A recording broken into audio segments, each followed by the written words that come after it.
The hooligans beat the guy. They tell him not to dare to come close to the girl.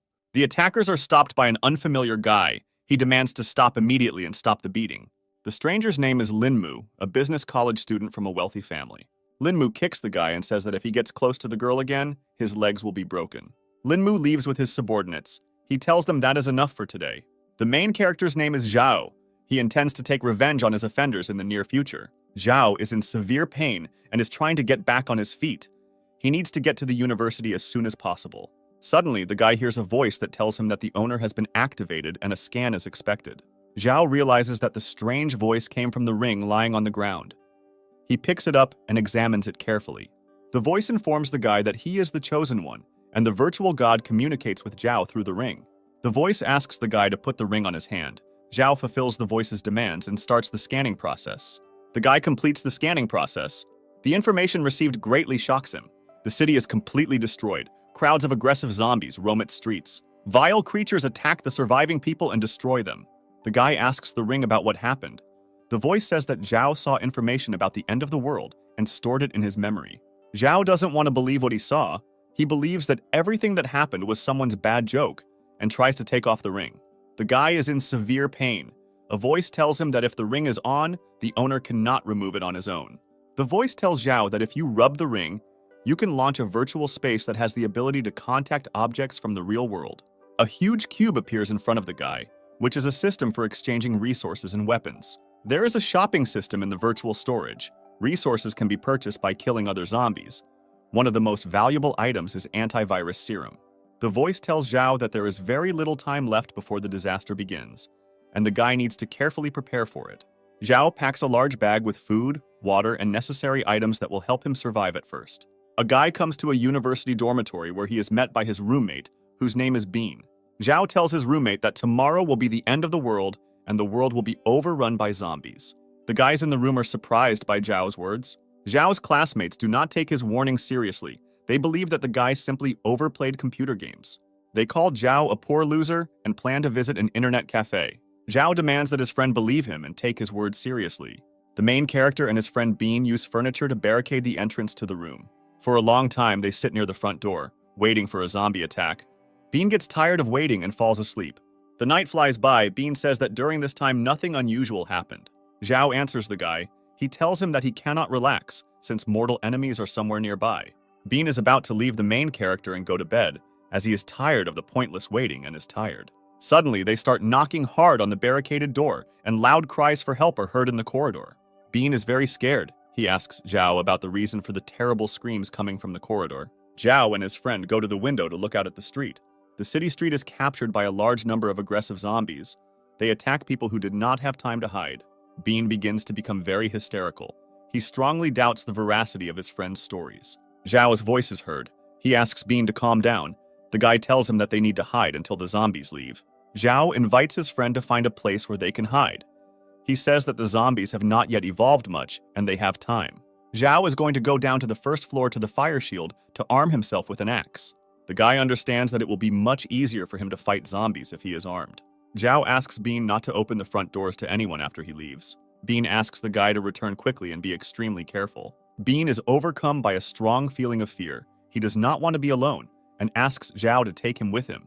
Zhao agrees to take the guy with him, but only on the condition that he does not interfere with him. A zombie is slowly moving along the deserted corridor of a student dormitory. Zhao runs sharply around the corner and delivers a strong kick to the zombie in the corridor. The guy tries to reach the fire shield as quickly as possible. He asks his friend to move faster and keep up. After some time, Zhao reaches the fire shield. He invites Bean to go out for reconnaissance. The guys go outside and see a huge number of zombies standing in their way. Bean begins to feel unwell and has difficulty controlling his gag reflex. On the podium are classmates Bean and Zhao. They are fiercely fighting off the zombies attacking them. The group leader urges the students to stop pushing and panicking as they may fall off the podium. Zhao intends to use the abandoned van to distract the zombies, allowing his classmates to escape. The main character reports his plan to Bean and asks the guy to help his classmates. Zhao convinces his friend to trust him and put all doubts out of his head. The main character in short dashes approaches the treasured van. Zhao starts the car and presses the accelerator pedal with all his might. The minivan crashes into a crowd of aggressive zombies at full speed, and from the strong impact they scatter in all directions. Bean urges his classmates not to waste time and escape as quickly as possible. The class elder thanks Bean for the unexpected rescue. The guy replies that they should thank Zhao for their help. Bean invites the class elder and classmates to take refuge in the library building. The guy leaves his classmates. He intends to help his friend Zhao as quickly as possible. Zombies surround the car. They break its windows in order to get inside. Zhao prudently managed to leave the car and hid behind a tree standing nearby. The guy stands behind a tree and doesn't notice how someone's hand is reaching out to him from behind. Noticing the hand in time, Zhao grabs it and swings the fire axe to strike. Bean's loud scream is heard. He asks the guy to stop and not harm him. Zhao says he was scared to death and asks his friend to never do that again. Bean says he helped his classmates and directed them to the university library. Zhao finds the library a good refuge and invites Bean to join his classmates. In short dashes, so as not to attract the attention of zombies, Zhao and his friend head to the library. While running, Bean drops a trash can, which attracts the attention of nearby zombies. A huge number of zombies rush at the fleeing guys. Zhao demands his friend to keep up and move faster. The guys reach the main entrance to the library. They knock on the front door and ask to be let in. The class elder demands that Zhao and his friend be allowed inside immediately. Those around her do not agree with her. They are afraid that zombies may get inside. The guy standing near the door stops the class leader. He doesn't want to put the students hiding in the library at risk. The class elder demands that the guys be released immediately. She says that thanks to them, everyone survived. The guy standing at the door is called Lee Sun. He hits the class elder with a strong blow. Lee Sun tells those present that under no circumstances should they open the door, as zombies will enter the room and destroy everyone. Classmates silently look at the class elder. They fear for their lives and agree with Lee Sun's words. The guy calls the class elder a stupid, stupid woman. He demands not to put his life in danger. Bean demands that Lee Sun immediately stop beating the class elder. He threatens to deal with the guy when he gets inside. Bean understands that no one will open the door for them. He does not know what to do next and asks Zhao for advice. The main character demands his friend stop the hysteria and orders him to follow him. The guys manage to escape and hide in a nearby gateway. Bean asks Zhao for forgiveness for his slowness. Zhao asks his friend not to be upset and to focus his thoughts on salvation. The guy is very angry that Lee Sun dared to hit the class elder. He is going to take revenge on him. The guys walk around the library building. Zhao suggests getting inside using an unlocked window. Zhao enters the room through a window and opens the front door to let his friend in. On the ground floor, in the large hall of the academic library, the surviving students are located. The girl reassures the class leader. She asks her how she feels. The girl's conversation is interrupted by Lee Sun, who once again scolds the class elder for endangering the lives of the students. The girl tells Lee Sun that they are alive thanks to Zhao and his friend, and their classmates did not let them inside. Lee Sun advises the girl to keep her mouth shut and not irritate him. Otherwise, he threatens to physically punish the girl. The girl tells Lee Sun that he is selfish and a complete bastard who only thinks about himself. Suddenly, the conversation is interrupted by Zhao. He approaches Lee Sun and strikes him with a strong blow. Bean grabs Lee Sun by the breasts. He is very unhappy that the guy did not let them inside. Lee Sun answers Bean. He says that he did it for the safety of his classmates. Zhao believes that Lee Sun is right, since if zombies burst into the room, they would destroy all the people. People around ask the guys to stop making too much noise, as this may attract the attention of zombies. Bean believes that Lee Sun is taking advantage of her classmates' fears for her own personal gain. The class elder approaches the guys and says that she is glad to see them healthy and unharmed. The class elder thanks Zhao and his friend for saving them from certain death. Zhao approaches Lee Sun. The main character cannot hide his irritation. He stabs Lee Sun and tells him to never dare to raise a hand against the class elder in the future. Lee Sun is enraged by Zhao's actions and curses him with anger. Zhao does not allow Lee Sun to finish. He demands to be silent immediately and deals him another powerful blow. The main character informs Lee Sun that if he ever raises his hand against defenseless girls again, he will be severely punished. Zhao asks the class elder not to be afraid of anything, and in case of any problems, immediately inform him. The class elder apologizes to Zhao for not being able to open the front doors for them. Bean asks the girl not to worry. He tells the class elder that this is not her fault. The class elder declares that she is unworthy of such a title because she could not protect her classmates. Zhao tells the girl that for him, she is the best class elder he has ever known. The girl cannot contain her emotions. She clings to Zhao and begins to sob loudly. The main character tells the girl that as long as he is alive, he will protect her. Zhao asks the class elder how long ago she saw a girl named Xin. The class elder's name is Tong. She tells the guy that the last time she saw Xin was in the square. Tong asks the guys for a phone to call her parents. The girl couldn't reach them after the zombies appeared. The guys say that their phones do not receive a signal. They believe that there is no connection not only in the city, but throughout the whole world. Zhao tries to calm the girl down. He says that her parents are alive and hiding in a safe place. The students are very hungry. They complain to each other about the lack of food and water. One of the students expresses his dissatisfaction. He is tired of the complaints of his classmates. Another student does not support him and responds rudely to him. A conflict is brewing in the group of students. Zhao and his friends notice that their classmates are starting to argue, but they are in no hurry to intervene in the dispute. Tong wants to intervene and calm her classmates.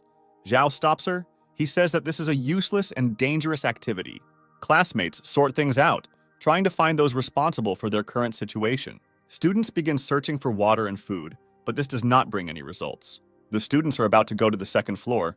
They think there might be food in the principal's office. The students are stopped by a group of hooligans who have taken over the second floor of the building. Bean wonders. He doesn't understand how a group of local hooligans took over the second floor and what they are doing there. One of the students goes up to the leader of the hooligans, Linmu. He makes excuses to him and says that they wanted to find food or water. The leader of the hooligans, Linmu, kicks the guy. The student falls down. Classmates are very outraged by Linmu's behavior. Their loud indignation can be heard. The girl approaches the guy who was attacked by Linmu and asks him how he is feeling. Linmu declares to his classmates that from now on the stairs are the boundary, and the second floor is his territory. The students listen attentively to Linmu. The leader of a gang of hooligans declares that he will kill anyone who dares to cross the border.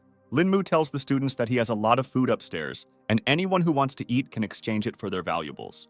Bean expresses his opinion to his friends. The guy considers such actions outrageous. Linmu calls the girl's boyfriend a freak and invites her to go with him. If she agrees, he promises her a lot of food. Such statements make the girl wildly furious. She hits Linmu on the hand, knocking out a package of food from her. The girl's reaction infuriates Linmu and he hits her hard. Linmu grabs the girl by the hair and demands an immediate apology from her. The class elder asks Linmu to stop bullying his classmate immediately. Tong appeals to the conscience of the leader of the hooligans. The girl says that in this situation, everyone should be more united. The class elder states that the library is a public place and the food in it belongs to everyone. Linmu tells Tong that all the teachers are dead and now no one can protect the girl. The leader of the bullies orders his subordinates to attack the class elder. Linmu's subordinates happily begin to carry out their master's orders. Zhao stands up for the girl. He comes forward holding an axe in his hand and asks Linmu not to go too far. Linmu demands Zhao to step aside and threatens him with a painful death if he disobeys the order. Zhao tells the leader of the hooligans that his time has passed, and as a sign of his strength, he hits the doorway with an axe. The subordinates of the leader of the hooligans, Linmu, ask not to contact Zhao since the guy is armed and serious. Linmu once again announces to his classmates that the entire second floor belongs to him personally. The leader of the hooligans and his subordinates retire to their floor, their classmates silently watching them. Linmu demands that his subordinates immediately find him some weapons. Bean believes that Linmu greatly frightened the class elder. He tries to calm the girl down. Zhao tells his friends that in extreme situations, people reveal their inner nature. The guy asks Tong to change his attitude towards people. He is afraid that the girl may suffer because of her character. Bean says that he will always protect the girl. Tong thanks the guys for their support. Tong believes that the students are safe for now, but she fears that sooner or later they will all starve to death. Zhao believes that students should not openly confront the gang of bullies, as there are too many of them. He invites his friends to explore the surrounding area to find water or food. Among the students, there is a girl named Shin. She looks blankly at her neighbor on her desk. The girl's friend asks Shin if she is okay. She is worried about the girl's appearance. Zhao and his friends slowly walk through the deserted corridors of the library. The guy is about to leave the room in the library and go to the cafe located opposite. He asks his friends to open the door for him upon his return. Tong asks the guy to stay in the library. She considers such an outing dangerous, since there are a lot of dangerous zombies on the streets. Zhao asks his friends not to worry about him. He tells them that everything will be fine.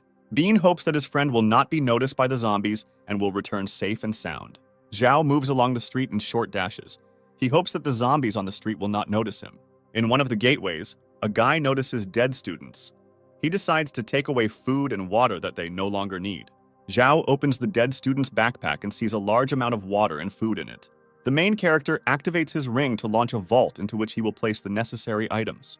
The guy decides to completely fill the storage, since over time it will be more and more difficult to find food.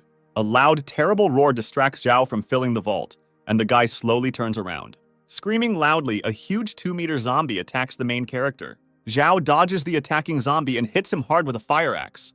The guy realizes that the noise of the fight has attracted the attention of the zombies around him, and they slowly begin to surround him.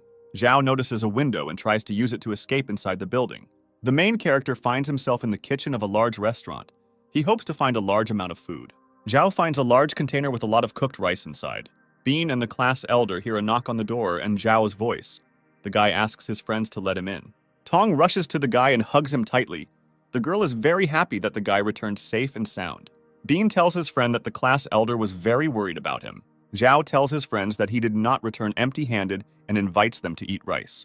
The friends happily eat the offered treat. They have not eaten hot food for a very long time. The class elder asks Zhao why the guy doesn't eat with them. Zhao responds to his friends. He says that he already ate at the cafeteria and takes out full bottles of drinking water from his bag. The voice of the main character is heard asking his friends not to tell their classmates about the food, as he fears that they may be attacked. Bean considers such actions fair, since none of their classmates helped them, and Zhao risked his life. Zhao approaches the front door. He realizes that zombies are very close. The main character understands that a long absence will arouse suspicion among his classmates and offers to join them. Linmu comes down from the second floor, and in a mocking manner he tells his classmates that he is very worried about them.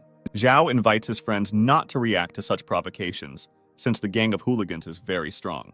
Linmu approaches Shin and tells the girl that he has food and water. He invites her to join him. Bean watches their conversation carefully, knowing that his friend has a thing for Shin. Shin's friend says that they haven't eaten anything for a long time, and if Linmu gives them some food and water, they will be grateful to him. Linmu orders his subordinate to immediately provide water and food to Shin and her friend. The leader of the hooligans tells Shin that she is in an unsafe place and invites the girl to go with him to the second floor. Shin thanks Linmu for the food and water and tells the guy that she intends to stay with her classmates. Linmu grabs the girl's hand. Shin's friend tries to calm the guy down and asks him to let the girl go. The leader of the bullies orders Shin's friend to shut up immediately and threatens to beat her up. Shin does not intend to tolerate the guy's boorish behavior. She calls Linmu a disgusting freak and hits him in the face. The girl says that she does not intend to obey Linmu's orders and tolerate his vile behavior. She throws food and water at Linmu's subordinate and demands that the bullies leave. Linmu says that he will wait a few days and enjoy the moment when the girl begs for food on her lap. Shin's friend calms the girl down.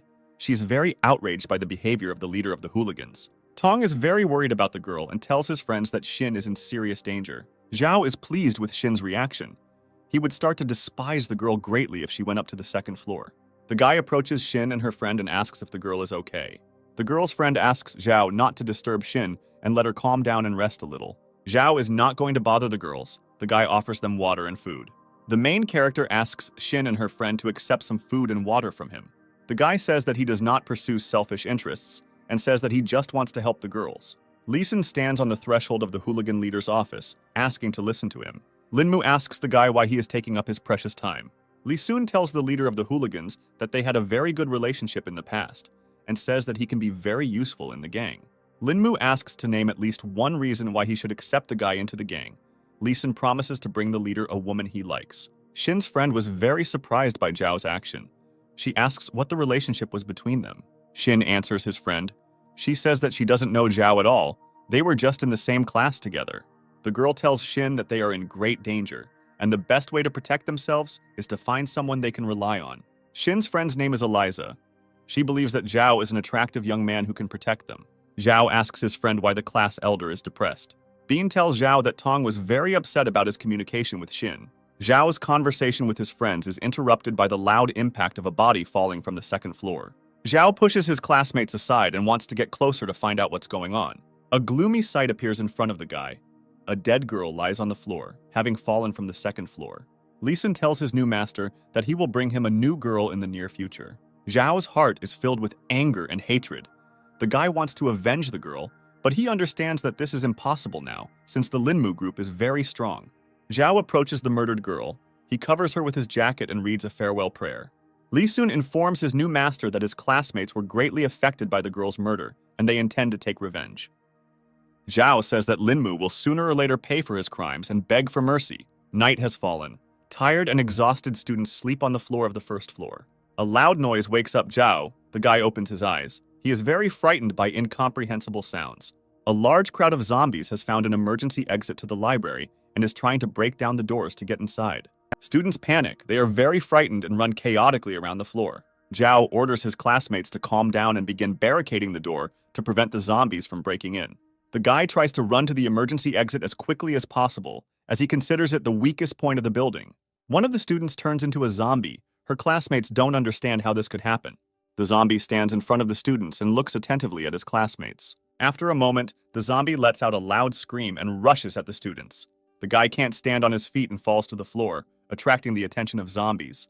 The monster sees a guy lying on the floor. She screams loudly and attacks him. Suddenly, Zhao comes to the rescue and slashes the zombies with his fire axe. The students have barricaded the front door, but are finding it very difficult to hold back the onslaught of zombies.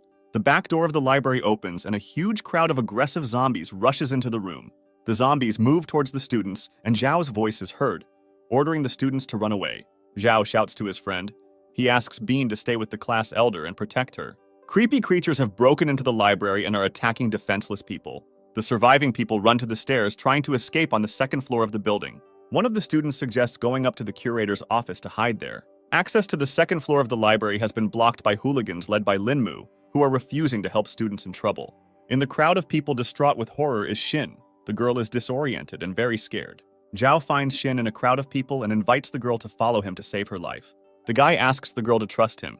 He promises to take her to a safe and secure place. Zhao and his friends run down the corridor to the far end of the building. Young people run into the men's toilet, which has a window leading to the street. Zhao tells his friends that almost all the zombies have entered the library, so there aren't many left outside. The main character invites Bean to pick it up so his friend can see what is happening on the street. Bean tells his friends that there are no zombies on the street and there is a parked car in the playground. Zhao invites the girls to take turns going outside using an open window. Shin is very happy that Zhao is constantly taking care of her and thanks the guy for his help. The class elder asks Zhao what he is going to do after everyone is outside. The guy asks the girl not to worry. He says that he has a plan for further action. Tong does not want to leave his classmates in trouble. Zhao asks the girl to calm down. He says that nothing can be done to help them. Zhao asks the girl not to waste time, since the zombies are very close. Tong agrees to leave the men's room, but before doing so, she wants to share important information with the guy. The girl confesses her love to Zhao and hopes that they both will survive. Zhao helps Tong get out. The guy hears zombies trying to break down the door in the men's room. In order for Tong to get out, Zhao rushes to the door and holds back the crowd of zombies. Tong's cry is heard. The guy turns to the girl and orders her not to wait for him, but to run away. Tong jumps down and joins his classmates outside. Zhao's friends hear the voice of a guy who demands not to wait for him and go to a safe place. Young people run to the playground where there is a parked car. A crowd of angry zombies broke down the door to the men's restroom and surrounded Zhao. Dozens of zombies growl loudly and rush at the guy. He fights off the monsters with a fire axe. Bean and the girls get to a parked car. The guy tries to start the engine. Tong tells Bean that she can't leave now. She demands to wait for Zhao. The girl insists that they cannot stay in the parking lot, as zombies will soon appear here and eat them all. Shin's friend asks to leave immediately and not wait for Zhao. She believes that the guy may already be dead. Tong gets out of the car and intends to go back to the men's room to get Zhao. Bean tries to stop her. The guy says that he promised Zhao to protect Tong and does not want the girl to die in vain. Bean contacts the class elder. He claims that Zhao will return as he must have a plan. Tong does not believe that Zhao can cope with a large number of zombies alone. Bean persuades her to return to the car. Bean presses the gas pedal and the young people drive away to safety. Dozens of destroyed zombies lie on the floor of the men's restroom in the library. Zhao slowly walks through the university stadium. The guy has no strength left after the fight with the zombies. He takes a few steps, loses consciousness, and falls onto the treadmill. A voice appears in his mind, warning him that his life is in danger, and it is necessary to urgently use medicine to neutralize the virus. Using the ring, Zhao activates the virtual storage and takes out the flask with the medicine. He is very worried about the possible consequences, but understands that he has no choice. The guy injects himself with the vaccine.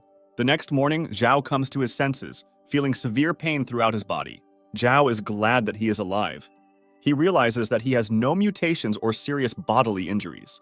The guy hears the voice of a virtual god, who reports that he has successfully evolved into the second class out of 19 available. Without feeling much change in his body, Zhao sets out to test how much his physical strength has improved. The main character deals a powerful blow to a stone column. A huge stone breaks in half.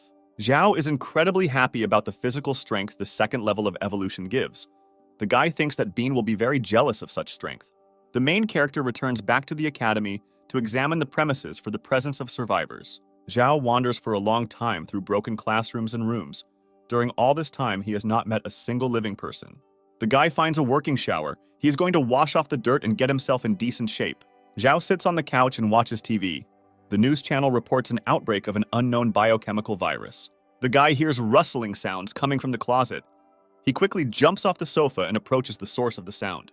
Zhao suddenly opens the closet doors and raises his fire axe to strike. There is a young girl in the closet. She screams loudly and asks for mercy. Trying to calm the girl down, the guy tells her that he is a human and not a zombie. The girl is very scared. She constantly cries. The guy tries to calm her down. The girl's name is Chung. She is a student in the fine arts department. Chung says that he and his friend were very scared and hungry. Lee Sun offered them food and protection. When the girls went up to the second floor, they began to be intimidated and humiliated. Chung's friend could not stand it and jumped down. Zhao remembers well the girl who jumped from the second floor yesterday. The terrible picture of the girl's death is before the guy's eyes. Chung says that zombies made their way to the second floor. Hooligans used the window to go down. The girl was afraid to jump from the window and hid in the closet. Zhao considers the bullies to be moral monsters because they ran away and left the girl to be eaten by zombies. Chung asks the main character what his name is. The guy answers that his name is Zhao. The girl has heard a lot about Zhao's heroic deeds. She is delighted with how the guy taught Lee Sun a lesson. Zhao tells the girl that there is nothing heroic in his action. He believes that any well-mannered person should have acted this way. The guy realizes that the girl is very hungry and offers her some food and water. Chung starts crying again. She is very happy that Zhao is next to her. New friend Zhao asks permission to take a shower, since she has been in the closet for a very long time. Chung gets out of the shower and heads towards the sofa where Zhao is sitting. The girl sits down next to the main character and starts crying again. The guy says that he has never seen such whiny girls. Chung says that she again remembered how her friend jumped from the second floor. The girl cannot calm down. She says that currently zombies are everywhere, and she does not know what to do. Zhao tells the girl that he heard on the news how the government created a base for survivors and suggests that the girl get to the base together. Cheng accepts the guy's offer and thanks him for his help and care. Zhao invites the girl to change into the clothes he took from the dorm. Chung cannot contain his emotions. The girl approaches the guy and kisses him deeply. Chung tells Zhao that she doesn't have the money to pay him back and suggests they discuss alternative options. Zhao did not expect such a proposal from the girl. The guy cannot contain his anger and irritation. Chung tells the guy that he misunderstood everything. Her feelings are selfless and sincere. Chung asks the guy if he kissed girls before her. The guy reacts strongly to her words. Chung is happy about the fact that she is the first girl that a guy has kissed in his life. People can be heard asking for help over the speakerphone. They report that they are in the radio room. Zhao realizes that there are living people in the university. He intends to save the trapped people. A huge number of zombies roam the corridors of the university. They move slowly and emit eerie howls. A group of people escape to the radio room of the university. They barricaded the front door in the hope of protecting themselves from zombies. Zhao climbs a tree opposite the radio room and tries to draw people's attention to himself. The radio room window opens and the people inside loudly greet the guy. Zhao orders people to speak quietly and not make noise, as a loud voice may attract the attention of zombies. The main character is going to throw a rope to people so that they get out of the radio room. The people in the radio room securely fasten the rope, and with the help of it, one by one they go down to the street. Zhao looks around as Cheng helps people get out of the university building. One of the guys couldn't hold the rope. He falls to the ground and screams loudly. The guy's fall was too loud. It attracted the attention of nearby zombies. Zhao orders everyone to run to the car park next to the university. People rush headlong towards a car parked in a parking lot. Zhao tries to organize and calm people down. He demands that they let the girl go ahead. The rescued people do not listen to the guy. They take up all the seats in the car and try to drive away the clumsy classmate who has attracted the attention of the zombies. Chung doesn't want to get into the car. She asks Zhao for permission to stay with him. Zhao tells the girl that staying with him will be very dangerous for her. He wants the girl to go to a safe place. Chung asks Zhao to look carefully at her classmates. She believes that it will be unsafe to be near them. Classmates swear loudly. They continue to share seats in the car. Zhao is dissatisfied with the way the classmates he saved behave. He demands that they not turn into pathetic, selfish creatures. Classmates hesitantly make excuses to Zhao and leave the university premises. Zhao tells the girl that a zombie is about to appear. They need to take refuge in a safe place as quickly as possible. Zhao and Chung use an abandoned cafe as a shelter. The girl has prepared noodles. She's going to feed the guy. Zhao is surprised by how beautiful and appetizing the girl's noodles look. Chung hopes that the guy will really like the dish she has prepared. Zhao does not stop praising the girl. He says that he has not eaten such delicious hot food for a long time. Chung considers Zhao to be his boyfriend. The main character takes this information to heart. The girl does not understand why Zhao reacted so sharply to her words. She wants to thank the guy with her love and care. Zhao tells Cheng that he saved her because of moral principles. The guy does not want to receive a reward for saving the girl. Chung continues to insist. She tells Zhao that she likes him very much. The main character asks the girl to immediately stop such conversations. Chung starts crying. She is very upset because the guy doesn't like her. Zhao tells the girl that the reason is not her, but that he has a loved one. Chung reacts very strongly when he finds out that Zhao's lover is Xin. Chung believes that the guy has very little chance since Xin is a famous girl from a rich family. The girl thinks that she will be able to survive only if a strong man is next to her. Chung tells the guy that she is quite happy with being his mistress. Zhao and Cheng go down to the basement of the building where there is a large car park. Young people choose a new modern SUV with increased power. Chung tells the guy that she has always dreamed of driving a modern, expensive car. Zhao takes out a map. The guy tries to find the place where the survivors' base is located. Suddenly, a group of people appears in front of the car. Chung suddenly slams on the brake. There is a girl on the road accompanied by two guys. They ask you to open the car doors and let them in. Zhao and Chung realize that the strangers are human and agree to give them a ride. Zhao asks strangers where they are going to go. The unfamiliar girl avoids answering. The main character asks strangers how they ended up on the highway. The unfamiliar girl says that she, her boyfriend, and brother were hiding nearby. The stranger's name is Kate, and she says that Zhao and Chung are the perfect couple. Kate asks Zhao what is in his bag. The girl says that they haven't eaten anything for a long time. Kate offers the guy her expensive brand watch in exchange for food and water. Zhao shares food with new acquaintances. He gives the girl 3 small sausages. Kate's brother is unhappy with the amount of food Zhao shared, saying that there should be a lot more supplies in the bag. Chung responds to new acquaintances. The girl says that food is now a valuable resource and it is not enough for them themselves. Kate's brother is very dissatisfied with the girl's answer. He cannot hide his irritation. Kate hands her brother a sausage. She tries to calm him down and change the topic of conversation. Chung sees something terrible on the road. She asks Zhao to immediately look ahead. Ahead on the road, there is an overturned car, into which angry zombies are trying to climb. Young people drive past a broken car. They realize that it was their classmates. Zhao demands not to stop and continue the path. Some of the zombies separate from their group and try to catch up with the young people. Chung believes that his classmates deserve this fate because they behaved selfishly and disgustingly. Kate understands that they are going to the city. The girl asks to turn to another place, since there are many people in the city who have turned into zombies. Zhao answers Kate. The guy says that he does not intend to turn anywhere, and if they are not on the road, he is ready to drop off his new acquaintances anywhere. Suddenly, Kate's brother pulls out a gun and points it at Zhao's head, demanding that his sister's instructions be followed. Chung is very frightened. She is trying to pull herself together with difficulty. Kate demands that she follow her commands. Then she will leave the young people alive. Kate says that they are not bad people, but the world has changed recently, and they only need to think about themselves. Kate's boyfriend demands to give up the car and food, in which case he will leave the prisoners alive. Kate laughs loudly and tells Cheng that their gang has already killed 3 people. Cheng intends to stop the car because he realizes that the strangers are not bluffing. Zhao agrees to give up the car and food supplies if he and Cheng are left alive. Kate tells young people that they are sweet and obedient children. Zhao asks Cheng to slow down and park the car on the side of the road. Zhao and Cheng get out of the car. The guy asks the girl not to make sudden movements and leave slowly. Kate's brother says that he has changed his mind. He intends to take Chung with him. He believes that Zhao is not worthy of having such an attractive and seductive girl as Chung. Zhao ignores Kate's brother's words. He holds the girl's hand and slowly walks away with her. Kate's brother did not expect such a reaction from the guy. He gets out of the car and showers Zhao with insults. The guy points a gun at the main character and invites him to pray before he dies. Zhao turns sharply and delivers a lightning strike with his fire axe. Kate's brother screams loudly. He lost his right hand in this fight. Chung can't look at it and covers his face with his hands. Kate and her boyfriend rush at the main character. They intend to avenge their relative. Zhao accurately throws a fire axe. It hits Kate's guy in the head and cuts him down on the spot. The main character, with a well-aimed shot, knocks a huge combat knife out of Kate's hand. Zhao realizes that since he injected the treatment serum for the virus, his reactions have become much faster. Kate asks the guy to spare them and leave them alive. She says that they had no choice. Kate tells Zhao that she and her brother are not guilty of anything since they were held hostage by her boyfriend.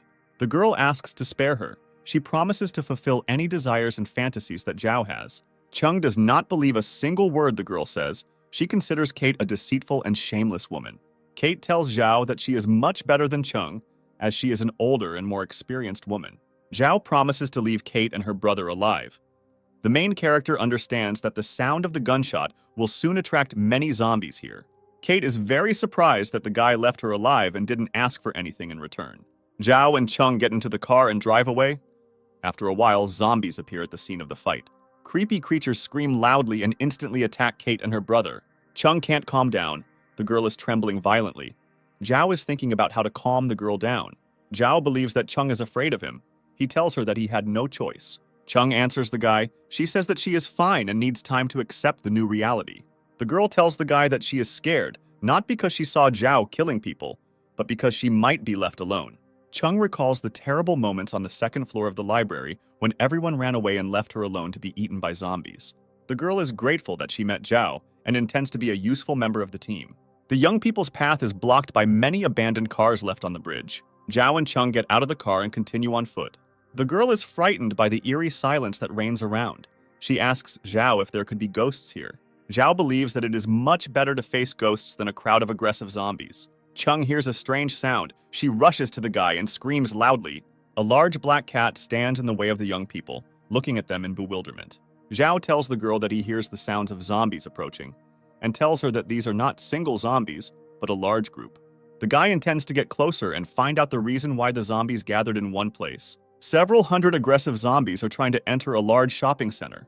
People inside the shopping center have barricaded the entrance doors with furniture and are trying to hold off the monsters. Zhao sees a large window on the upper floors of the building and intends to climb up there to see what is happening inside. A young man inside a shopping center comforts his injured sister. People around him demand that the guy immediately throw his sister out into the street because she was bitten by a zombie. The girl demands the guy to immediately get rid of his sister, since she will soon become a zombie and can destroy all the people inside. The guy says that the wounded girl is his own sister and he cannot raise a hand against her.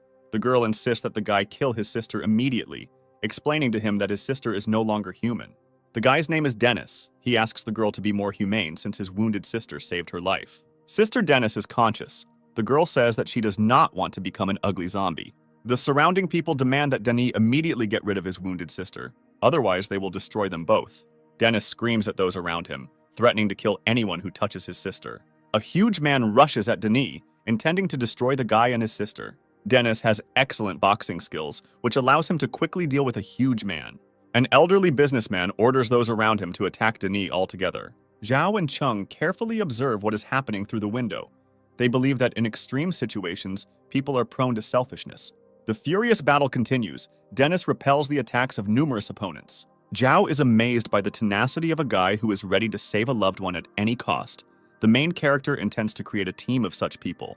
The forces are too unequal. The people inside the business center defeat Denise. A man with a bat approaches the defeated Denise. He tells him that he will first deal with his sister and then destroy him. A man with a bat approaches the infected girl. Those around him demand that he immediately destroy her. The man raises his bat over his head to strike, and the voices of those around him are heard calling for the monster to be destroyed as quickly as possible. A loud sound of breaking glass is heard. This attracts people's attention. They look up. Zhao and Chung get inside through a broken window. The guy finds this place disgusting. People think that Zhao has appeared to save them and ask the guy to help them immediately. Zhao tells the people below that he can only save one person. An elderly businessman asks to save him. Since he is the president of a famous company, he promises to pay generously for the service.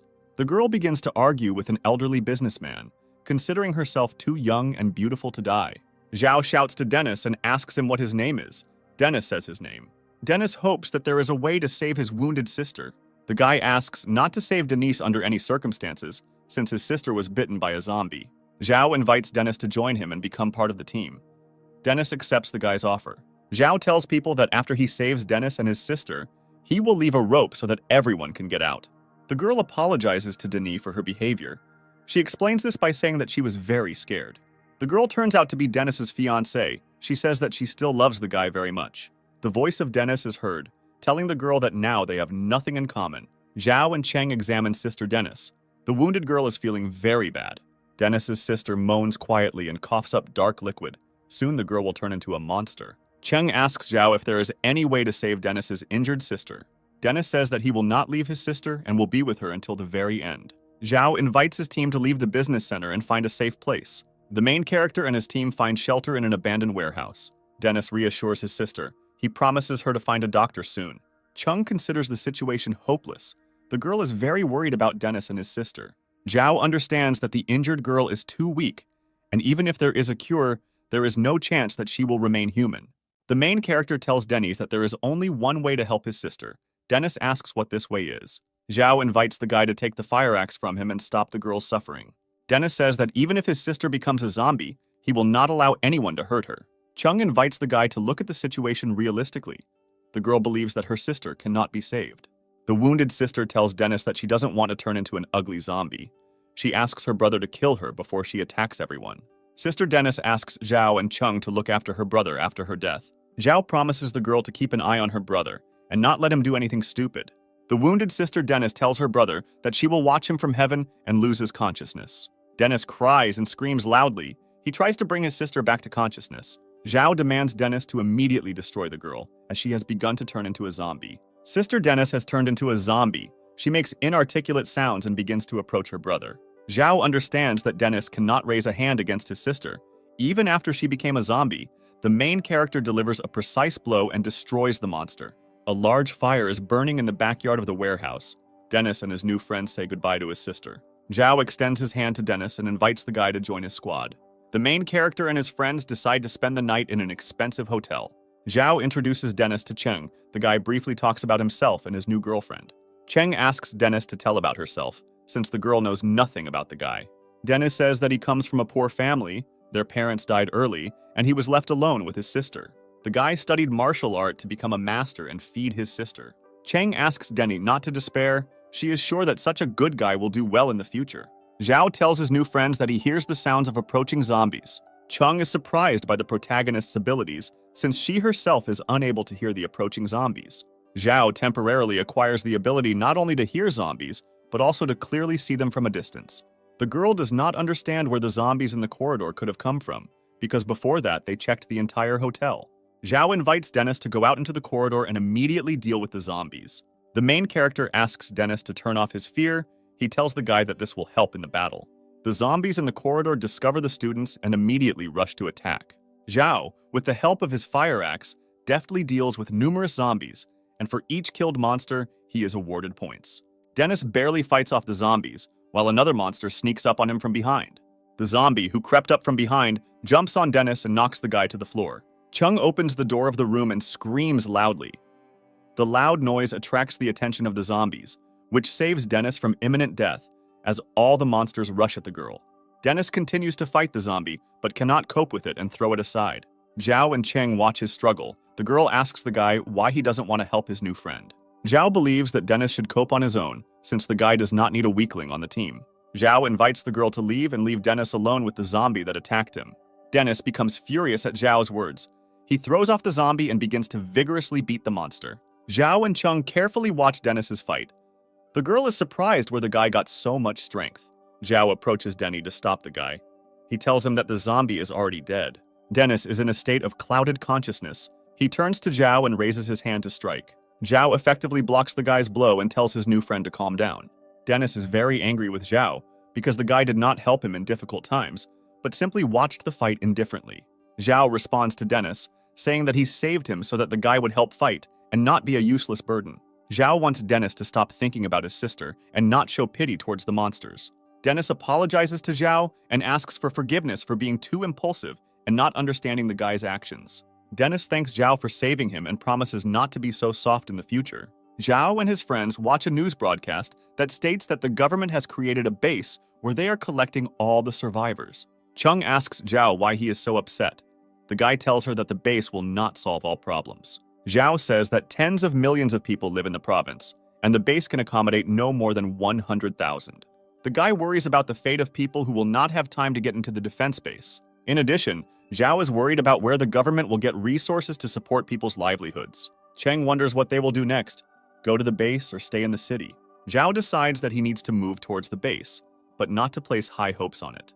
The main character tells his friends that they don't need to trust everyone and rely only on themselves. The conversation between Zhao and his friends is interrupted by a laser beam that appears in their room. Zhao realizes that the laser beam is coming from the opposite building. He goes to the window to determine the source of the radiation. In the building opposite, there are people who begin to be very happy that they saw Zhao and his team in the next building.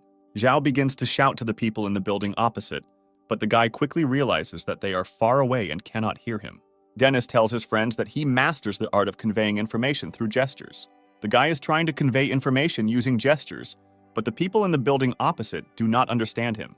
Zhao is going to cross the street and help the trapped survivors. Wiping is the CEO of the company, and he and his employees are in a locked building.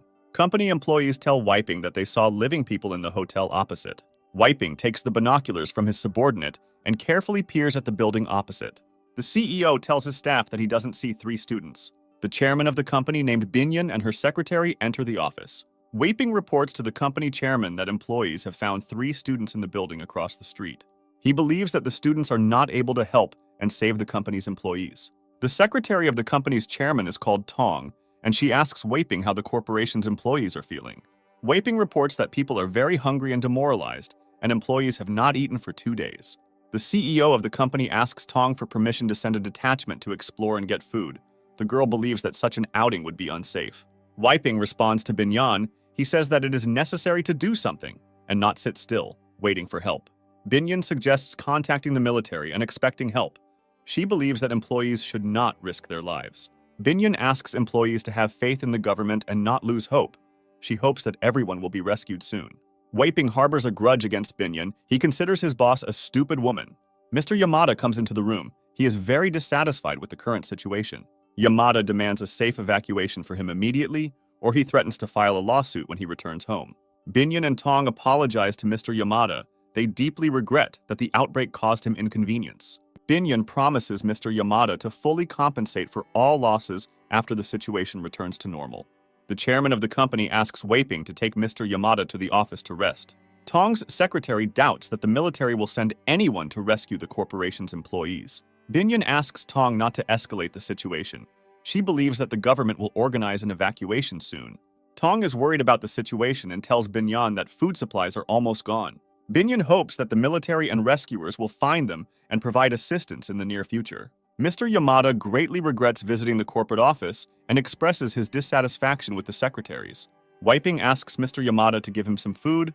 The CEO says he hasn't eaten for several days. Mr. Yamada answers Wiping that he does not intend to share food supplies with him. He demands that he not interfere with his rest and leave the office immediately. At the last moment, Mr. Yamada asks Wiping to stop. He promises to share food with him if the CEO fulfills his request. Mr. Yamada tells Wiping that Binyan is the most beautiful woman he has ever seen. He promises to share food if the CEO brings the girl to him. Wiping finds such a request very difficult since Binyan is his boss. Yamada promises to appoint Wiping as a director of the company if he complies with his request. Wiping considers such an offer a godsend and agrees to fulfill Mr. Yamada's request. Mr. Yamada throws a loaf of bread to the CEO and says that he always keeps his word. Zhao and his friends enter the building where the corporation's employees are located. Chung notices that there is deathly silence in the building. Dennis assumes that the zombies have left the room. Zhao informs his friends that there are at least 20 zombies on the floor. Dennis and Chung are very surprised at the guy's abilities, since they themselves do not hear any suspicious sounds. Zhao activates the virtual vault, and mannequins with huge battle swords appear in front of him. He takes a combat sword from one of the mannequins and hands it to the surprised Dennis. The guy believes that Dennis's effectiveness will greatly increase if he uses a combat sword. Dennis appreciates the combat sword, noting its sharp edge and good balance. A loud roar is heard, and a moment later a crowd of angry zombies attacks Zhao and his friends. Zhao asks Dennis to stay put and protect Cheng while he deals with the zombies. Wiping comes into Binyan's office and tells the girl that he has an important proposal that needs to be discussed. Tong asks the CEO what he wants to offer Binyan. Wiping tells the girls that they have no food left and are in danger of not surviving until rescuers arrive. The CEO reports that he and Mr. Yamada have come up with a plan to save the corporation's employees. Tong warns Binyan. She says that she feels threatened by Mr. Yamada. Wiping invites the girls to go to Mr. Yamada's office to discuss the rescue plan together. Dennis, using his combat sword, mercilessly destroys aggressive zombies. Chung is very surprised by the effective sword technique that Dennis uses. Zhao and his team approach the elevator. They decide that it will be unsafe to use the elevator. They decide to use the ventilation shaft to get to the upper floors. Wei asks Mr. Yamada for permission to enter the office to discuss the rescue plan. Mr. Yamada lounges imposingly in his chair and greets Binyan and Tong. Binyan is ready to discuss the rescue plan that Mr. Yamada came up with together with Wei. Tong looks carefully at the table where there is a large amount of food. She expresses her dissatisfaction with Mr. Yamada. He has large supplies, but nevertheless he asks for food. Mr. Yamada answers her. He says that he forgot about the food that was in his luggage. Tong does not believe Mr. Yamada's words. She believes that in such a difficult moment, it is necessary to share food with other people. The chairman of the Binyan company tries to calm Tong down. The girl believes that now is not the time to escalate the situation. Mr. Yamada pounces on Binyan and offers the girls his food supplies in exchange for the favor.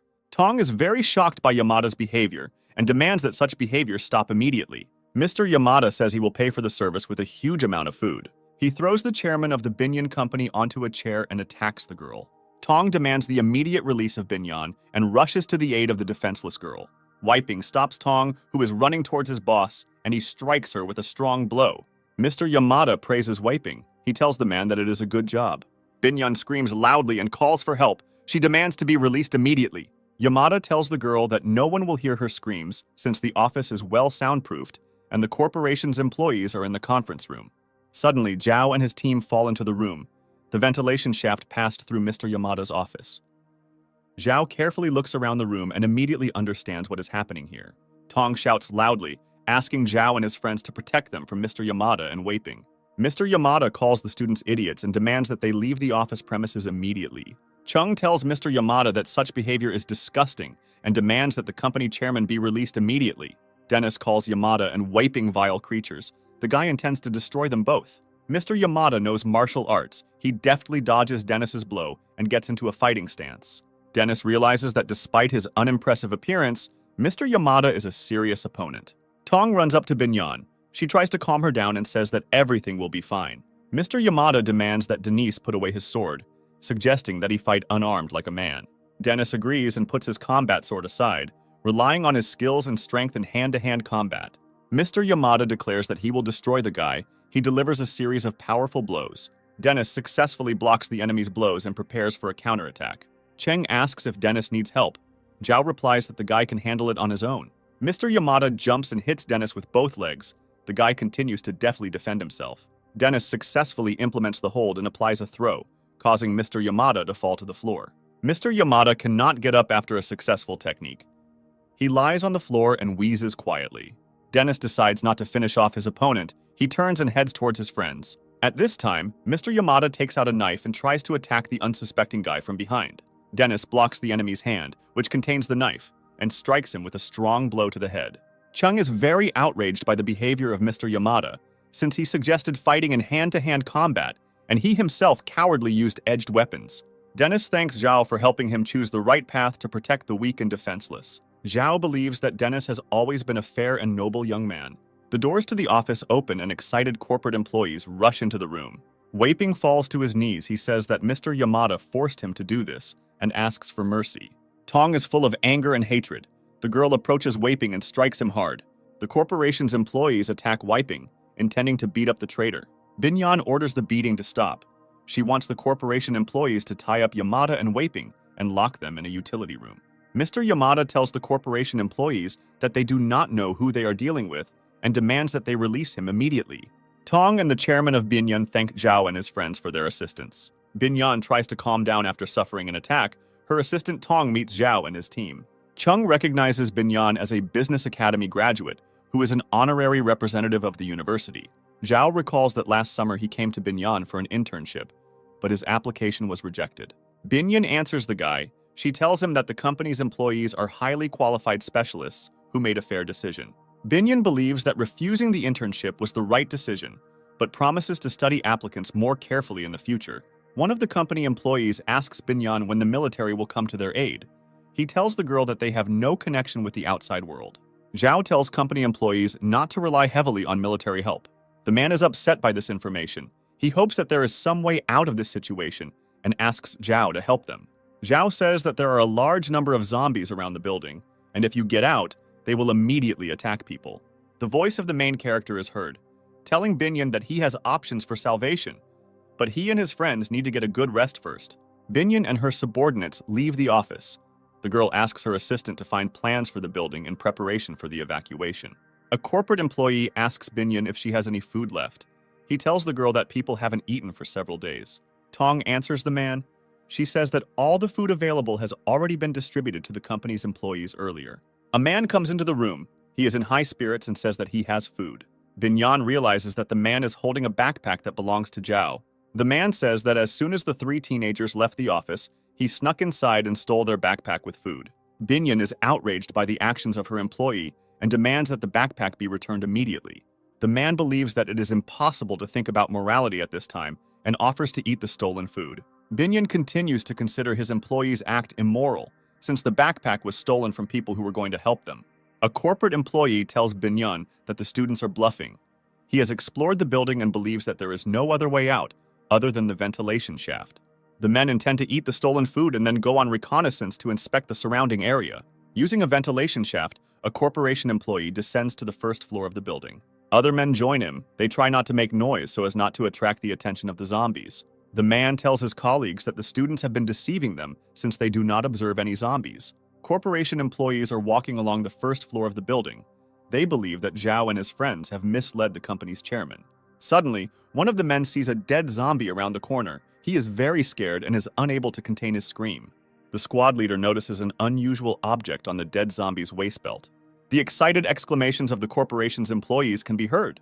The dead zombie had the keys to all the premises of the task hanging on his belt. Suddenly, the man is grabbed by the arm, and the zombie lying on the floor begins to move. The corporation's employees run back in horror. The zombie gets to its feet and begins to slowly walk towards people. The zombie growls loudly. He stretches his arms forward and runs towards the frightened people. The man grabs a large stone statue and hits it on the zombie's head with all his might. Corporation employees praise the man. They say that he is a brave warrior. Zhao and his friends are walking down a long corridor. They think that people who call themselves the elite are pretty stupid when it comes to security. Zhao considers the management's decision to block the door of their company and leave the entrance open very stupid. The guy says that the higher a person's position, the more responsibility he should have to his subordinates. Chung believes that Zhao is a natural leader with strong analytical skills. Zhao and his friends enter the office. They immediately notice that a backpack has disappeared from the table. The students come to the office of the chairman of the Binyan Corporation. They tell her that their backpack is missing. Young people see empty food packaging in the office that was in their backpack. They demand immediate explanations. Zhao asks Binyan why the corporation employees treated them so meanly. Tong agrees that this act is disgusting and is willing to compensate for any inconvenience caused in the future. Dennis says that Tong and the corporation's employees are unscrupulous people who repaid their help with theft. Binyan explains that the food was needed to feed the men who went on exploration, and they would soon return with provisions. Zhao believes that the corporation's employees may not return. He asks Binyan how much time has passed since they left. Binyan and Tong try to remember what time the employees left. They think more than 2 hours have passed. With the help of the found keys, the men enter the restaurant and eat the prepared lunch with great pleasure. One of the employees offers to go back. His colleague does not want to go back and suggests creating his own squad. The man says that he is tired of obeying stupid management, and besides, they have keys to all rooms of the building and food supplies. The corporation's employees decide to stay and appoint a man named Chun as their commander. Chun tells them that they have always been good colleagues. He thanks them for their trust. The man believes that they will have a better chance of staying alive if they act on their own. The conversation of the corporation's employees is interrupted by a loud sound. The men stop eating and turn around. Chun orders the corporation's employees to suppress their fear. He says that zombies are stupid and slow creatures that can be destroyed without any problems. The men arm themselves with improvised objects and sticks and take a defensive position. The door to the restaurant is broken down by a zombie rushing inside. He is very different from the monsters the men had seen before. The men are very surprised at how fast the zombie moves. Tong is very worried that the reconnaissance squad of the corporation's employees has not yet returned. Zhao tells the girls that most likely the corporation's employees are already dead. Tong demands that the students immediately rescue the men who went on reconnaissance. Dennis does not intend to help the corporation employees after they stole their food. Their argument is interrupted by Zhao, who reports that they have the opportunity to save people in trouble, but to do this he asks them to beg him. Tong reacts emotionally to the guy's words. She believes that the young man is insubordinate. Zhao states that any service must be paid for, especially for such as rescuing corporate employees. Binyan agrees to the guy's terms. She begs him to save his employees. Zhao finds Binyan's words insincere and unconvincing and asks her to try harder. The guy tells Binyan that people like her have always been at the top of the social ladder and considered themselves better than others. But now the world has changed. Chung believes that it is necessary to help the corporation's trapped employees. Zhao answers the girl. The guy says that he will definitely help people, but he had to teach the arrogant Binyan a lesson. Dennis is about to go to the bottom floor with Zhao. The guy asks him to stay in order to protect the girls. In case of a zombie attack, Zhao asks you to hide in one of the rooms and wait for him. Chung asks the guy to be careful and says that he will look forward to his return. Zhao uses the ventilation shaft to reach the first floor of the building. The guy's attention is drawn to the open door. He is about to check the room. Zhao notices a strange noise coming from the boxes in the corner. The guy comes closer and sees that behind the boxes are the bodies of corporation employees who were torn to pieces by zombies. Zhao feels that he is not alone in the room. He takes out his fire axe and gets into a fighting stance. A huge zombie comes out to meet the guy. He looks attentively at Zhao and growls loudly. Zhao sees that the zombie that stands in front of him is very different from the slow and unintelligent monsters he has encountered before. The guy understands that this type of zombie is mutated. It is much faster and stronger than ordinary zombies. The monster rushes at the guy. Zhao dodges its blows with great difficulty. He strikes with his fire axe, but the zombie jumps and dodges the blow. The guy with great difficulty manages to fend off the blows of the mutated zombie. Zhao throws an empty box at the monster to distract its attention. The zombie roars loudly and looks around the room. He cannot understand where the guy hid. Zhao jumps off the cabinet he was hiding on and hits the zombie in the head with his axe. The guy is attracted by a strange crystal that is in the head of a defeated monster. The voice of a virtual god is heard congratulating Zhao for finding the core. The virtual god reveals that the core is a crystal that was formed in the mutant's brain, which can be used to increase one's own characteristics. Zhao remembers that for killing zombies, he is awarded stats and experience points. The guy is going to exchange the crystal and purchased points for food and weapons in a virtual store. The virtual god informs the guy that the white crystal he has can only be exchanged for a small amount of food. Zhao notices the remains of lunch on the floor. He realizes that the corporation employees have decided to betray Binyan. The guy returns to the upper floors. He runs into the room in a joyful mood and reports that he brought his friends a lot of tasty things. Zhao is in an empty room. He cannot understand where his friends went. The guy hears cries for help. He opens the door of the next room and rushes inside. Dennis is sitting on the floor, holding the wounded Cheng in his arms and asking the girl not to die. Tong demands that Mr. Yamada release Binyan immediately or she threatens to destroy him. Mr. Yamada and Wei Ping manage to escape from the warehouse and took Binyan hostages. Zhao immediately rushes to Chung. He asks his friend what happened while he was away. Dennis says that Mr. Yamada and his accomplice broke out. Chung tried to protect Binyan and received a mortal wound. Tong plaintively asks the protagonist to help her save the chairman of the Binyan Corporation. Cheng apologizes for not staying in her room and getting into a fight. Mr. Yamada says that the girl is to blame herself. She should not have tried to protect Binyan. Zhao goes into a state of rage. He is angry that the management did not organize reliable security for the prisoners. Zhao tries to stop the bleeding. He asks the girl not to talk or make sudden movements. Chung tells Zhao that at the very beginning of their communication, she did not have feelings for him. Chung's voice is heard telling Zhao that she fell in love with him later. The girl says that over time she realized that Zhao was a good guy with whom she felt safe. Chung did not count much on mutual feelings. She was quite happy with being a comrade in arms. The girl wishes Zhao to find a good partner in life in the future and asks him to take care of her. Zhao cannot contain his emotions. He presses the girl tightly to his chest and screams loudly. Mr. Yamada tells Zhao that his loss is small. He offers the guy Binyan in exchange for his life. Yamada thinks the company's chairman, Binyan, is much more handsome and attractive than Chung. The main character's eyes become bloodshot, and he begins to slowly approach Mr. Yamada. Yamada orders Zhao to stop. He is going to kill the hostage if the guy takes one more step. Zhao says that he is not interested in the life of the hostage, since Chung died because of her. Mr. Yamada reveals that he is not joking. He intends to kill Binyan. Zhao continues to provoke Yamada. The guy says that he doesn't care about Binyan's life. The main character comes very close. This allows him to grab Mr. Yamada's hand and free Binyan. At this time, Wiping sneaks up behind Zhao and swings a large vase to hit the guy on the head. Zhao notices Wiping approaching him in time and he kicks him hard. The guy disarms Mr. Yamada. He asks who killed Cheng. Wiping says in a frightened voice that Cheng was killed by Mr. Yamada. Zhao uses a painful technique to twist Mr. Yamada's arm and plunge a sharp knife into it. Binyan tells the guy that Wiping is lying. She says that he killed Chung. Wiping says he didn't mean to do this, he was just trying to scare the girl. The CEO asks to be spared. He says that he has a small son. Zhao informs him that he will not kill him. The main character reports that he has another way to carry out justice. Zhao goes to the control panel. He presses the button to turn on the siren.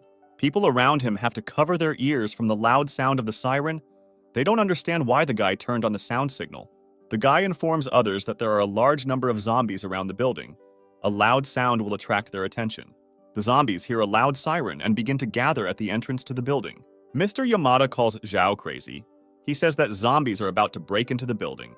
Zhao opens the front door to throw Wiping outside to the angry zombies. Wiping knocks on the doors with all his might.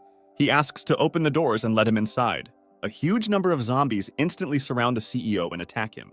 Wiping's wild scream is heard, and in a matter of seconds, aggressive monsters tear his body to pieces. Tong is unable to look at what is happening. She turns away and covers her face with her hands. Mr. Yamada asks Zhao to come to his senses. He is trying to pay off with big money. Yamada asks to die at the hands of a human. He does not want to be burned by zombies. Zhao orders him to be locked in a utility room. Zhao passes by Binyan. The girl tries to talk to the guy, but he ignores her and passes by. Binyan sits at her desk. She considers herself to blame for what happened. The corporation employee tells Binyan that the reconnaissance team has not returned and asks the girl about her future plans. Binyan believes that she is unworthy to be the chairman of the company because she is unable to take care of people. The girl is very upset because she allowed the company employees to go on reconnaissance. Binyan believes that she made the wrong decision, which led to the death of people.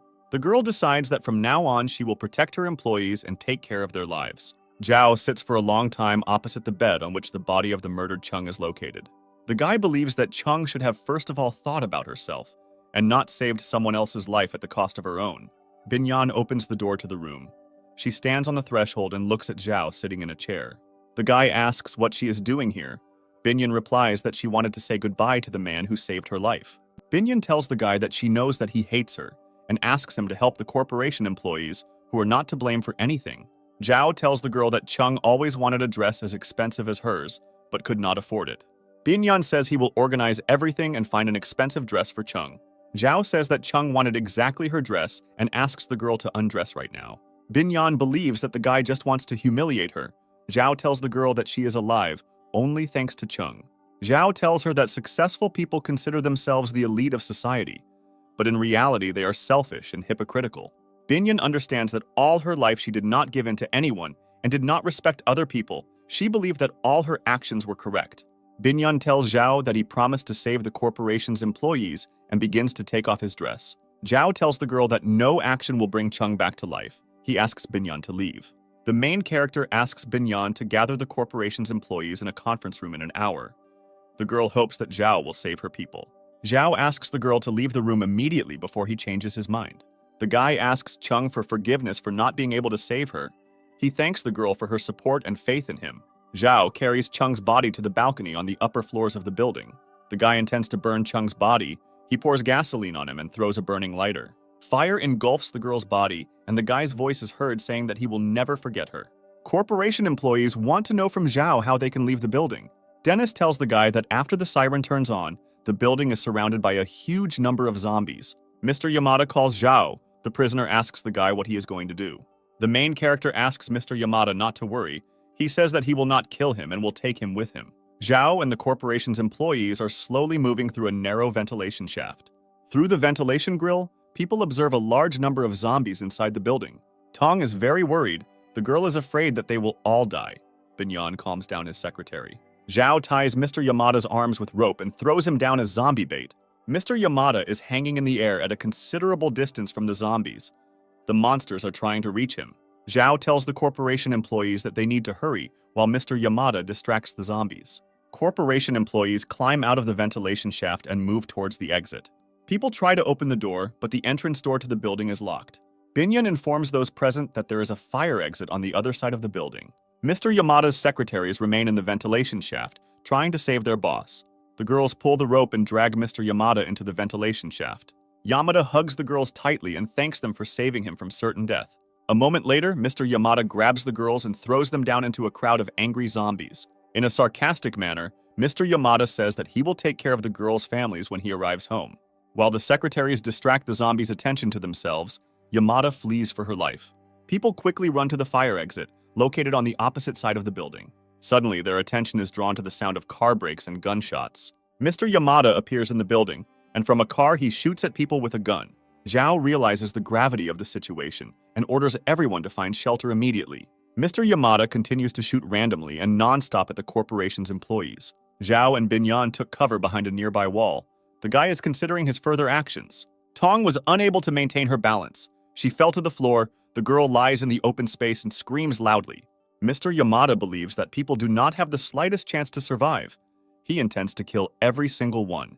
Dennis grabs the dining table, with which he intends to protect himself from bullets, and rushes to Tong's aid.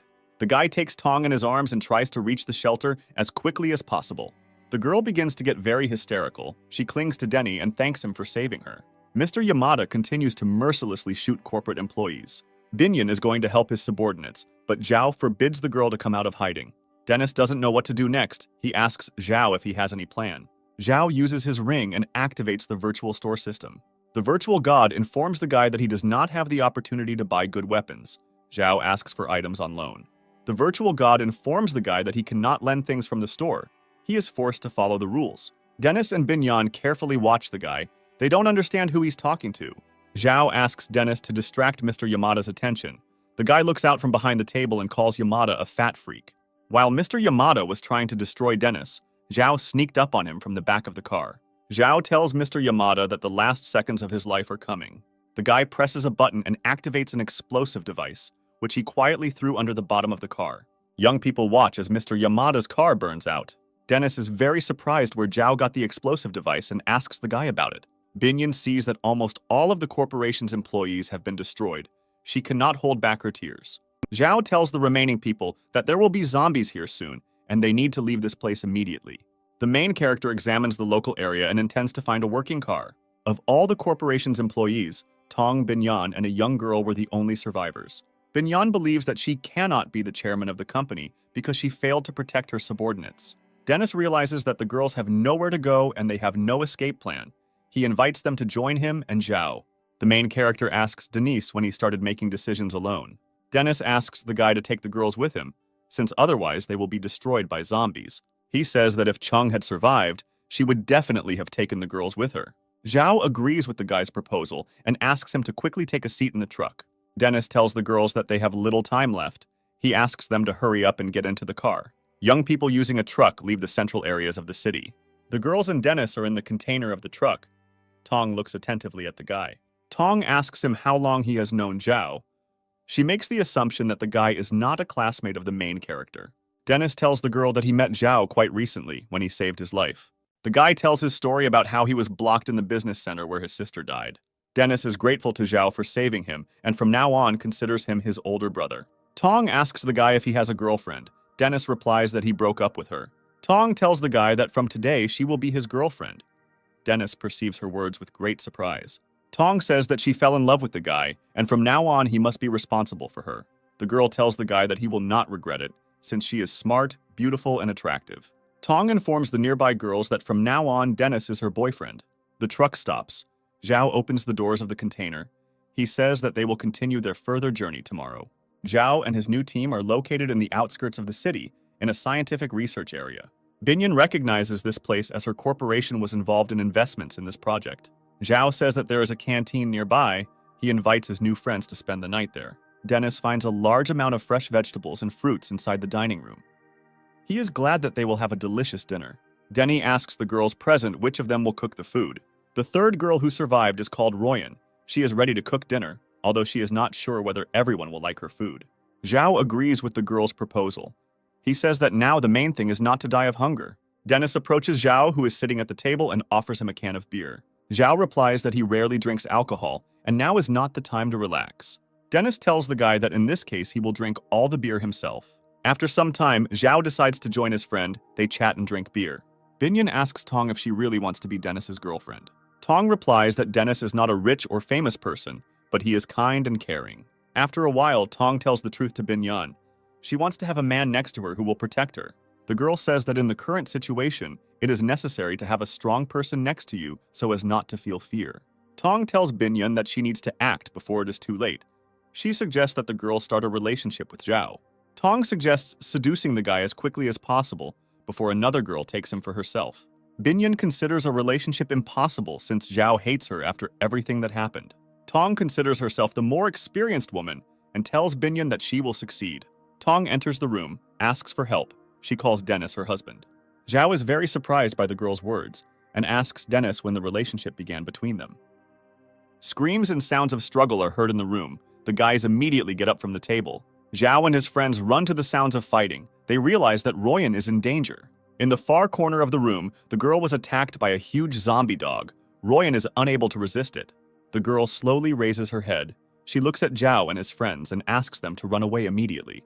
A huge zombie dog rushes at Zhao. The guy orders Dennis to take the girls away. Dennis grabs the girls by the hands and tries to drag them away. They don't want to leave the wounded Royan. Zhao takes out his fire axe and hits the zombie dog hard. The blow did not cause any damage to the zombie dog. The guy retreats to the wall, taking a defensive position. Zhao understands that in front of him is a high-level mutated zombie who has a quick reaction and colossal vitality. The guy believes that in a normal fight he cannot cope with the zombie dog, so he tries to lure it into a trap. Dennis orders the girls to hide in the staff room, which is nearby, and he intends to return to help Zhao. Royan, after being bitten by a zombie dog, turned into a monster. She gets to her feet and begins to approach the young people. Tong doesn't understand that the girl has turned into a zombie.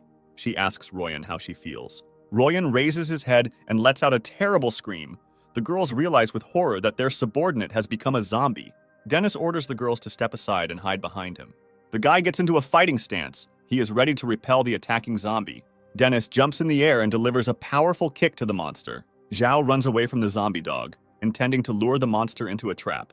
The guy hid in the kitchen. The zombie dog can't find the guy. She hits the floor with her paw and makes a loud roar. Zhao comes out of hiding. He tells the zombie dog that he is stupid and starts teasing him. The zombie dog jumps to its feet and attacks the guy in a furious attack. The monster cannot calculate the distance and crashes into the door of a metal cabinet with all its strength. Zhao kills the trapped zombie dog with a powerful blow from a fire axe. The virtual god congratulates the guy on successfully killing a mutated zombie and awards 2 experience points. Zhao climbs into the closet, trying to find a mutated core in the zombie's severed head. The guy believes that the mutated core should be worth a lot, but the virtual god informs him that animals do not have cores. Dennis comes into the kitchen and asks the guy who he was just talking to. Dennis is jealous of Zhao's fighting qualities and asks the guy to teach him how to fight just as effectively. Zhao asks his friend how the girls are feeling. The guy replies that he sent the girls to the shower because zombie blood got on them. The guy is surprised that there are not a large number of zombies around. He asks everyone to be on guard. Dennis tells Zhao that Royan has died, and now the guy doesn't know who will cook dinner for them. The girls praise Zhao for the cooked dinner, noting that it looks beautiful and smells delicious. Zhao tells his friends that he learned to cook while living in a student dormitory. Tong thinks the girls are lucky to have Zhao because he can cook well. Dennis answers Tong. He says that cooking is not a man's job, but a woman's responsibility. Tong says that women are born to do fine things, and hard work is the responsibility of men.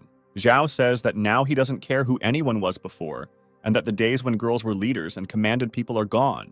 Tong sees that the situation is heating up. She tries to change the topic and says that she was joking. Binyan drank a large amount of beer. The girl asks Zhao why he considers himself in charge. Binyan tells the guy that he always mocks her. The girl believes that being the chairman of a company is very hard and responsible work. Tong realizes that the girl drank and said a lot of unnecessary things. She tries to calm her down. Zhao is immersed in heavy thoughts. The guy realizes that he is treating Binyan very harshly. Tong tells her friend that she has been drinking a lot and needs to rest well. She brings the girl into the room and puts her on the bed. Binyan asks not to leave her alone and states that she can fight zombies on her own and survive without men. Binyan intends to defend himself and invites Tong to leave the group of guys tomorrow. The girl states that Zhao is a nasty, impudent, and arrogant young man, and that she has never met such people in her life. Binyan wakes up with a severe headache, suffering from a severe hangover. Zhao staggers along the corridor. Dennis offers to help the guy get to his room. Zhao refuses the offer of help and says that he feels fine. The main character remembers his past girlfriend.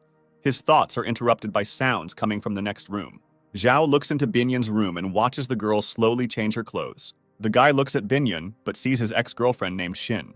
Zhao slowly approaches Binyan and asks what she is doing here. Binyan says she is changing and asks the guy to leave her room immediately. Zhao is very drunk. He hugs the girl and tells her that he is glad to see her alive and unharmed. The guy believes that he is communicating with Shin and tells the girl that he loves her very much. Binhyun doesn't understand how Zhao can love her. She believes that the guy has been hating her all the time. Zhao says that he always loved the girl, but did not dare to say it because he thought that he was not worthy of her. The main character is going to use all his strength to protect the girl. Binhyun was very emotional. She did not expect to hear such words from Zhao. The main character hears a noise. He suddenly jumps out of bed and thinks that they were attacked by zombies. Tong and Dennis are standing on the threshold. The girl asks the guy why he sleeps naked in Binhyun's room. Tong attacks the guy, accusing him of taking advantage of Binhyun while the girl was drunk. Dennis asks the guy if he really did that. Zhao tries to collect his thoughts but cannot answer his friend. Zhao doesn't remember the previous evening well. He remembers that he drank a lot of beer and was dizzy.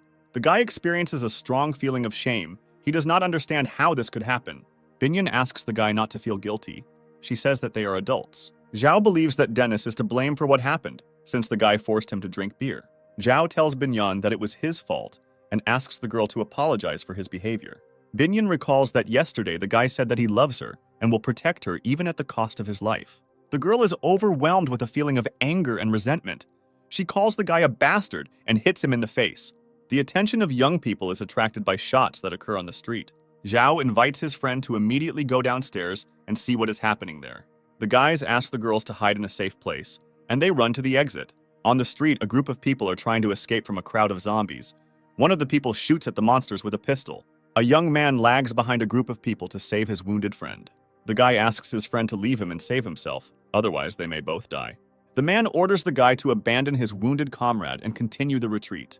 The guy runs out of bullets in his pistol. The zombies take advantage of the moment and attack him. One of the zombies runs to a wounded comrade who is unable to defend himself. Suddenly, Zhao and Dennis appear on the street. They immediately enter into battle.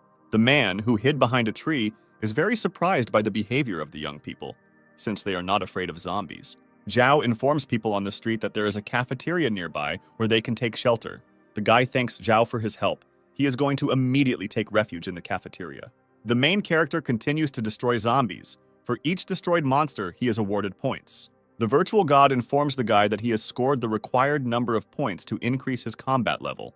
Dennis's voice is heard, warning the guy that a large group of zombies is approaching them. Zhao feels how the transition to a new combat level has improved his characteristics, and with new strength, he rushes against the superior forces of the monsters. The guy feels limitless power within himself. His perception of air currents and sounds has increased. Dennis does not understand where his friend got his enormous strength and colossal reaction. The surviving people run into the open doors of the cafeteria and are greeted by Tong and Binhyun. Tong is very excited. She thinks that you need to be careful with new people. A stranger tells others that his best friend has died, and he is going to bury him. The man demands that the guy immediately barricade the doors to prevent zombies from entering the cafeteria.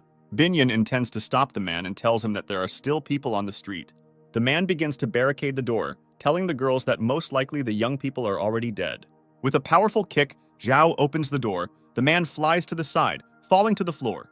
He is very surprised that Zhao and his friend survived. Tong rushes to Dennis. She hugs the guy tightly and says that she was very worried about him. Binhyun tells Zhao that she saw him bravely fight the zombies. The guy silently passes by. Binhyun invites Tong to go upstairs with her since she doesn't want to stay in Zhao's company.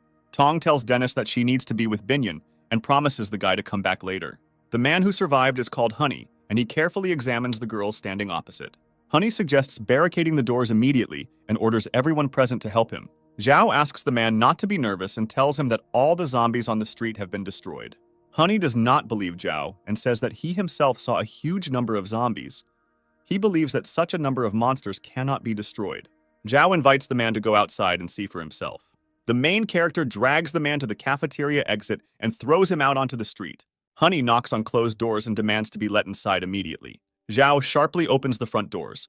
The man loses his balance and falls to the floor with a crash. Honey expresses his dissatisfaction to Zhao. He tells the guy that he is the son of influential people. The honey girl asks him to look at her pants. The man realizes that he is in an awkward situation. Dennis is very amused by the current situation and jokes rudely at Honey. The man tells his girlfriend not to laugh at him and stabs her hard. Honey orders his bodyguard to immediately deal with the young men and take the pants from one of them. The bodyguard tells the man that it is not his job to solve the diaper problem. Honey becomes furious and tells his bodyguard that if his order is not followed, he will not receive his salary this month. The man once again orders the bodyguard to take away one of the guy's pants. Honey is outraged by the fact that his father spends a huge amount of money every month on security. He considers this a sufficient condition for carrying out all his orders. The bodyguard calls Honey a stupid and spoiled person. He says that his loved one died because of him. Max demands that the man treat Zhao and his friend with respect, since the guys saved them from death. Honey does not intend to listen to such speeches from the subordinates whom his father hired to work. Zhao approaches Honey and gives him a prophylactic kick to his soft spot. Honey is outraged by what is happening. He believes that no one dares to treat a person of his level in such a way. Zhao tells the man that if he doesn't calm down, the guy will throw him out into the street among the zombies. Honey tells Zhao that his father will find out and will punish him severely for his behavior. Zhao asks the bodyguard's name and meets a guy named Max. The guy tells Max that he considers him a good person and invites him to join his squad. Zhao knows that Max did not abandon his close friend in a dangerous situation and says that he respects such people. Honey begins to get very nervous. He is afraid that he may be left without the protection of a bodyguard. Max thanks Zhao for saving him and tells him that he cannot join his squad. Dennis is very surprised by the guy's decision. He doesn't understand why he should protect a person like Honey. Max informs the young people that he has a contract. His moral principles oblige him to fulfill the terms of the contract. Zhao is very pleased with the guy's answer. He begins to respect him even more. Zhao believes that there is a solution to this situation, and it is the death of the employer. Honey experiences great fear from the guy's words. He threatens the guys with his powerful father. Dennis tells Honey that the man acted vilely. He barricaded the doors while the young people were still on the street. Dennis hates such people. He swings his combat sword to strike. Dennis's attack is suddenly blocked by Max's bodyguard. He holds the hand in which Dennis is holding the sword. Max apologizes to the guy. He says that he cannot allow anyone to harm his client. Dennis tells the guy that he intends to destroy Honey, and only death will stop him. Binyan informs Tong that she can no longer be on Zhao's team. The girl says that Zhao does not love her and uses her as a replacement for his beloved Shin. Binyan intends to leave Team Zhao. She believes it will be better for everyone. The girl asks her friend not to worry about her. She hopes to join the group of other survivors. Tong believes that Binyan is in love with Zhao and is trying to hide her feelings. Tong tells the girl that her guesses are correct, since Binyan was very embarrassed by her words.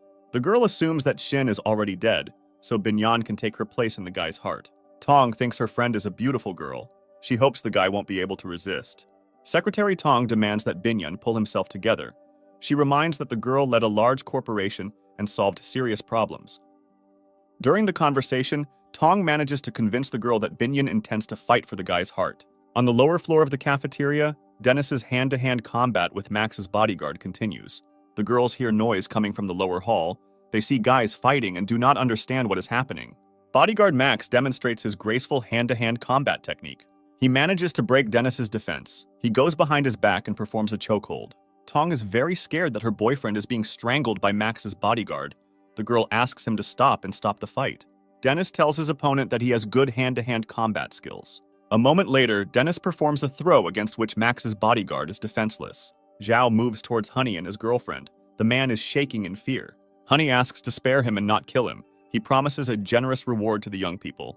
Zhao says that the life of Honey and his girlfriend is of no interest to the guy. The guy says that he is interested in Max's bodyguard and his contract. Honey says there is no problem with that and he intends to terminate his contract with Max. The man breaks the contract and tells Max that as of today, he is fired and is not his bodyguard. Zhao helps the guy to his feet and tells him that he is now a member of the team. The main character tells Max's bodyguard that he has a great gift for him. Zhao takes a large box of pistol ammo from his bag and hands it to Max. Dennis is very surprised that Zhao has cartridges. He was next to him all the time and did not see where the guy bought them. Zhao tells his friend that he took these cartridges from the looters he met on the road. Max's bodyguard tells the guy that he doesn't need gifts. He intends to help the squad selflessly. Zhao believes that today his squad has acquired a very valuable and useful employee. The main character suggests immediately discussing the evacuation plan. Honey intervenes in the conversation. Dennis orders the man to leave immediately. He is outraged by his impudent behavior. Honey asks the young people not to leave him. He says that his famous father will pay handsomely for his rescue. Zhao responds to Honey. He says that his team never hires useless people. Honey offers his woman as payment for his salvation. The girl is shocked by the man's words. Honey says his girlfriend is a popular star with millions of fans. The girl calls Honey a psycho. She says that she will not allow some poor people to touch her. Honey hits the girl and demands that she work off the expensive gifts he kept giving her. Binyan enters the room and tells those present that Zhao already has a girlfriend. Binyan approaches the surprised protagonist and kisses him deeply. Zhao was very surprised by the girl's actions. He asks her to stop immediately. Binyan tells the guy that from today she is his girlfriend. Dennis tells his friend that Zhao already has a girlfriend named Xin. The Honey girl considers herself much more attractive than Binyan. She hates her rival. Honey informs the young people that he has secret information. His father owns a large, top-class shelter. The man offers to go to his father's hideout, guaranteeing a safe place for the young men as a reward. Zhao responds to Honey, saying that he is not interested in such an offer. Honey calls the young people idiots and cannot believe that they refused his offer. Zhao tells the man that his hideout is thousands of kilometers away. The main character reports that the base organized by the government is much closer. Max's bodyguard has heard about the government base and thinks it's a great idea. Honey finds his father's base much better and safer and insists on moving towards it. The girl asks Honey not to contradict the young people and says that there are acquaintances of his father at the government base. Honey compliments his girlfriend, saying it's a great idea. Zhao considers Honey and his girlfriend to be cunning and unreliable people and thinks about how to deal with them. Honey is shaking with fear. He thinks that the guy heard his girlfriend's words. Zhao allows Honey and his girlfriend to join the team, provided that they strictly follow all of his orders. The main character has prepared lunch. He offers to eat, immediately setting off on the road. Dennis eats the food prepared by Zhao with pleasure. Bodyguard Max is surprised at the guy's appetite. Honey and his girlfriend think this kind of food is terrible. They are used to eating in expensive restaurants. The Honey girl suggests going to the kitchen and finding better products. Honey agrees with her. They get up from the table and go to the cafeteria kitchen. A few minutes later, Honey and his girlfriend run into the dining room. They are very scared and scream loudly. Honey tells the young men that there is a female corpse in the kitchen. Zhao tells him not to worry. The young people tell Honey that in the kitchen lies the corpse of Royan, who has turned into a zombie. Zhao informs those present that lunch is over and orders them to hit the road. Zhao and Dennis are in the cab of the truck. The rest of the team is located in the container. Honey tries to get to know Binyan. He says he heard her called the chairman of the company. Tong demands the man to stop harassing his girlfriend immediately. Otherwise, she promises to complain to her boyfriend. Honey approaches Tong and says that he really adores beautiful girls like her. The man believes that the girls have chosen bad guys and offers to find them a good place when they arrive in the capital. Max's bodyguard threatens to break Honey's arm if he doesn't stop acting like this. Max reminds his former employer that the contract is terminated, which completely frees his hands. The guy says that he has endured the man's antics for a very long time, and his patience is running out. The door of the container opens. Zhao reports that the road ahead is damaged, and they will continue on foot. Honey is not at all happy with this proposal. He believes that traveling on foot is very dangerous. Zhao offers to let Honey and his girlfriend stay in the truck if they're that scared. Zhao's team immediately unloads from the truck's container. Honey is hesitant to join them. The Honey girl is very scared. She asks her man not to persist and to join the team. The Zhao squad moves through the abandoned streets of a small town. The guy demands everyone to be on alert. Tong is very scared and tense. The girl clings to her friend. There are a large number of zombies in the city. They hide in numerous gateways. Honey steps on an empty tin, causing a loud sound to be heard. The noise attracts the attention of zombies who are roaming the streets of a small town. Zhao demands that his team not move or make any sounds. Honey girl can't help but have a severe panic attack and screams loudly. A huge crowd of zombies, hearing human voices, rushes towards Zhao's team. The main character orders his team to immediately flee, and he himself decides to detain the attacking zombies. Using his fire axe, Zhao hits the monsters hard, hoping to hold off the zombies for as long as possible. In addition to using edged weapons, the guy competently uses hand-to-hand combat techniques. Suddenly, Max's bodyguard gets involved in the fight and begins to systematically shoot the monsters. Zhao is very surprised that the guy uses a silencer on his pistol. Max tells the guy that he made his own mufflers from steel pipe. Zhao is once again convinced that it was not in vain that he invited Max's bodyguard to join the squad. The main character understands that they cannot hold back the zombies who are present. He gives the command to retreat. Dennis is very surprised by the number of zombies present on the street. Monsters are constantly present. Zhao orders his team to hide in the store across the street. He says there are no zombies there. Honey attacks Binyan and forcibly snatches her backpack, which was behind the girl's back. He manages to take possession of the backpack, and together with his girlfriend, he runs into a nearby building. Tong asks her friend if she is okay, to which the girl replies that she sprained her ankle. Zhao understands that Binyan cannot walk on his own. He carries the girl in his arms. Honey believes that he has outwitted the Zhao squad. He wishes the young people to die on the street. He reports that the Zhao squad will greatly regret that they refused to go to his father's hideout. Honey's voice is heard telling the young people that he considers them the scum of society and is looking forward to the moment when they are devoured by zombies. Max's bodyguard takes out his pistol and fires several shots at the glass door of the room. Honey's fear is replaced by intense joy as armored glass is installed on the doors. A man tells young people that they are not strong enough to cope with him. Tong informs his friends that a large number of zombies are approaching them. Zhao warns Honey. The guy says that he will get the man and punish him severely. The main character orders his team to follow him and not slow down. Young people run into an open room. Zhao demands to immediately barricade the doors. The main character finds a sofa indoors and lays the wounded Binyan on it. Tong is worried that the girl may have a fracture. Binyan replies that she is fine. She just twisted her leg. Zhao examines the girl's wounded leg and asks her to be patient. The guy realizes that there is no fracture and is going to go outside to find a cure. Binyan asks the guy not to go outside. She says that the wound is minor and it will go away soon. The girl continues to persuade the guy not to go in search of a cure, since there are a lot of zombies on the streets. Zhao accepts the girl's offer and asks to immediately inform her if her health worsens. Zhao wakes up from Tong's loud voice. The girl says that her friend has developed a severe fever. Zhao approaches Binyan. He realizes that the girl's condition has deteriorated greatly. The guy blames himself for listening to the girl and not immediately going in search of a cure. Zhao asks Tong to look after the girl while he searches for a cure. Tong calls Honey a vile freak. The girl showers the man with curses. Zhao uses short dashes and approaches the nearby pharmacy with extreme caution. The guy finds a large number of drugs in the pharmacy and is glad that he can take a lot of drugs in reserve. Two mutated zombies notice Zhao entering the pharmacy and inattentively watch the guy. Tong does not leave the girl for a minute. Binyan tells his friend that he is very thirsty. Tong opens his backpack and realizes that Honey has taken the last of his water supplies. The girl goes to the sink to get water from the tap, but there is no running water in the room. Tong looks at her boyfriend standing at the entrance. She intends to ask him to find water. Dennis tells the girl that the squad leader ordered him to stay near the doors all the time and guard the exit. Tong grabs the guy by the ear and tells him that they need to have a serious talk. Dennis is surprised by the girl's actions. He asks her why she behaves this way. Tong tells the guy that Honey took all the water supplies, and everyone needs to take care of how to give Binyan something to drink. Dennis once again informs the girl that he cannot violate Zhao's orders. Tong raises her voice at the guy. She tells him that he must make his own decisions. The girl believes that Dennis should not constantly listen to Zhao and ask his permission. Tong demands the guy to immediately leave the premises and look for water. Dennis goes out onto a deserted street and thinks in which direction to start his search. Zhao, with the help of a virtual god, acquired a second level of power, which allowed him to cope with two mutated zombies. The guy pulls out the cores from the bodies of zombies and intends to exchange them for weapons in a virtual store. The virtual god informs the guy that his cores are low level and he cannot reuse them. Zhao reacts negatively to this news.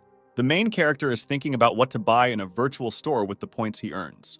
He decides to use the points he earns to increase his level of agility and strength. The virtual god informs the guy that the exchange was successful. Zhao wants to immediately test his skills in practice. The main character goes out onto the night street and heads to the building in which Honey is hiding. The guy swings his fire axe and hits the armored door. Honey is distracted from eating food and is disturbed by the sound of breaking glass. Zhao is pleased with his new level of strength. He was able to break armored glass that bullets could not penetrate. Suddenly, a car drives out of the building, in which Honey and his girlfriend are hiding. Honey looks out of the car window. He calls the guy a stupid freak and invites Zhao to catch him. The main character immediately gives chase, intending to catch up with the moving car. Zhao approaches the car and throws his fire axe at it. The throw turns out to be inaccurate. The guy misses, and Honey manages to escape. Dennis wanders the streets for a long time in search of shops or cafes, and finally he manages to find a fish restaurant. The guy enters the room and sees a large number of canisters in front of him. Dennis opens one of the barrels. He is happy because there is clean water inside. The guy tastes the water but immediately spits it out because it turns out to be salty. Dennis does not notice how a man with a huge bat in his hands is approaching him from behind. The man hits the guy with a strong blow on the back with a bat. Dennis loses his balance and falls. The woman tells the man that there is a living person in front of them, not a zombie. Dennis struggles to open his eyes and sees two young men sharing his combat sword. The people who captured Denise see that the guy has returned to consciousness and are carefully watching him. The guy asks the people around him who they are and why they attacked him. The woman apologizes for the misunderstanding, explaining that their family thought the guy was a zombie. Dennis asks the woman why they tied him up in this case and demands to release him immediately. The woman tries to free Dennis, but the man stops her, fearing that the guy might be infected. An unfamiliar woman reports that Dennis has no wounds and looks like a human. One of the young people suggests not to coddle the prisoner and immediately destroy him. Dennis was greatly amused by the guy's proposal. He reads him as a pathetic weakling, incapable of murder. Dennis's words infuriate the guy. He tells him that he doesn't know who he's contacted. The guy snatches the combat sword from his brother's hands. He intends to attack Dennis. The guy holds a sword in his hands and approaches Dennis. The parents order the guy to stop immediately. Dennis manages to unnoticed free his bound leg and strikes the guy. The guy loses his balance. He falls to the ground with a roar. The combat sword flies out of his hands. The combat sword hits the wooden stand to which Dennis was tied. It cuts the ropes and frees the guy. Dennis frees himself from his bonds. He asks the guy if he wants to kill him now. Young people hide behind their father. They ask him to protect them from Dennis. Dennis considers the people present in the restaurant to be an ordinary frightened family and not professional killers. The woman asks Dennis to forgive her son's antics. She says that her children are young and stupid. Dennis asks the people standing opposite him how they ended up in a fish restaurant. A woman tells a story about how they were celebrating a birthday with the whole family, after which an outbreak occurred. The head of the family asks Dennis how he got into the restaurant. The man hopes that the zombies have left the city. Dennis tells the frightened people that the city is full of aggressive zombies. The brothers do not believe Dennis's words. They believe that the guy is blatantly deceiving them. The man tells Dennis that he believes his words. He asks to help him and his family. The head of the family apologizes to Denny for the attack on him. He says that he was scared and defended his family. A man asks to join the Jow Squad, but his relatives are against it because they are afraid to go outside. The head of the family asks his relatives to shut up. He believes that if they stay in the restaurant, they will die. The man says that Dennis and the Jow Squad are their only hope for salvation. The woman agrees with her husband. She asks Dennis to take them to the Jow Squad. Dennis promises to fulfill the request of his new acquaintances, but in return he wants fresh water. One of the sons immediately goes to the kitchen and brings out a large barrel of drinking water. Tong begins to get very worried since Dennis has not yet arrived. Zhao is dissatisfied that the girl sent the guy alone to the street. Tong leaves in the direction of the front doors. She is going to wait there for the guy to arrive. Zhao applies healing ointment to Binyan's wound. The guy says that the medicine should help the girl. Zhao apologizes for the words he rashly said to the girl in the evening. Binyan tells the guy that there is no need to apologize because she acted too confident yesterday. Zhao thinks Binyan is a very brave girl. He tells her this in a quiet voice. The guy tells Binyan that she is a charming young girl who has a lot of qualities. Binyan is trying to find out what the main character's past girlfriend was like and what attracted the guy to her. Zhao tells the girl that he didn't know Shin at all and never even really spoke to her. These words make Binyan furious. She doesn't want the guy to suffer from unrequited love. The girl notices that Zhao brought her new sneakers along with the medicine. She is grateful to the guy for his care. Zhao believes that the girl needs to change into more practical and comfortable shoes. Binyan believes that she is very lucky to have a young man who protects and takes care of her. Binyan intends to become the only woman in the guy's heart. She says that she will make him forget about his last girlfriend. Dennis enters the room. He is holding a large canister of drinking water in his hands. Tong realizes that a romantic conversation is taking place between Zhao and Binyan and orders Dennis to leave immediately. Zhao praises Dennis. He is proud that the guy was able to extract valuable water on his own.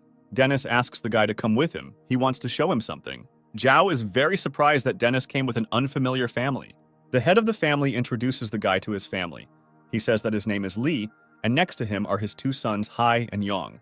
The woman's name is Mila. She sincerely thanks Zhao and his friends for saving her. Dennis says that he only promised to take the family out of the restaurant. The decision to join the squad will be made by Zhao. Hai sees Zhao as an ordinary guy and doubts that he can be a good commander. Yong notices the food lying on the table and informs his family. The guy runs up to the table. He cannot control his feeling of hunger and tries to take food. A fire axe flies past Yong, and the guy drops a loaf of canned bread from his hands. The guy hides behind his parents. He tells them that Zhao wanted to kill him. Li apologizes to Zhao for his children. He says that they are too young and do not understand what they are doing. Zhao warns the young people. He says that next time he will cut off his hand. The main character accepts only useful people into his squad. He asks Li and his family how they can be useful. Tong informs the family that their squad will not tolerate unnecessary ballast in its ranks. Li talks about how he has been a driver all his life and his wife can cook well. Bodyguard Max says that they need people in their squad who they can rely on in difficult times. Mila reports that their family is very kind and responsible and will benefit the squad. Zhao strongly doubts the usefulness of the two teenagers. He asks how they can help him. Mila says that her children are very capable and hardworking people. Zhao agrees to accept the new family into the squad. He informs them that food in the team is distributed in accordance with the work done. Hai is very unhappy that they will have to work tirelessly and follow the instructions of the commander. Zhao is bent over a map of the city, discussing evacuation options with his friends. Dennis suggests taking a shortcut and fighting your way through the zombies. Max offers a longer but safer route since they only have 3 experienced fighters in their squad. Zhao supports the Max bodyguard option. He is going to lead the squad along a safe road. Zhao decides that as soon as Bin Yan's leg heals, they will immediately begin their journey to the government base. An expensive limousine pulls up to the restaurant where the Zhao squad is hiding. The young people are delighted with the big car. Dennis asks Zhao where he got it. Zhao answers the guy. He says that he didn't waste any time and found a car parked in a nearby area. The guy throws the keys to Mr. Lee. He tells him that he has a new job. Mr. Lee is incredibly happy. He tells others that he has never driven such an expensive car in his life. The bright sun is shining. An expensive limousine is driving quickly through the deserted streets of the city. Tong asks his friend how her leg is. The girl replies that she feels good and the pain is almost gone. Yang studies a large number of different devices that are installed in the car. After some time, the younger brother finds a bottle of expensive vintage wine. The brothers are going to taste it. Mila orders her children to immediately put the bottle back and stop playing around. Hai tells his brother that he is very dissatisfied with the strict discipline and order in the Zhao squad. Max's bodyguard tells Zhao that they are going in the wrong direction. The guy says that he knows about it. He is going to visit a very interesting place. Zhao and his team arrive at the police headquarters building. Dennis wonders what they are doing here. Max replies that they came for weapons. Hai does not understand how the guys will be able to get inside the police station, at the entrance of which there are dozens of zombies. Zhao is tired of Hai's chatter. He says that if the guy does not shut up, he will go to the police station with him. Hai thinks it's utter madness to fight so many zombies. Zhao tells his new friends that it's time to listen to some fun music. The guy turns on the car's audio system at full volume and attracts the zombies' attention. Zhao gets out of the car. The zombies standing at the exit of the police station are trying to catch up with the guy. Max's bodyguard reports that Zhao has distracted the zombies and says that they need to head to the police station. Hai thinks Zhao is a crazy person and thinks that the guy is doomed to die. Dennis informs the guy that if he doesn't stop chatting, he will be thrown out to be eaten by zombies. Dennis tells the girls that he and Max are going to the police station. He asks them to stay in the car. Max's bodyguard tells Lee and Yang that he will accompany them to the police station. Dennis asks Max why they need untrained fighters. Max replies that if you leave the family together, they will steal the car. Yang says he doesn't want to go outside. Mila wants to go to the police station with her sons. Max refuses the woman. He says either they go with them or the whole family gets out of the car. Hai overcomes his fear and agrees to go on reconnaissance with the guys. Zhao's squad enters the police station and slowly moves through the deserted corridors. Dennis asks everyone to be careful, as the silence is very annoying for the guy. Team Zhao finds a weapons room. The guys intend to take as many weapons with them as possible. The voice of a stranger is heard, demanding that you stay in place and raise your hands up. A police captain appears in the corridor, with a group of police officers standing behind him. Dennis informs the police captain that they have come to the police station for help. The police captain demands that the guys lay down their weapons. He intends to check them for infection. The police search Zhao's team and inspect their appearance for signs of zombie bites. A pistol with a silencer is taken from Max's bodyguard. The police captain reports that he will confiscate the firearm. The police captain asks the guys how they got into the building when there are a large number of zombies on the street. Dennis tells the policeman that they are heading to a government base and stopped on the way for help. The guy says that the zombies were distracted from the entrance by their commander, so they were able to enter the building. The police captain apologizes for the rude manner and tells the guy that he is in charge here. Dennis asks the policeman how long they have been at the police station. The captain reports that their only car has broken down and they have been in captivity for several days. Hai asks the police why they don't fight since they have firearms. The captain answers the guy. He reports that they tried to escape from the encirclement, but suffered heavy losses. The policeman asks the guys for some gasoline so that they can evacuate themselves and take the prisoners with them. The captain invites Dennis to move towards the government base together. Dennis is pleased with this offer, since the police are experienced fighters and have firearms. The guy offers to leave immediately, but the policeman asks him not to rush. They need to collect weapons and documents. The captain suggests that Zhao's team rest for a while they get ready. Yang learns that there is food at the police station. He is incredibly happy about this news. Dennis asks the police to hurry up. As they have little time, the zombies may return soon. The captain promises to finish the gathering soon and says that his subordinate will take them to the restroom. Max's bodyguard asks the policeman to return his gun to him, but the policeman is in no hurry to do this. The captain notices the homemade silencer on the gun and states that it is unsafe. Max asks the law enforcement officer not to worry about this and claims that he has skills in handling firearms. Hai advises bodyguard Max not to argue with the police captain and give up his demands. Dennis believes that the police chief is worried about the life and health of bodyguard Max. Max agrees with the arguments of the guys and the police captain. He stops contradicting them. The police lead Zhao's team through dark corridors and into a break room. The guys stop near the prison cell. The accompanying policeman tells them that they have arrived. The police forcefully drag Team Zhao into the criminal's cell. The policeman accompanying them orders them to sit quietly. Otherwise, he promises to shoot the guys in the head. Mila tells the policeman that there was a misunderstanding. She does not understand why they were locked in the cell. The man throws a strong kick at the bars, and the woman flies off to the opposite side of the camera. Hai is outraged by this treatment of his mother and hurls angry curses at the policeman. The sound of a pistol shot is heard. Bodyguard Max saves Hai from a bullet flying at him. Dennis becomes very furious. He says that he will tell everything to the chief of police. The police are very surprised by the guy's naivety. They look at him and laugh loudly. A voice comes from the next cell, which says that screaming and calling for help is pointless. The man in the next cell says that there are no police at the station. These are prisoners in disguise. The man's name is Feng. He is a policeman who was captured by criminals. Criminals in police uniforms look at a parked limousine. The gang leader believes that the car should have enough supplies and water. He orders his accomplices to go outside to capture the girls and take supplies. The gang leader feels comfortable in a world where chaos and lawlessness reign. The criminals believe that today is a good day for them, since the loot came into their hands. Zhao is very surprised that the decomposed bodies of zombies could haunt him for so long. The guy intends to destroy a large group of zombies and earn a large number of points for the virtual store. Suddenly, the zombies let out wild screams. They turn around and run away in horror. Zhao looks at what is happening in surprise. He does not understand what could have scared the zombies so much. On the pillar, the guy sees a creepy-looking monster who is looking at him carefully. The virtual god tells the guy that this monster is a second-class devourer. Zhao realizes that this monster will be very difficult to deal with. Its long tongue is especially dangerous. The devourer jumps off the pole and quickly approaches the guy. This type of monster has an increased reaction. Zhao has difficulty dodging its attacks. In addition to increased reaction, the devourer has enormous strength and endurance. He attacks the guy non-stop. Zhao understands that an ordinary person is not able to cope with such a monster. The devourer spits out its huge tongue, which instantly wraps itself around the guy's body. The zombie, using his tongue, lifts Zhao into the air. The guy is unable to escape from captivity. The virtual god informs Zhao that the devourer's weak point is his head, and the guy kicks him. The blow hits the target, the zombie loosens its grip, and the guy frees himself from the grip of his tongue. The devourer immediately turns around and tries to escape. Feng informs Zhao's team that the police captain is fake and is the leader of a gang.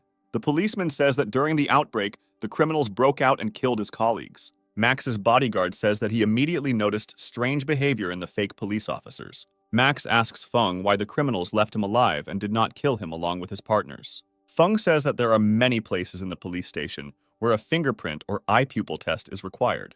Dennis tells the policeman that their commander is outside and he is not an ordinary person. The guy says that Zhao will soon come to the rescue and free all the prisoners. Yang asks Mila how she is feeling. The woman says that her stomach hurts a lot and that she might be injured. Dennis decides to help the woman. He approaches her and asks permission to look at her wound. Mila tells the guy that her death is inevitable and asks him to take care of her sons. She asks her sons to grow up to be worthy people, start families, and have children. Dennis tells the woman that she only has a small bruise. He asks her not to make sudden movements. Max's bodyguard tells his friend that the bandit leader knows about the car outside. Dennis offers to get out of the cage with the help of wet clothes. He says that he saw in the movies how by twisting clothes you can bend the bars. Hai thinks this idea is idiotic. He tells the guy that he won't succeed and asks him to put on clothes. Yang tells Dennis that he needs to be polite to his brother since he is the only person who can open the door. Hai asks the young people to give him a pin or something similar to a needle. The captive cop from the next cell throws the guy his police badge. Hai says he has never worked with a police badge before and is using it to try to open the camera lock. Yang tells Dennis that his brother is the best lockpicker and once even snuck into the director's office. After some time, Hai opens the cell lock. Dennis realizes that he greatly underestimated the guy. The young people find the keys to other cells and free the captive policeman. The captured policeman asks the guys to leave. He intends to free several more survivors. Dennis tells Feng that they will help free the prisoners. Running down the corridor, Max notices a familiar face and stops in front of the camera. Honey is in the detention cell. He says that they want to kill him and plaintively asks for help. Feng asks Dennis who this man is. Dennis tells the policeman that he is a vile man. Max asks Honey how he ended up here and what he is doing in the detention cell. Honey reveals that their car broke down and then they met fake police officers. The man tells the guy that they were made slaves and his girlfriend was used as a concubine. Honey tells Max that she is incredibly happy to see him and asks him to save him from the villains. Dennis believes that after what Honey did, he should under no circumstances be helped. Honey apologizes for her actions and promises the guys that nothing like this will happen again in the future. Dennis informs the man that they are not going to step on the same rake twice. Honey tells Max that he is a bodyguard and his duty is to protect his employer. Dennis informs the man that he personally terminated the contract. Max says that a bodyguard does have a duty to protect his employer. He approaches Honey and tells him that this rule does not apply in his case, since the contract is broken. Max tells the man that he will give him the keys to the camera, and that will be the end of their partnership. Max's bodyguard throws the keys to the camera into a nearby dirty toilet. Honey is outraged by the guy's actions and intends to take brutal revenge on him in the future. Feng calls the elevator. The policeman is very surprised because the elevator has stopped working. The policeman tells the guys that the elevator is the only way out, and they won't be able to get out until someone from above comes down to them. The voice of Dennis is heard asking Feng what they should do now. The policeman replies that the only way to get out is to wait for the criminals below. Feng tells the guys that sooner or later their friends will be captured and taken down. Tong is very worried about the young people. Quite a lot of time has passed and they still have not returned. Lee tells the girls that he is seeing people approaching the car. A criminal in a police uniform approaches the car and asks the girls to open the door. Lee tells the criminal that they have come a long way and are glad that the servants of the law want to help them. Binyan senses something is wrong and asks Lee not to open the car doors yet. The girl asks the criminal in a police uniform where her friends are now. The criminal tells the girl that her friends are completely safe at the police station and asks to go into the building, as zombies may soon appear here. Lee thinks he should listen to the policeman and asks the girl for permission to open the doors. The criminals think that they have been exposed. They are going to use brute physical force. One of the criminals hits the car window with the butt of a machine gun and breaks it. Tong is very frightened. She screams loudly and calls for help. Binyan understands that these are not police in front of them. One of the criminals grabbed Binyan and is trying to pull the girl out through the broken car window. A loud scream is heard and the bloody body of the criminal falls next to the car. The eater quietly crept up to the car and attacked the disguised criminals. The bandits take out firearms and begin to shoot the devourer. The bullets do not cause much harm to the monster. He screams loudly and rushes at the criminals. The devourer shoots out his huge tongue and destroys yet another fake cop. One of the bandits informs his commander that a group of zombies is approaching them. The monsters scream loudly and quickly approach the fake police officers standing by the car. Zombies attack not only people, but also the devourer, and a fierce battle ensues. Some of the zombies are trying to break the windows and get inside the car. The girls desperately defend themselves, covering the broken window with pillows and fighting off the zombies. The devourer managed to deal with all the zombies that attacked him. He stands up to his full height and screams loudly. A second later, the devourer falls, struck by a well-aimed throw from a fire axe. Zhao reloads the machine gun and begins to systematically shoot the zombies around him. Zhao takes the core of the killed devourer. The virtual god congratulates the guy on the expensive trophy. Binyan runs up to Zhao and hugs him tightly. She says that she is glad to see him alive and unharmed. Binyan tells the guy that their friends are in trouble and are being held captive in the police station. Tong tries to stop Lee. The man intends to go to the police station to save his family. Zhao tells Lee that he won't be able to help his family because he doesn't have enough strength and the bandits will kill him. The guy tells his friends to stay in the car and close the doors. He says that he will lead the prisoners out of the police station. Policeman Feng and Zhao's team are waiting for one of the bandits to come down. The sound of a descending elevator is heard. The guys arm themselves with improvised means and set up an ambush. The elevator doors begin to open, and Feng and Team Zhao rush to attack. From the elevator, a crowd of roaring zombies attacks people. This greatly shocks the prisoners.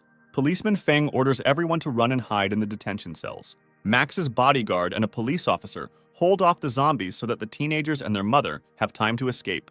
The young people manage to run into the cell and close the door behind them. The zombies unsuccessfully try to get them. Hei tries to open the doors on the back side of the cell to get out into another corridor. The guy opens the lock. Mila demands that her son stop burglary in the near future and find himself a girlfriend. Young people see a huge zombie approaching their mother from behind. Mila does not have time to react to the zombie attack. The monster grabs her and bites her on the neck. The woman realizes that she has no chance to survive. She asks Hai to look after her brother. Hai and Yong sit on the floor and sob loudly. They cannot come to terms with the death of their mother. Honey understands that he will have to get the keys to the camera from the dirty toilet. A man looks for his keys in the toilet and loudly insults Max's bodyguard. Honey says he will take brutal revenge on Max's bodyguard for the humiliation he suffered. He opens the cell door and orders his woman to leave with him. A man becomes very angry because a woman does not obey his orders. Honey tells the girl that she is defiled and unworthy of being his woman. The man runs out into the corridor. He intends to leave the police station. A moment later, Honey sees people running towards him. He realizes that zombies have broken into the room. Honey immediately runs back to her cell and tries to close the door behind her. Honey's ex-girlfriend does not allow the man to close the door to the cell. She blocks the bars with her hand. The girl tells Honey that he is a vile creature who gave her to the bandits in order to survive. Honey orders you to immediately remove your hand. The girl says that she doesn't want to live anymore. She intends to take Honey with her to the next world. Honey tells the girl that he is not going to die and kicks her.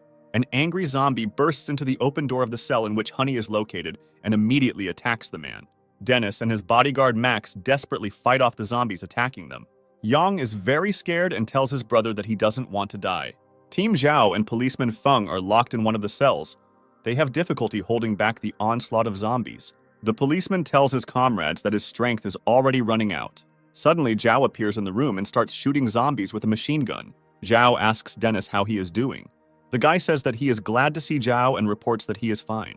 The main character brought a lot of weapons with him. The guy arms Dennis and the policeman Feng. Dennis hands over his machine gun to the policeman. The guy is going to fight the zombies with his sword. Dennis uses his fencing skills and effectively repels the attacks of the zombies attacking him. Bodyguard Max and policeman Feng shoot the zombies non-stop with firearms. Policeman Feng's voice is heard ordering Zhao to bend down. The next moment he kills the zombie who is about to attack the guy. Zhao realizes that Officer Feng saved his life and thanks the man. All the zombies are destroyed. Zhao says that everyone can leave the cells. The guy meets Feng and shakes his hand. Dennis tells Zhao the tragic story of policeman Feng. Zhao sees the grief-stricken brothers in front of him. They tell him that Mila is dead. The guy says that his father is waiting for them in the car. Suddenly, the gang leader appears in the room. He points a weapon at Team Zhao and orders everyone to raise their hands. The gang leader tells the guys that they are still too young and stupid to cope with him. Policeman Feng raises his gun and orders the gang leader to throw his weapon on the ground. The gang leader demonstrates a bomb that is behind his back. He says that he can detonate it at any moment. The bandit calls the guys vile insects and intends to seize the car with two girls. Hai believes that his mother died because of the gang leader. The guy intends to take revenge and destroy the bandit. Hai holds the gang leader tightly and asks his friends to run away immediately. The gang leader pulls out a gun to kill the guy, but Hai blocks his hand. Zhao is very surprised by the guy's actions. Until the last moment, he considered him a coward. The main character orders everyone to leave the room immediately before the bomb explodes. Yang doesn't want to leave his brother. He pulls Zhao's hand and asks him to save Hai. Zhao orders Dennis to look after the people. He is going to return and help Hai. The gang leader wins hand-to-hand combat with Hai. He is going to kill the guy. Hai's loud laughter is heard. The guy demonstrates the remote control for the explosive device in his hands. The guy tells the gang leader that he will take revenge on him for his dead mother. Zhao bursts into the room and shouts at the guy not to activate the explosive device. The next moment, a powerful explosion is heard. Shards of glass and building materials scatter around. Binyan's attention is attracted by the sound of a loud explosion. The girl runs out of the car. His son runs up to Lee and tells his father that his mother and his brother have died. Binyan runs up to the surviving guys. She asks why Zhao is not with them. A girl breaks into a destroyed police station, hoping that her boyfriend is still alive. Binyan is searching the police station when she comes across a dead gang leader. A girl is clearing out huge rubble. She doesn't want to believe that her boyfriend is dead. Dennis helps clear the rubble. He believes that Zhao should stay alive. Team Zhao hears loud groans and grunts coming from the far corner of the building. Young people look at Zhao and Hai. The guys survived after a powerful explosion. Team Zhao feels great joy and immediately rushes to the survivors. Young people hug the surviving boys and ask how they are feeling. Hai tells his father that he is completely fine and his entire operation was under complete control. Binyan is unhappy that her boyfriend risked his life and she loudly scolds him. The girl rushes to Zhao. She hugs him tightly and begins to sob heavily. The surviving police officers thank the Zhao team for their assistance and rescue. Lee informs the main character that after a family meeting, they decided to stay with the police and not continue to the base. Lee tells Zhao that the journey will be dangerous and he does not want to risk his sons. Zhao respects the decision of the head of the family and promises to inform the military of their location when his team reaches the base. Policeman Feng takes out a large number of weapons on the street and decides to join Zhao's team. Feng wants to go to the base to protect the people there. Zhao believes that Mr. Lee's sons are brave and responsible, and they will be able to be good assistants to the police. Team Zhao loads into a limousine and sets off on the long journey to the government base. He shouts loudly after the driving car. He demands that the young people stay alive. Zhao heard the guy scream, and as a sign of understanding and agreement, he raised his hand up. Team Zhao opens a bottle of collectible wine and decides to celebrate the new addition to their team. Zhao is very happy that his team has been replenished with a new combat unit in the person of Policeman Feng. The policeman thanks the young people for the trust they have placed in them and believes that he will be useful in the squad. Zhao hopes that they will reach the government base without any problems. The main character is going to distribute responsibilities in his updated team. Policeman Feng is very good at shooting and is suitable for suppressing enemy fire. Bodyguard Max has good shooting accuracy and can act as a sniper, shooting from afar. Zhao considers himself a poor marksman, so he is going to be in charge of close combat. Feng completely agrees with this arrangement of roles and proposes to train the girls in the use of weapons. Tong tells the guys that she has never held a gun in her life and doesn't know how to handle one. Dennis holds a huge sniper rifle in his hands and admires its power. Feng believes that owning a pistol is not difficult. He intends to train Zhao's team. Under the guidance of a police officer, the girls begin to undergo basic fire training. Zhao activates his ring to begin communicating with the virtual god. The guy reports that zombies are starting to mutate quickly and asks for a new powerful weapon. Zhao tells the virtual god that without a new weapon, it will be very difficult for him to save the world from zombies. The main character uses the third-level core to purchase weapons in the virtual store. The guy chooses immunity from the virus and a new battle axe in a virtual store. With the remaining amount from the sale of the third-level core, Zhao purchases a shield and a high-tech battle sword. Dennis trains hard in pistol shooting, but does not achieve good results. Zhao tries to calm the guy down. He tells him that you cannot become a good shooter in a short time. Dennis thinks that he is not a very effective fighter. The guy wants to bring great benefits to the team. Zhao tells his friend that he is his first employee and right hand. He demands that the guy get rid of stupid thoughts from his head. The main character tells the guy that he has a gift for him. He hands Dennis a shield and a combat sword. Dennis is incredibly happy with the gift. He considers it the best weapon for close combat. Zhao asks the guy not to forget who he is, once again emphasizing that Dennis is his right hand. Tong was around the corner all the time and eavesdropped on the guy's conversation. Dennis hurries to his girlfriend to show her the new weapon as quickly as possible. The guy meets Tong in the corridor and invites her to talk about a serious topic. Dennis's voice is heard asking Tong to marry him. Dennis is very worried and tells the girl that his intentions are serious and this is not a joke. The girl tells the guy that during the conversation she developed feelings for him. Dennis intends to protect Tong anywhere. Even if the girl refuses, he intends to take care of her. The guy is very worried about the fact that he comes from a poor working family, while Tong is from the upper echelons of society. Dennis begins to suspect that the girl was only using him for protection. Tong is upset by the guy's conclusions and is about to leave. Dennis stops Tong. The girl turns around and kisses the guy deeply.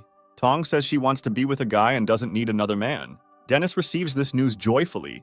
He raises his hands and shouts loudly. The guy says that the girl will be his goddess from now on, and he will protect her all his life. Dennis immediately shares the latest news of his personal life with his friends. The Zhao team is thinking about how they can organize the wedding ceremony. Team Zhao gets to a huge shopping center located in the central areas of the city. The guys fight their way to the shopping center. They shoot the zombies attacking them. The Zhao team finds everything they need for the wedding ceremony in the store and leaves for their hideout. A wedding takes place between Dennis and Tong. Music is heard. Young people are dressed in beautiful dresses. Binyan asks the guy where they got the suits and record player. Zhao replies that there was a good store nearby. Policeman Feng is assigned the role of wedding receptionist, and the man is visibly nervous. Feng reads a solemn speech and asks the young people about their consent to marry. Max's bodyguard brings 2 rings with large diamonds into the hall. Happy newlyweds slowly exchange rings with each other. Solemn music is heard. Policeman Feng declares the young people husband and wife. To the applause of those around them, the newlyweds hug each other and kiss. Dennis sincerely thanks his friends for organizing a gorgeous wedding. Tong hopes that Zhao and Binyan will also get married soon. Max thinks this is a good idea. Policeman Feng reports that he already has experience as a recorder. Tong forces her friend to go away and try on a wedding dress. The girl tells her that she is not ready for this yet. The guys grab Zhao's hands. They tell him that they are about to marry him. Zhao demands to let him go immediately. Max asks the guy not to be angry. He says that they were just joking. Tong believes that Zhao must marry Binyan sooner or later. The girl asks Zhao why he doesn't want to marry Binyan today. Tears appear in Binyan's eyes. She runs out of the room, and her friend tries to stop her. Tong tells Zhao that his behavior caused severe pain to the girl. Dennis tries to reassure his new wife. He asks to leave his commander alone. Zhao tries to stop Binyan. The girl pulls his hand back and says that she doesn't want to be near the guy. Binyan tells Zhao that she really hoped for mutual feelings. The girl thanks the guy for his help. She intends to leave Zhao and not bother him anymore. Zhao believes that the girl cannot survive alone, since there are a huge number of zombies around. Binyan tries to leave. The guy stops the girl and appeals to her prudence. Zhao tells Binyan that he likes her very much and hopes for a serious relationship. A girl asks a guy how much he likes her. The guy answers her with gestures. Binyan tells the guy that he is a good and kind person who cares about others. Binyan intends to forget past grievances and start from scratch from today. Suddenly, the conversation of the young people is interrupted by a zombie. He screams loudly and rushes at them. Zhao manages to react to the attack in time and kicks the monster. The guy bends over the defeated monster. He realizes that he saw this face somewhere. Shin's girlfriend wakes up after being attacked by a guy. Zhao mistook her for a zombie. Zhao asks Eliza what she is doing here and where the rest of her friends are. The guy is trying to find out from the girl what happened to his friend Bean and Shin. Eliza covers her face with her hands and begins to cry loudly. She says that Bean is no longer alive. The girl says that after they left the library, they headed to the government base. They ran out of food and water, and on the way they came across an expensive villa in which they decided to take refuge. The owner of the huge villa was a large businessman named San and his brother. People who came to the villa for help became slaves and worked hard just to eat. To survive in the villa, the girls had only one way. They had to sell their bodies. Bean worked very hard to support himself and his 3 girls. The girl tells the young people that Linmu was also in the villa. He was idle and worked as an overseer. Eliza remembers that she was tired of eating the same dry pie every day. She was sick just from the smell of it. Her friend asks the girl not to be mischievous, since Bean has to work 3 shifts to feed them. Shin tells the girl that her birthday is coming up. Bean tries to earn some money to buy meat. The girl is touched that the guy remembers when it is her birthday. Her friends tell the girl that Bean is not indifferent to her. Linmu appears on the threshold. The girl says that they have nothing to talk about and asks the guy to leave. The girl tries to close the front door, but the guy doesn't let her do it. Linmu is going to help the girls. He wants to introduce them to influential people. The owner of Villa San likes Shin and wants to get to know the girl better. San says that he admires Shin. He extends his hand and tells the girl that he is glad to meet you. San asks the girl not to be afraid or worry. He tells her that he is a good person. San's voice is heard. The guy offers the girl lunch. Sin reports that she is not hungry. Linmu is extremely dissatisfied with the girl's answer. She is outraged by the refusal of the gentleman's offer. San demands that Linmu be polite and not communicate in such a tone with his new acquaintance. A friend tells Shin that Mr. San is lying. She sees it in his face. Brother San is outraged by the girl's response and orders his subordinates to seize her. Subordinates take Shin away. Her friends try to protect the girl, but the forces are unequal. Linmu throws Shin into the backseat of the car. The girl asks for mercy. Linmu demands that the girl fulfill the master's requests. Otherwise, he threatens to kill her friends. Eliza says that people should not do this. She asks her to leave her friend alone. Brother San is outraged that the girl touched him, and he strikes her hard with his hand. Shin's friend can't contain her emotions. She calls the villa owner's brother a dirty animal. The guy gives orders to his bodyguards to immediately grab the defenseless girl. The bodyguards grab Eliza by the arms and drag her out of the room. The girl screams loudly. The brother of the owner of the villa approaches Shin's friend. The girl is very scared. She asks to leave her alone.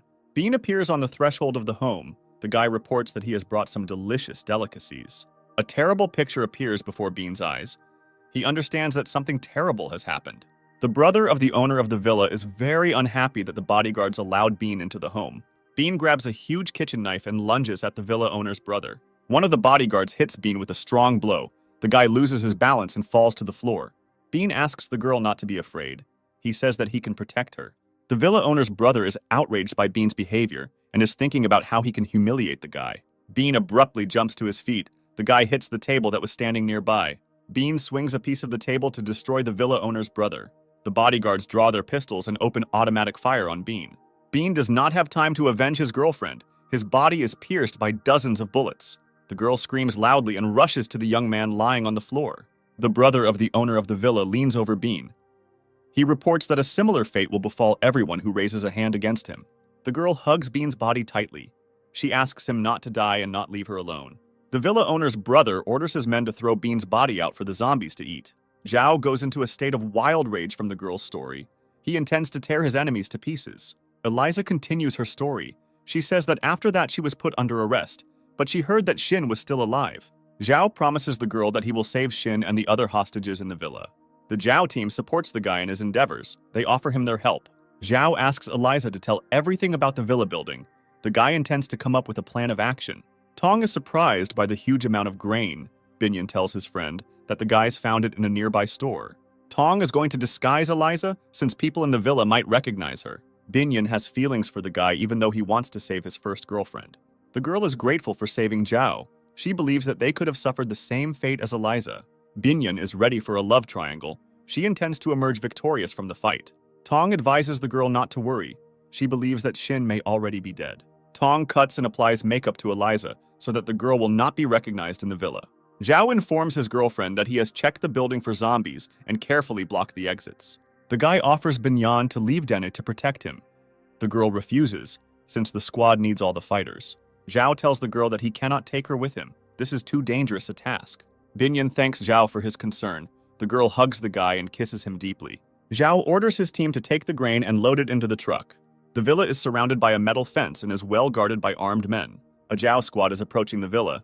The guys are moving in 2 cars. Zhao is very surprised by the number of guards. At the entrance, he counted only 2 people. The guards stop Zhao's team and ask the young men what they are doing here.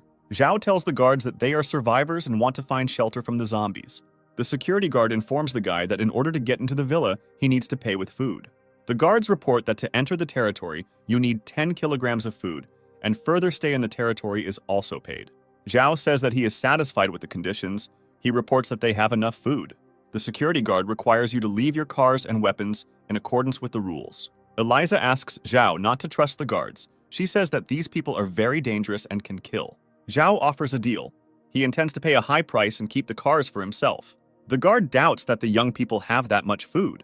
Zhao tells the guard that they have a truckload of excellent quality grain. The guy opens the truck and shows the guards the grain he has. One of the guards runs to his commander. He intends to tell him about the arrival of rich clients at the villa. Mr. San goes to the Zhao detachment. He personally wants to verify the veracity of his guard's words. Mr. San meets Zhao. He tells the guy that he is the owner of the villa. San asks the guy where he got such huge reserves of grain. Zhao offers to pay a good price to keep the cars. Mr. San is interested in cooperation. He allows the guy to keep the cars. The owner of the villa tells the guy that his base is the best place where people can be safe. The guard orders the gates to be opened and the vehicles of the Zhao squad to be allowed into the territory. Zhao shakes hands with the owner of the villa. The guy thanks him for his hospitality. The main character informs Mr. San that he will definitely not regret making a new acquaintance. The Zhao team's cars are under the watchful eye of armed guards. Walking around the territory, Zhao remembers where the security points are. Max's bodyguard says the villa is better protected than a military base. Zhao asks Mr. San why he welcomes people to his luxurious villa.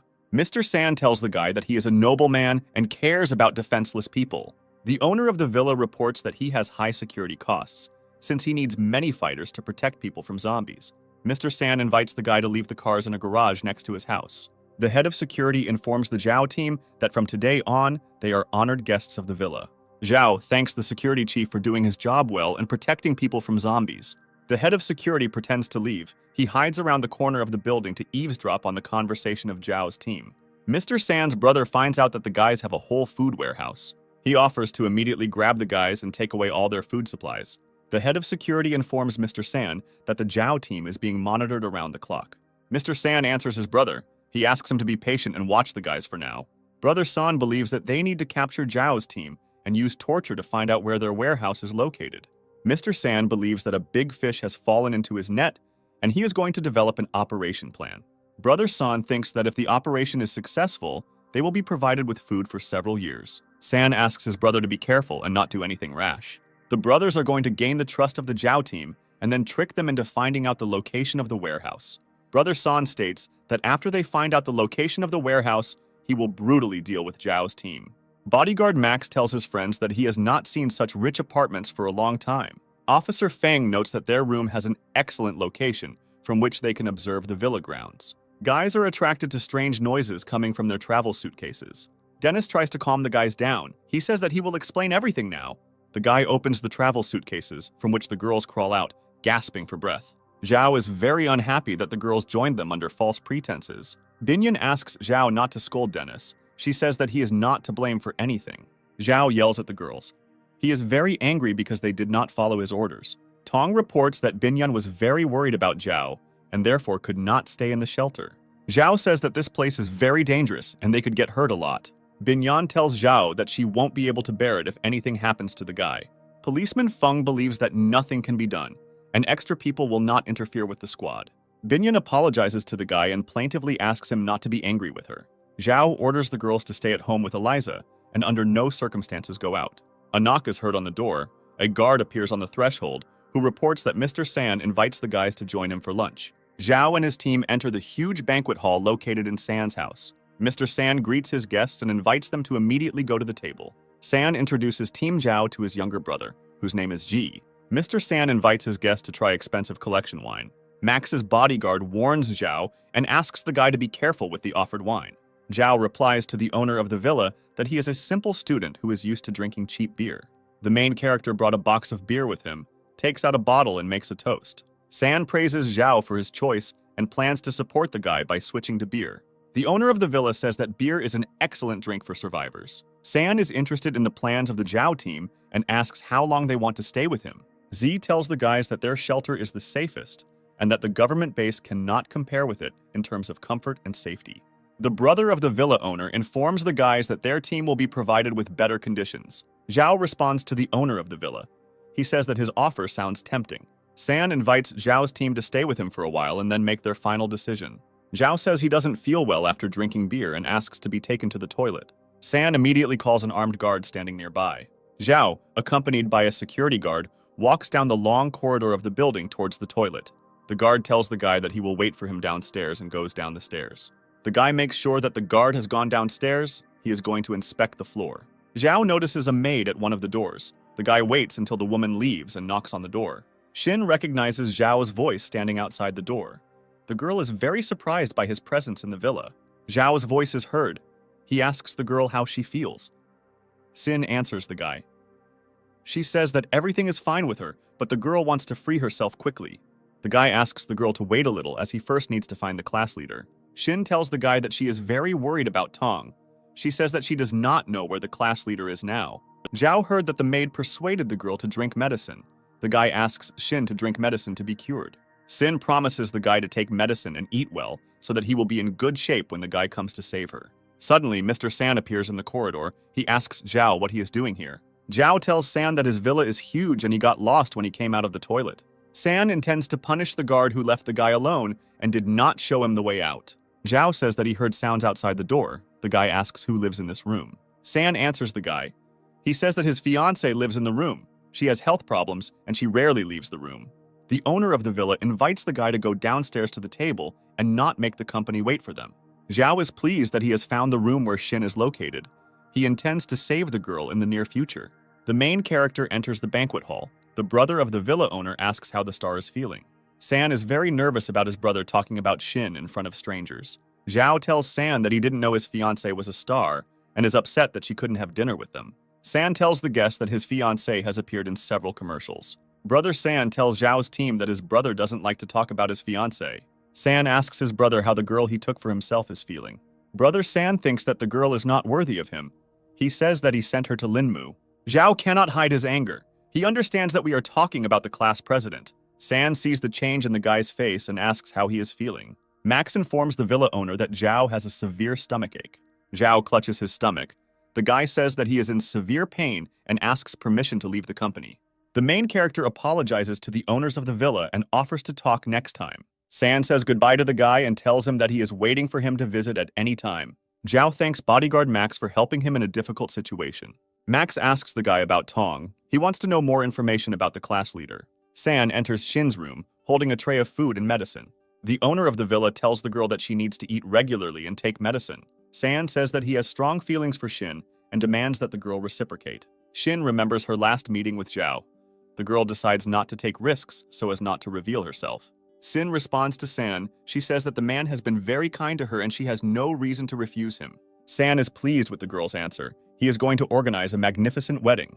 Linmu says that he will never tell Team Zhao where the class president is. Zhao orders his team to capture Linmu and lock him indoors for further interrogation. Linmu strolls through the entertainment area as his friends endlessly shower him with compliments. The guy is very tired of communicating with uneducated hillbillies. He believes that such people are not worthy of his attention. Zhao's team gets in the way of Linmu. The main character tells the guy that he is glad to see him. Linmu is very frightened and surprised by the fact that Zhao is still alive. Zhao's team binds Linmu. The guy threatens to report this to the villa owner. Linmu asks Zhao to let him go. He says that before they only had minor differences that can be easily resolved. Zhao is surprised by the guy's arrogance and cynicism. He demands to know where his friends are.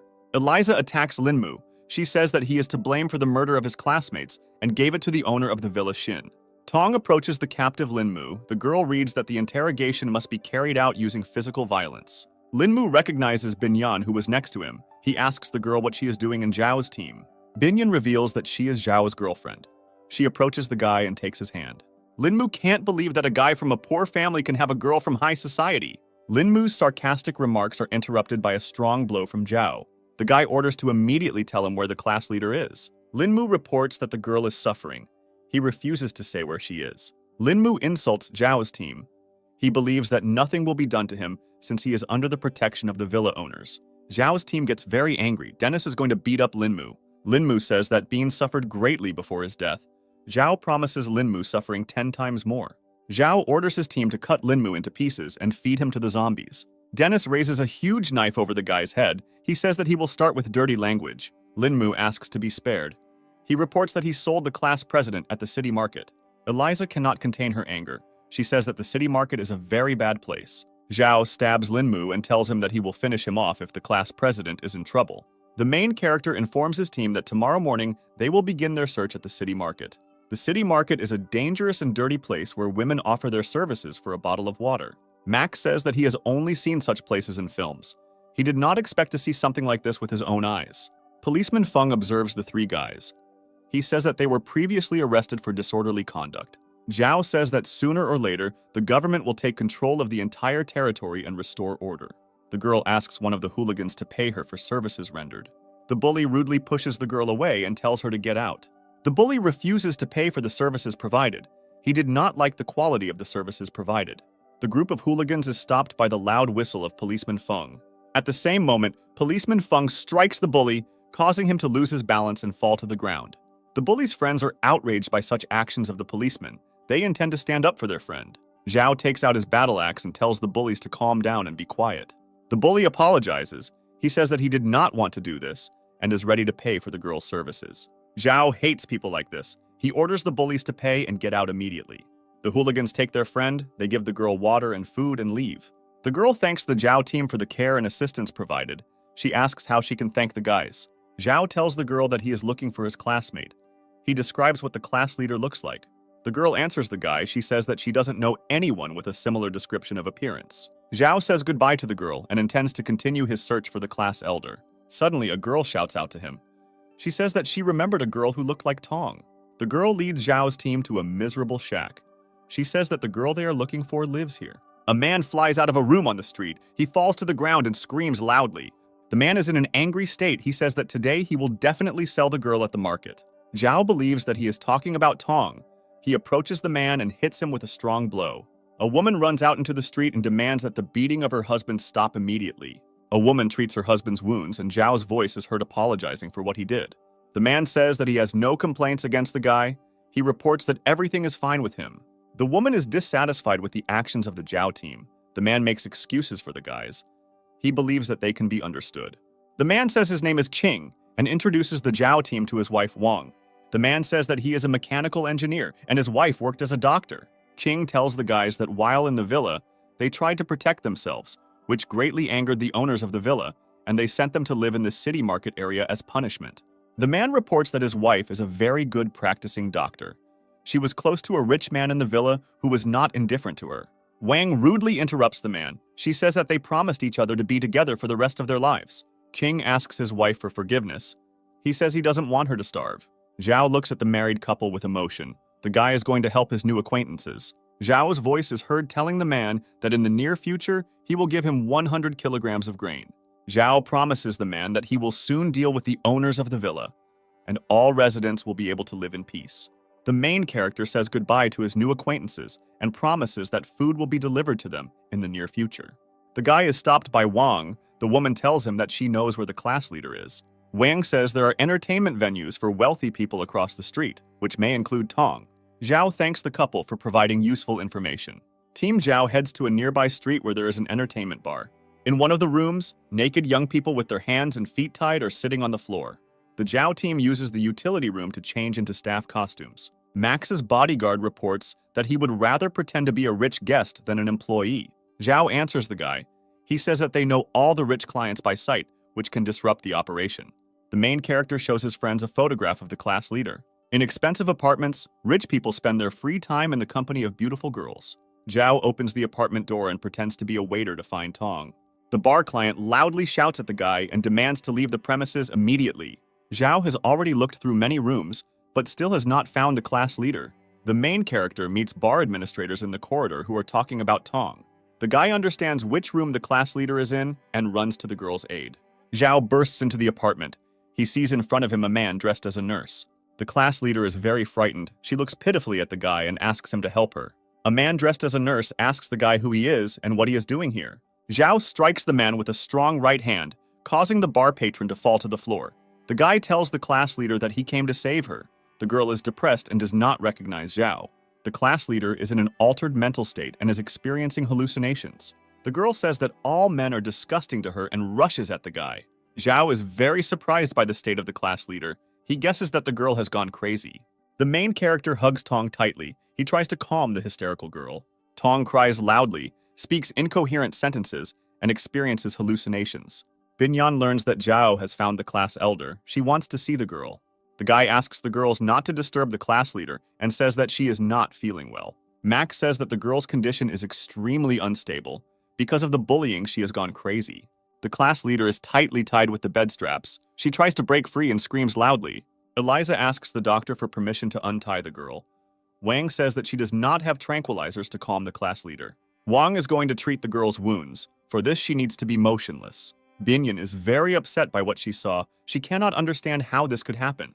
The administrator of an entertainment bar sits tied up on the floor. She says that she is not guilty of anything and asks to be released. Zhao asks the entertainment bar administrator why the class elder has gone crazy. The administrator tells the Java team that Linmu is to blame for everything that happened. Zhao tells the administrator that she is an accomplice in the crime. The woman makes an excuse, believing that the girl was crazy and did not feel anything. The main character warns the administrator that a terrible death awaits her, but not now. Zhao's team ties up Linmu and the entertainment bar workers and loads them into the trunk of a car. The prisoners are brought outside the city, unloaded from the trunk, their hands untied and sent into the forest. The prisoners understand that they are on a killing field, where human corpses are thrown out to feed zombies. The administrator of an entertainment bar and her client experience wild horror. They hear terrible howls from the neighboring bushes. Linmu asks Zhao not to kill him. He tells the guy that they studied together. Zhao considers the punishment fair, since Linmu has the blood of his friends on his hands. The protagonist tells the captives that their suffering will be 1,000 times greater than what they caused to his friends. The bar administrator asks the guy for mercy. She says that she has relatives, and she did not know that the class leader was his friend. Zombies appear from nearby bushes. They scream loudly and approach people. Linmu grabs the bar manager and throws her at the approaching zombies. The guy intends to buy time in this way. The zombies instantly pounce on the bar administrator and begin to devour her. Linmu, with the help of the administrator, gains time. He runs up to a nearby tree and climbs onto it. A client of an entertainment bar climbs a tree after Linmu. He asks the guy to help him. Linmu says he is happy to help and kicks the man hard. A client at an entertainment bar crashes to the ground and is surrounded by aggressive zombies. Linmu's mood lifts. The guy realizes that zombies cannot climb a tree. Zhao raises his rifle with a telescopic sight and shoots accurately at Linmu, who is on the tree. The bullet hits Linmu in the leg. He cannot stay on the tree and falls down. The zombies see Linmu fall from the tree to the ground, and they quickly approach him. Suddenly, the zombies stop. Something greatly frightened the monsters. They turn around and flee. Linmu shouts loudly at Zhao. He tells him that God is on his side, and today he will definitely survive. Zhao recalls that a similar zombie escape had already happened at the police station when they were attacked by the Devourer. The guy reloads his rifle. He slowly moves through the forest to find the Devourer. A huge Devourer crept up behind Linmu, and using jaws located in the middle of his body, began to devour the guy. The Devourer slowly walks across the field of death. He collects and absorbs dead people. Zhao hid behind a tree. The guy understands that this Devourer is very different from the last one. The virtual god informs the guy that this mutation was not found in the database, and there is no information about this Devourer. Linmu is in the eater's mouth. He notices Zhao behind a tree and screams loudly. The huge devourer notices Zhao. He breaks the trees in his path with powerful blows and quickly approaches the guy. Zhao drops his weapon and fires a clip of ammunition towards the monster attacking him.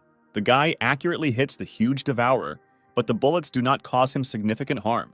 The voice of a virtual god is heard, which demands to be careful since such a monster can kill the guy.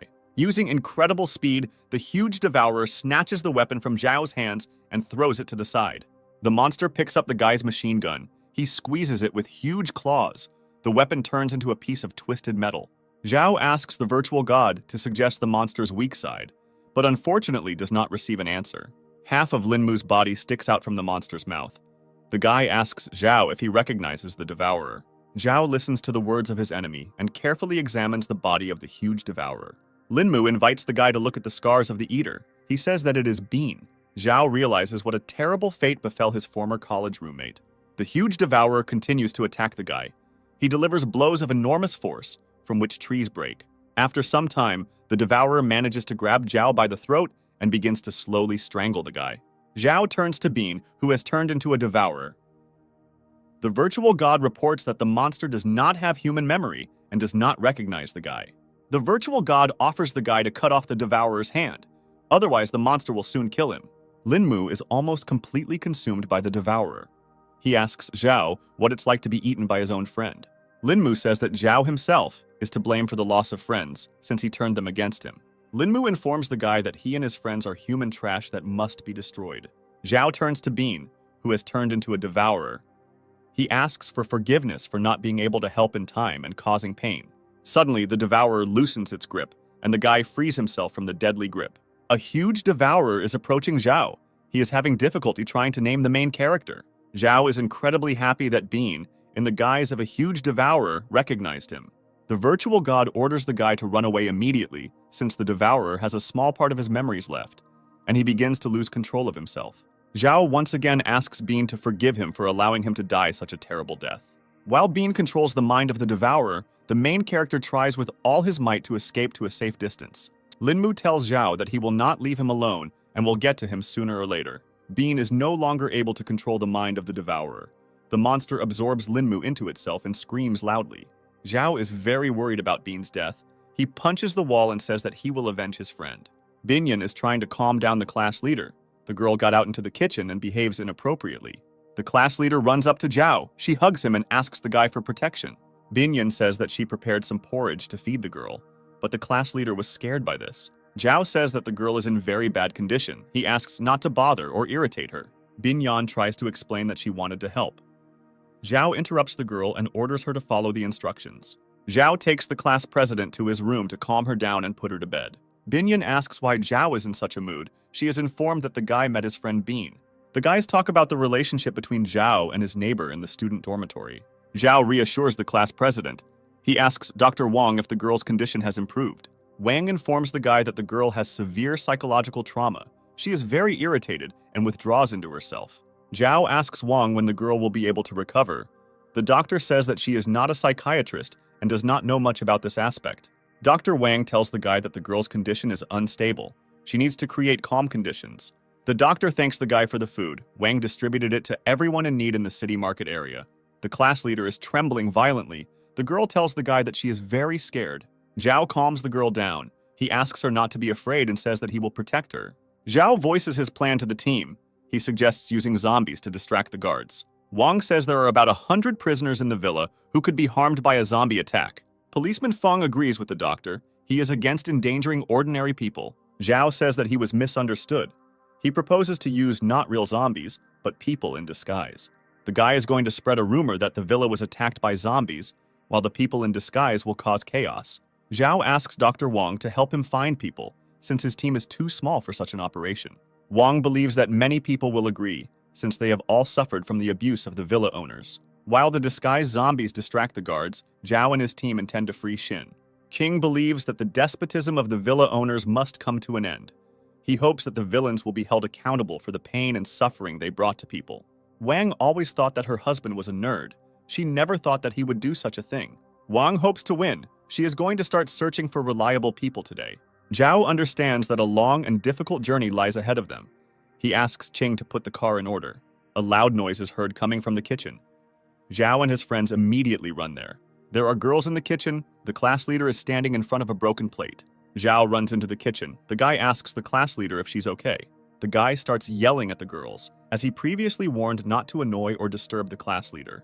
Tong asks the guy not to shout at them, as he has not understood the situation and is drawing the wrong conclusions. The girl tells Zhao that Binyan prepared porridge for him because she saw that the guy had not eaten for several days. While preparing porridge, Binyan burned her hand. The class leader is very worried about the girl. Wang carefully watches the girls. She reports that the class leader's condition has improved as she began to talk and make contact. Zhao apologizes to Binyan. The guy agrees that he was very impulsive and did not figure out the situation. Dennis informs his friends that an uninvited guest has come to them. Brother San is near the door. Dennis asks everyone who is not part of the guest group to immediately hide, because if the villa owner's brother sees them, there will be problems. Zhao orders the girls to hide in the back room and not make unnecessary sounds. Brother San sits imposingly in a chair. He asks his guests if they are comfortable in this building. Zhao thanks for the hospitality. The guy says that he has never lived in such a large and rich house. The guy asks San's brother what is the reason for visiting their house so early. Brother San informs Zhao's team that his brother will be getting married in 3 days, so he came to bring an invitation to the wedding. Zhao asks to convey his congratulations to the owner of the villa. The guy says that they will definitely come to the wedding. Brother San says that his brother's fiancée was very ill, but now she has recovered and is ready to get married. The guy says that Zhao and his team are friends of his family, so he must invite them to the wedding. Brother San heads to the front door. He notices a noise in the room where the girls are hiding. Denny asks the girls not to move or make sounds. If they are discovered, he is ready to attack the brother of the owner of the villa. Binyan tries to reassure the class leader. She hopes that the girl will cope with her fear. The brother of the villa owner stops in front of the door and extends his hand. He takes from the rack the clothes that the class president wore at the entertainment bar. Brother San invites guys to contact him if they want to chat with beautiful girls. The class leader says that the person who came to visit caused her great pain. Zhao thinks that they need to hurry, since there are only 3 days left before the wedding. The maids help Xin try on an expensive wedding dress. The girl hopes that Zhao will have time to free her. San comes into the room and tells the girl that the wedding dress suits her very well. Xin asks who let him into the room. She asks San not to peek and leave the room. San orders the maids to leave the premises immediately. The girls meekly follow their master's orders. San does not understand what the girl is afraid of. He tells her that in the near future she will become his wife. San touches the girl's face and tells her that he has been waiting for today for a long time. The owner of the villa says that he invited many friends to the wedding. He promises that it will be a lot of fun. San says he invited Zhao to the wedding and asks the girl if she has seen him before. The man reports that he saw Zhao outside her room and talking to her. Xin says that she doesn't know this guy and couldn't talk to him. San tells the girl that since the first time he saw her, he decided to marry her. The man squeezes Xin's shoulders tightly and asks the girl why she betrayed him. San tells the girl that he knows that Zhao is her classmate and she knows him well.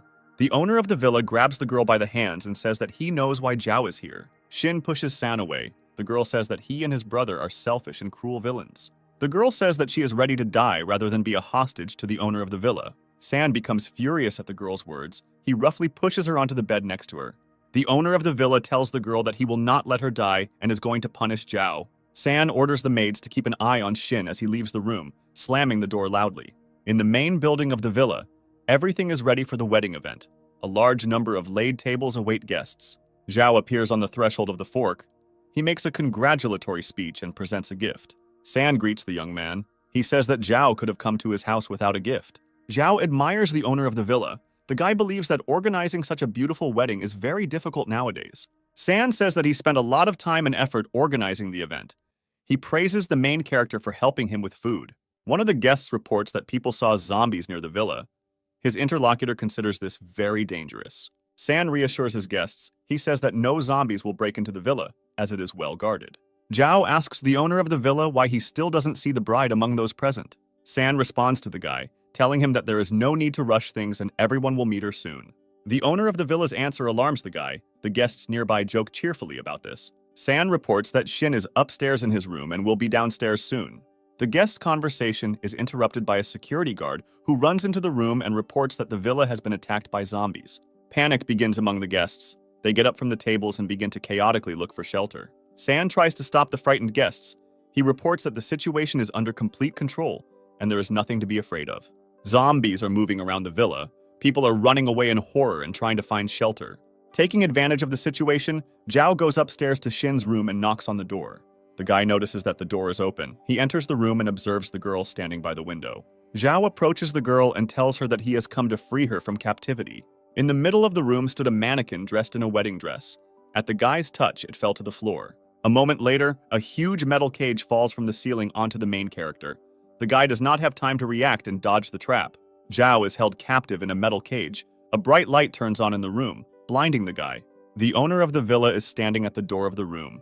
He tells the guy that he considers him impatient. San's voice is heard. The owner of the villa asks where Zhao wanted to take his wife. The main character answers. He says that he wanted to make sure that the girl was safe. The guard leads Shin into the room. The owner of the villa thanks the guy for taking care of his bride. The girl asks for forgiveness from Zhao. She tells the guy that the owner of the villa knows everything. Zhao asks San when the man began to suspect something was wrong and found out everything. San says that he immediately felt something was wrong, and in the future his suspicions were confirmed. The owner of the villa leaves the premises, and finally he informs the guy that the zombies are not real, but are his friends in disguise. Team Zhao and the people dressed as zombies rejoice at how much they scared the villa's guards. The girl says that before the guards and some residents of the villa abused them greatly, she is glad that today these roles have changed. The sounds of gunfire are heard. Dennis orders everyone to immediately run away and find cover. The brother of the villa owner stands surrounded by numerous guards. He says that the game is over. Dennis and Binyan hid behind a huge stone. The guy does not understand how their cunning plan was revealed. The brother of the villa owner gives the order to the armed guards to immediately open fire. Team Zhao is in a difficult situation. The guys are starting to shoot back desperately. Zhao is in a cage. He hears the sounds of heavy gunfire and realizes that his friends are in trouble. Shin asks the owner of the villa to leave the Zhao team alone and not touch them. She is ready to sacrifice herself to save her friends. San arrogantly answers the girl.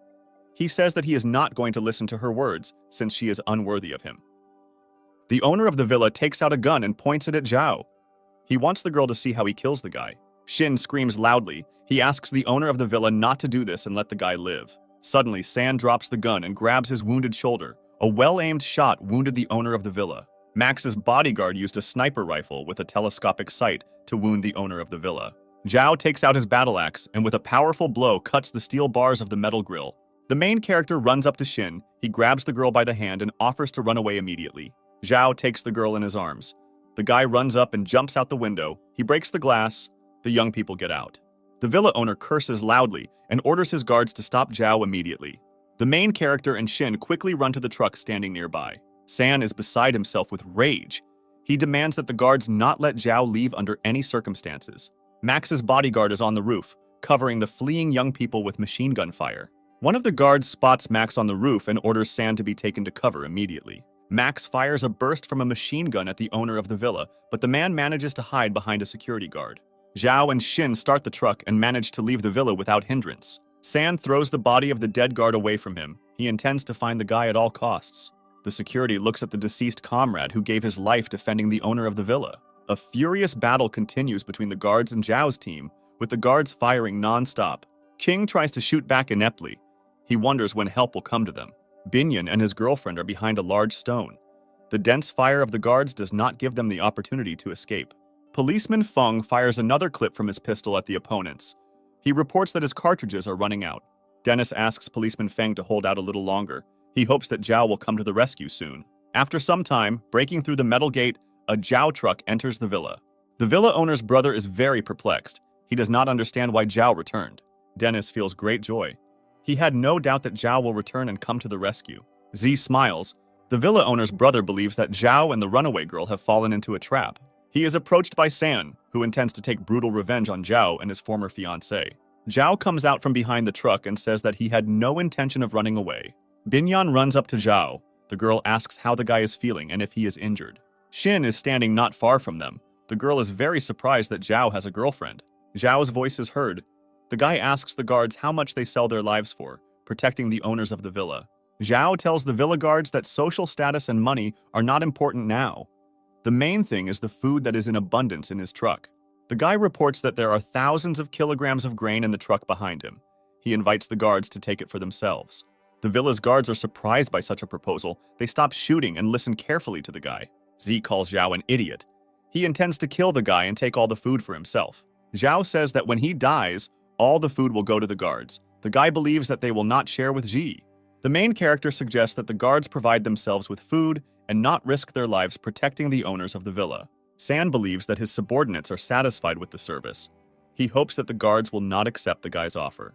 The villa owner says he has a good relationship with the security guards and his people trust and respect him.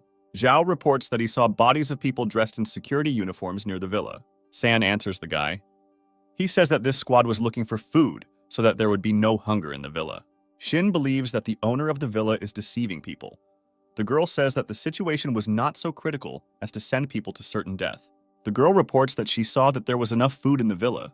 The guards standing nearby take this information to heart. San calls Shin a lying woman. He hopes that his guards will not believe the girl's words. The security guard standing behind the owner of the villa says that the girl is right. Z attacks the guard. He demands that he shut up and not dare to contradict the owner of the villa.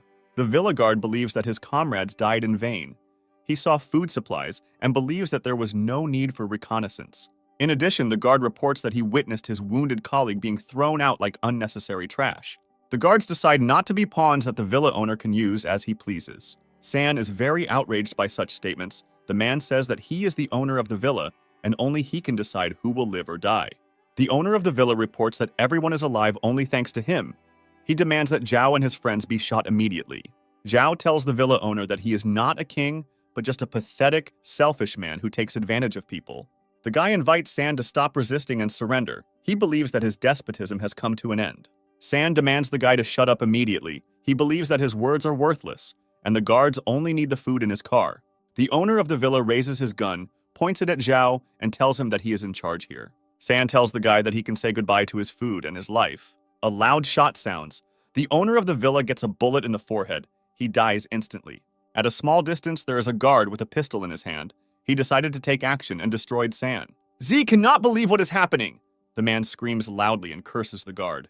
The security commander orders the immediate arrest of the villa owner's brother. Z screams loudly. He calls the guards vile traitors and threatens with cruel reprisals. Zhao asks the guards not to kill Z right away. The guy believes that he is not worthy of a quick and easy death.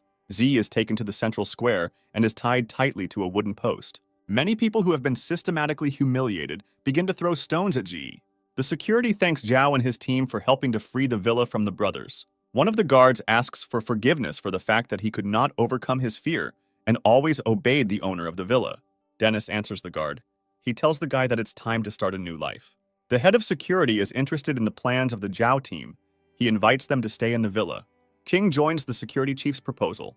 He wants Zhao to become their new leader. Zhao tells the man that they don't need a new leader. They can handle all the problems on their own. Zhao reports that his team is heading to a government base. Dennis does not understand why Zhao wants to get to the base, because he freed his first love.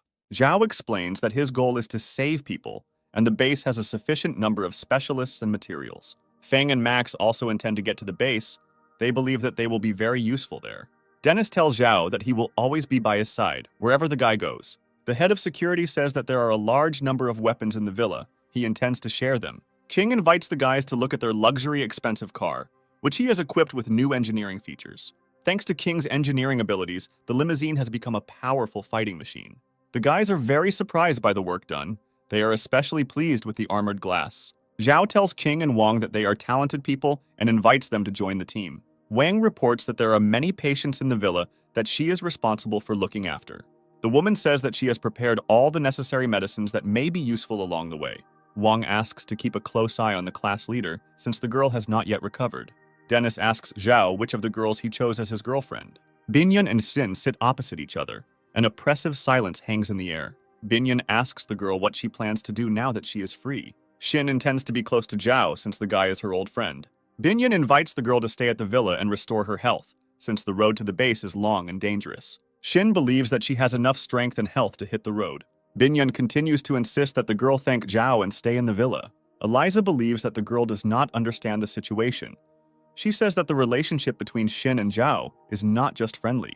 Tong reports that the guy confessed his love to her friend and will soon ask Binyan to marry him. Xin is shocked by this information. She believes that a guy should not marry an older woman. Binyan tells his rival that Zhao has been deeply in love with her for a long time. Xin doesn't believe the girl's words and intends to ask Zhao about it himself. Zhao is hiding at the window into the room. He is carefully eavesdropping on the girl's conversation. Max believes that Zhao is in a difficult situation and will have to make difficult choices in the near future. Zhao tries to leave and asks the guys to cover for him, telling the girls that he is very busy. Suddenly, the class president runs out of the bushes and attracts the girls' attention by calling Zhao by name. The girls understand that the guy was nearby all the time and possibly eavesdropped on their conversation. Team Zhao sets off to the government base. Max and Zhao have a casual conversation. Policeman Feng says Zhao is caught in a love triangle. The sound of brakes is heard. Max's bodyguard reports that they have arrived at the scene. Z is tied up in the trunk of the car. The man offers a large ransom in exchange for saving his life. Zhao's team pulls the prisoner out of the trunk and takes him to a high cliff. Z asks the guys what they are going to do. Zhao demands that Z realize all his sins before dying. In response, the prisoner lets out a quiet laugh. Z tells the guy that everything was done for the sake of survival, and in the world only the strongest survive. Zhao believes that a difficult life situation is not a reason to do terrible things. Z stands on the edge of a cliff and shakes violently. The main character slowly approaches the prisoner. Zhao says that Z will find a place in hell for his sins and pushes the captive man. Z still doesn't want to believe what's happening. He doesn't understand how they could treat him like that. Max believes that G received the punishment he deserved.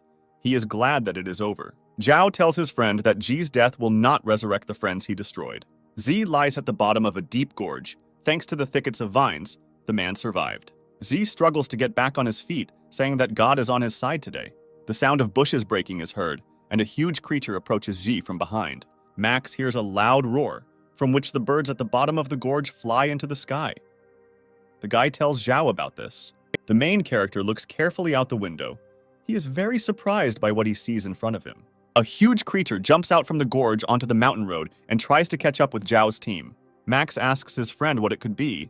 Zhao replies that it is Bean who has turned into a devourer. The devourer smells the blood that was left in the trunk of the limousine. He runs after the car and roars loudly. Zhao asks bodyguard Max to speed up in order to break away from the pursuit. Despite the fact that the cars have increased speed, the devourer still catches up with Zhao's team. Max tells his friend that he cannot tear himself away from the devourer since the monster is unrealistically fast. The devourer catches up with the moving truck and begins to break down the door of the container. Policeman Feng intends to stop the monster. He takes a shotgun and begins to climb onto the roof of the container. Zhao asks not to kill the devourer. He says that this is his friend Bean, who is able to control the monster's consciousness. Feng asks the guy to really look at things. He says that the devourer will destroy them. Policeman Feng climbs onto the roof of the van, takes aim and shoots the eater. The bullets do not cause any tangible harm to the monster, they only make him angrier. Policeman Feng is in a state of great confusion. He understands that the bullets cannot stop the eater. The monster approaches the truck and jumps onto the container. The devourer attacks Policeman Feng. The man barely dodges the deadly blows. The girls inside the container experience great fear. They hear the sound of a struggle on the roof. The devourer manages to catch up with Policeman Feng. He covers the man with huge tentacles. Zhao appears on the roof of the container. He tries to shout to Bean's consciousness and stop the devourer. Zhao climbs inside the container. He asks Bean to recognize him and stop the attack immediately. Policeman Feng says that the mutated zombie will no longer remember Zhao. He demands that the devourer be destroyed. Zhao is experiencing severe mental pain. He does not want to destroy Bean, but the guy has no other choice. The class leader looks attentively at the devourer. The girl felt that the terrible monster was Bean. The devourer stopped his attack, and the class president was able to awaken Bean's consciousness. Zhao opens fire with his shotgun on the devourer, the monster receiving a powerful blast into its chest. The devourer is thrown out of the container, but he does not intend to give up and is going to catch up with the truck. The class leader says Bean's name and tries to jump out of the container. The girls struggle to hold her back. The devourer quickly comes to his senses, he gets to his feet and continues to pursue the truck. Policeman Feng is surprised by the power and endurance of the devourer. He demands to continue firing from the shotgun. Zhao intends to shoot, but a moving car prevents him from aiming clearly. The class leader covers the devourer. She tells Zhao that the monster is Bean. Max's bodyguard reports that they have serious problems, since the asphalt road will soon end, and he will be forced to slow down. Zhao asks the class president to step aside. He tells the girl that he has no other choice. The class leader asks to spare Bean. She says that he is scared and lonely. The girl tells others that Bean died defending her. She considers herself to blame for his death. The class leader tells Zhao that she is very glad to meet him and asks the guy for forgiveness. Pushing off from the container, the class leader jumps towards the running devourer. Team Zhao is greatly shocked by the girl's actions. Binyan regrets that they could not restrain her. The class leader approaches the devourer. She addresses Bean, who is in the monster's body, and says that she will free him. From a strong oncoming blow, the class leader and the devourer fall into a huge gorge. Zhao experiences extreme mental suffering. The guy screams loudly in a fit of impotent anger. For the whole day, Zhao does not leave his room. His friends try to talk to him and feed him. Dennis is very worried about his friend's state of mind and shares his thoughts with the team. Shin says that Zhao is experiencing severe mental pain. The girl suggests not to bother the guy and let him calm down. Team Zhao agrees with Shin. The young people leave the main character alone. Zhao sits in his room, leaning against the wall. The guy cannot come to terms with the loss of his friends. At the bottom of a deep gorge lie a huge devourer and a class leader. The class leader clings tightly to the monster. The devourer asks the girl not to die. A group of people approaches the devourer. They discuss the size of the monster. Strangers are trying to understand what happened and who was able to cope with the powerful monster. The man says that the monster is mortally wounded. He asks the girl what to do with him. The stranger takes off her mask and tells the man to bring the devourer back. The Zhao team eats dinner in complete silence. No one dares to be the first to start a conversation. The guys carefully watch the girls. They intend to quickly finish dinner and leave. Dennis thanks the girls for dinner and says that they have urgent matters. The girls are left alone. Tong offers to talk while the guys are away. Tong informs those present that the entire team knows about the relationship between Zhao and Binyan. Eliza answers the girl. She considers her statements unfounded. Binyan says that Zhao has feelings for her, and this is known to all team members. Eliza does not intend to argue with the girl and leaves the dining room with Shin. Tong supports her friend, believing that her competitor does not have the slightest chance. Binyan believes that Shin did not believe her words and intends to talk to Zhao soon. Eliza is dissatisfied with her friend's behavior. She demands that the girl be more courageous and persistent. Shin sees no point in talking to Binyan. She wants to discuss the situation with Zhao. Eliza believes that Zhao loves Shin, since the guy came a long way and risked his life to free the girl. Shin remembers that she has never communicated with Zhao before and is not sure about the guy's feelings. Eliza says that feelings arose between Shin and Zhao back in the library. She suggests taking the next step. Shin believes that now is not the right time for this, since the guy has not recovered from the loss of his friends. Eliza insists on immediate action. She claims that now every day someone is dying. Shin agrees with his friend and plans to talk to Zhao in the evening. Evening comes. Shin waited for the moment when Zhao left the room. The girl pretends that she happened to be nearby. Shin is wearing high heels and trips and falls to the floor. Shin quickly gets to her feet. The guy asks how she is feeling and if she is okay. Shin's voice is heard. She says that she is going to the toilet. The guy realizes that the girl has come to him. Shin tells Zhao that she came to him and wants to talk to him seriously. The girl does not dare to tell the guy about her feelings. She believes that the time has not yet come for this, since the guy is very upset about the death of his friends. Shin says that old friends cannot be brought back, and you need to find the strength to move on with your life. Zhao says that he searched for his friends for a long time to save them. However, despite all his efforts, he could not save their lives. The guy remembers people dear to him whom he will never see again in his life. A strong trembling permeates Zhao's body. The guy is very angry that he could not protect his friends in time. Shin says that Zhao risked his life to save her and dozens of classmates in the academic library. The girl asks the guy to keep his fighting spirit and says that the class president and Bean are watching him from heaven. Zhao thanks the girl for her honesty and assures her that he will take care of his team, not allowing any more casualties. Shin addresses the guy. She says that his close friends will always live in his heart. The girl insists that Zhao make a promise that the guy will never give up. Binyan was nearby all the time and carefully eavesdropped on the conversation of the young people. Shin stretches his bruised leg and thinks about what he will say about his feelings next time. Binyan appears on the threshold of the room. Sin asks the girl what she is doing here. Binyan gives the girl some ointment and assures her that her pain will go away within 2 days. Sin has questions. The girl thinks about how Binyan knew about her leg injury and why she is helping her. Sin has thoughts that the ointment may contain poison, and after using it, the girl may get sick or be fatally poisoned. Binyan tells the girl that she was a little surprised when she found out about Zhao's feelings for her. Binyan believes that the showdown should be postponed, since the guy is suffering greatly due to the death of his friends. The girl does not perceive Shin as a serious rival for herself, since Shin is young and inexperienced. Dennis meets Binyan at the door of Shin's room. The guy tries to talk to the girl, but she, being in a bad mood, does not make contact.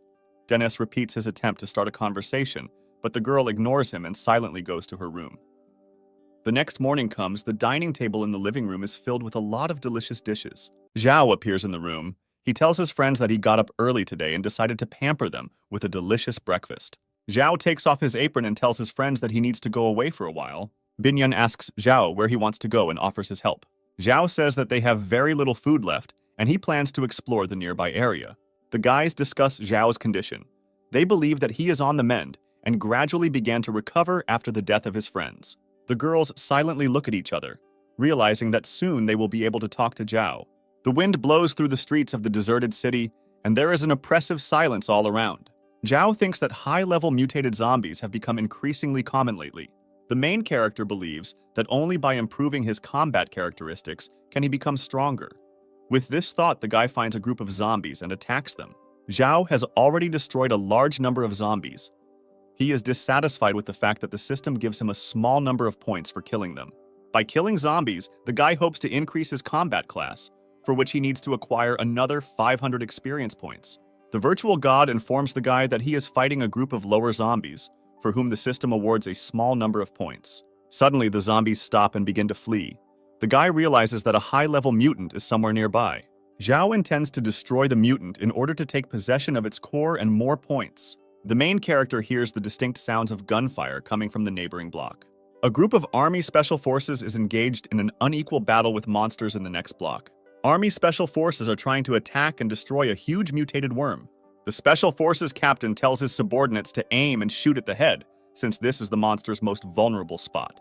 The huge worm cannot withstand intense shelling. It breaks through the asphalt and burrows deep into the ground. The soldier shares his joy with the captain. He says that the monster ran away from them. The captain orders not to relax, since the monster is somewhere nearby. A second later, a giant worm bursts out of the ground and takes the Special Forces team by surprise. The soldier is shocked that the worm unexpectedly destroyed his comrades. The Special Forces soldiers begin to fire heavy machine guns at the huge mutant. This does not cause much harm to the monster, and with its next attack, it manages to destroy several people. One of the soldiers decides to save his wounded captain. He shoots his pistol and runs towards his commander. The soldier runs out of ammunition. He takes out a huge assault knife, intending to fight the monster in hand-to-hand combat. A huge mutated worm notices a soldier approaching him. He opens his huge mouth and growls loudly. The next moment, Zhao knocks the soldier down and throws him aside, saving the soldier from certain death. A huge worm emits a sharp howl. It breaks through the asphalt and burrows underground. Zhao asks the soldiers near him to sit quietly and not make any sounds. The guy notices the unusual uniform on the soldiers and asks who they are and what they are doing here. The soldier replies that his name is Chen, and next to him is his wounded commander, Captain Fei. They are soldiers of a government base. Zhao is glad that the Special Forces are based at the government base and suggests that the military move to the east, where his friends are camped in a hotel. Captain Fei does not want to leave Zhao alone because he does not believe that the guy can fight a mutated creature alone.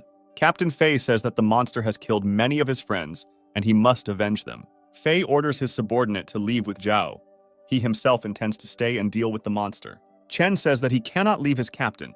Fei demands that his order be carried out. A Special Forces soldier gives Zhao a grenade. The guy says that he is underestimated. Zhao asks Chen to take his captain away if he doesn't want him to become food for the worm. The soldier agrees with the guy and asks Zhao to be careful. Chen drags his captain to the shelter of the hotel. Captain Fei is unhappy that the soldier disobeyed his orders. Zhao believes that the worm is his prey. He intends to earn the core and a large number of points. The main character asks the virtual god to provide information about a huge worm. The virtual god reports that the monster has mutated from a leech and its main weapon is teeth containing toxins. Zhao is excited that he will be able to get the core of the 4th level. He rushes to attack the worm.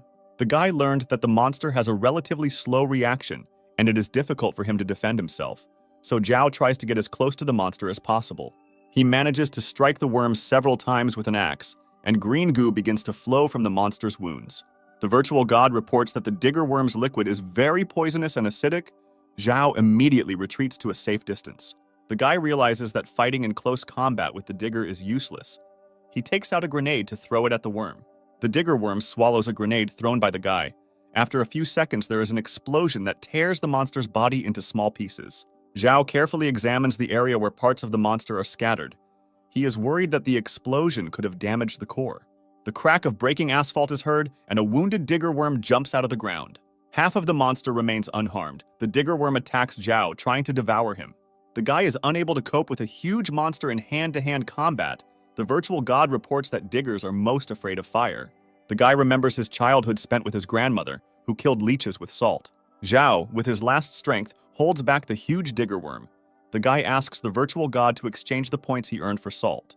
The virtual god makes an exchange, and a huge bag of salt appears in the air above the digger worm. The salt begins to act instantly, destroying the thin skin of the digger worm. The monster retreats and buries itself in the ground. Zhao is upset that the monster was able to escape a second time. He is standing next to a huge tunnel dug by a digger. The guy was unable to destroy the digger worm and get a high-level core. Zhao passes by dead Special Forces soldiers lying on the ground. He greatly regrets their deaths. Captain Fei and Chen reached the shelter where Zhao's team is located. Binyan brings a first aid kit to provide first aid to the wounded. Chen takes the first aid kit from the girl's hands. Binyan offers his help. The guy refuses the girl's offer. He says that he is able to help his commander himself. Sin inquires about Chen's condition and asks if the guy is injured. The soldier tells her that he is fine. Sin offers to examine and treat the soldier's wounds. She thinks he may have contracted an infection. The girl continues to insist on her help. Chen goes to the door and says that he will cope with the problems on his own. Sin comes very close to the guy. She tries to open the medical kit. Chen drops it from his hands. Chen apologizes to Zhao's team. He regrets that they had a misunderstanding. Bodyguard Max thinks Chen's behavior is strange. He thinks that the guy is hiding something. Dennis completely agrees with his friend. He intends to carefully examine the guy. Chen moves to the door. He takes out his combat knife and demands everyone to immediately step back. Policeman Feng orders the soldier to immediately throw the knife on the ground. Otherwise, he will shoot.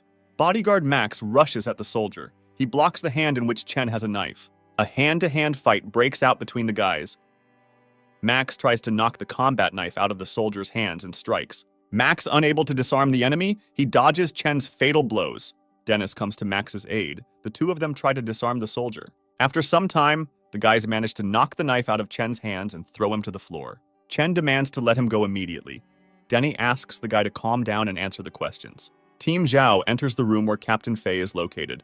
They intend to carefully examine the military man. Feng asks Max's bodyguard to remove the military blanket in order to examine Fei's body. Captain Fei is seriously injured. He was seriously injured in the battle, and his arm is missing. Chen pushes the Zhao team standing near the commander's bed.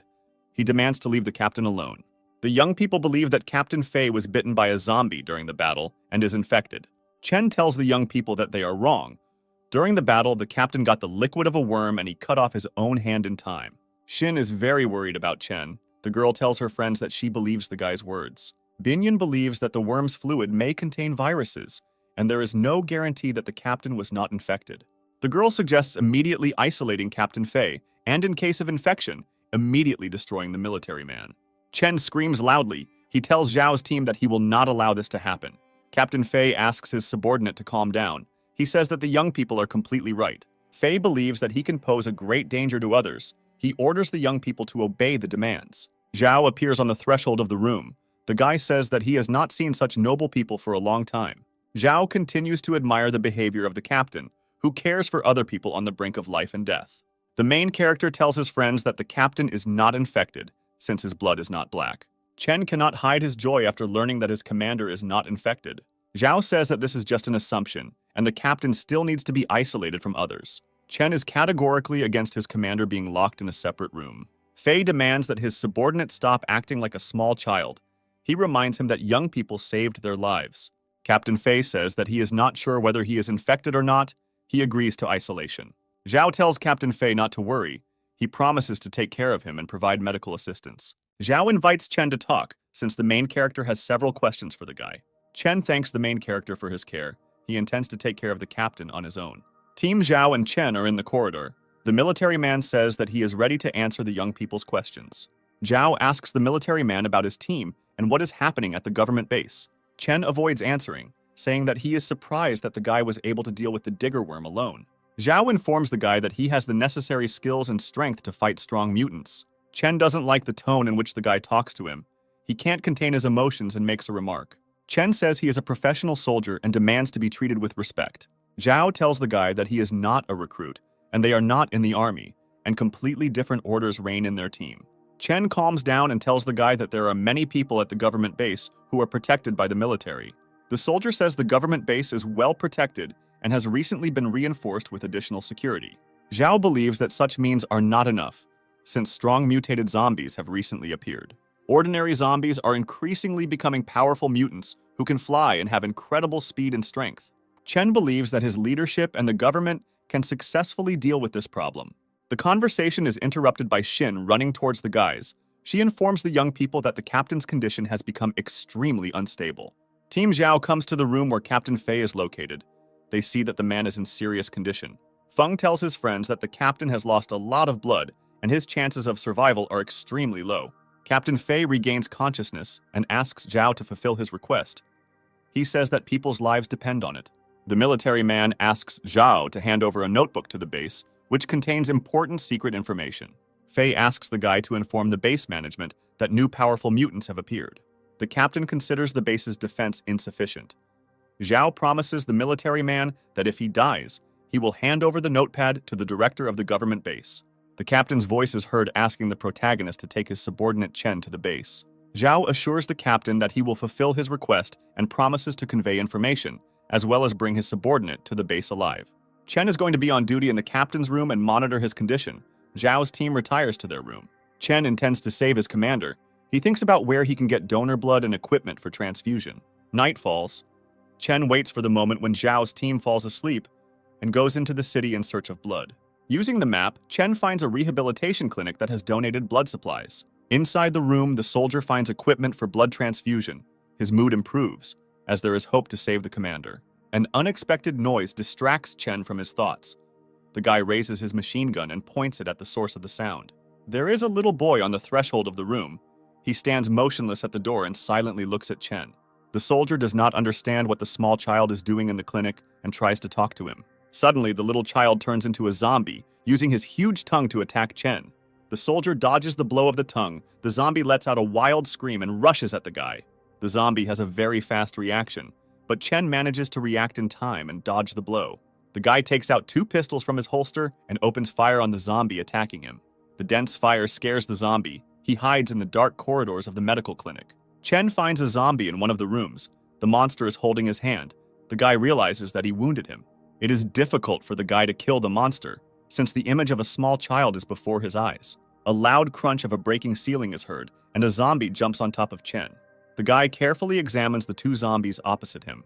He realizes that they used to be a mother and a child. Chen, with a deft movement, reloads his pistols and opens fire on the monsters. Zombies have quick reactions. The woman was able to dodge the bullets flying at her and get closer to Chen. The situation becomes critical. The zombie manages to knock the weapon out of the guy's hands and knock him to the floor. Chen recalls the moments of his life he spent at the military training center.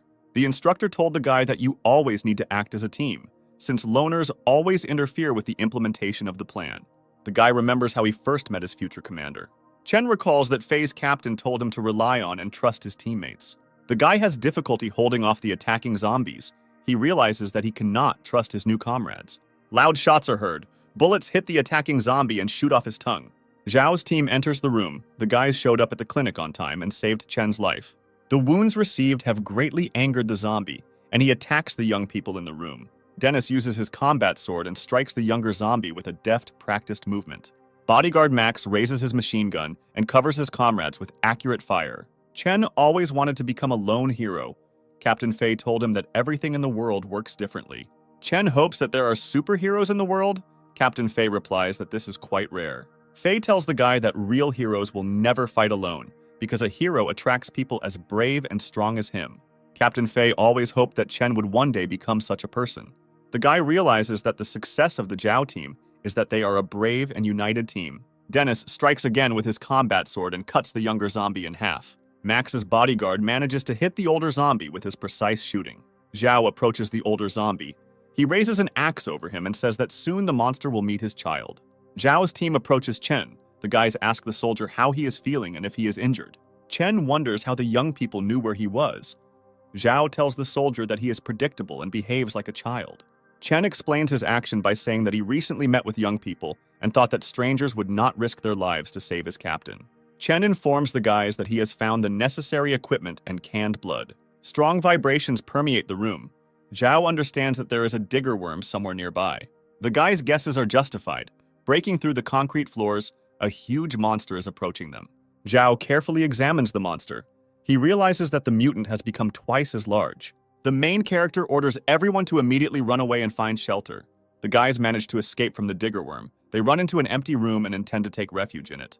Chen throws the backpack with the equipment and blood to Zhao, and he runs out into the corridor. Zhao demands the guy to immediately open the door and join the squad. Chen asks the young men to return to the shelter and save his commander while he holds the digger worm. The soldier realizes that he will not cope in a fight with the monster, so he distracts him so that the young people can leave. With a powerful blow, Zhao knocks down the door that Chen closed behind him. Team Zhao is in an empty corridor. The guys ask their commander what to do next. Zhao tells his friends that he has a cunning plan with which they will destroy the digger worm. The monster drove Chen into a dead-end corridor. The guy has no escape route. He believes that his end has come. A huge worm slowly approaches the guy. The monster opens its huge mouth and intends to devour Chen. The guy thinks that his death was not in vain. Suddenly, a huge monster rushes to attack.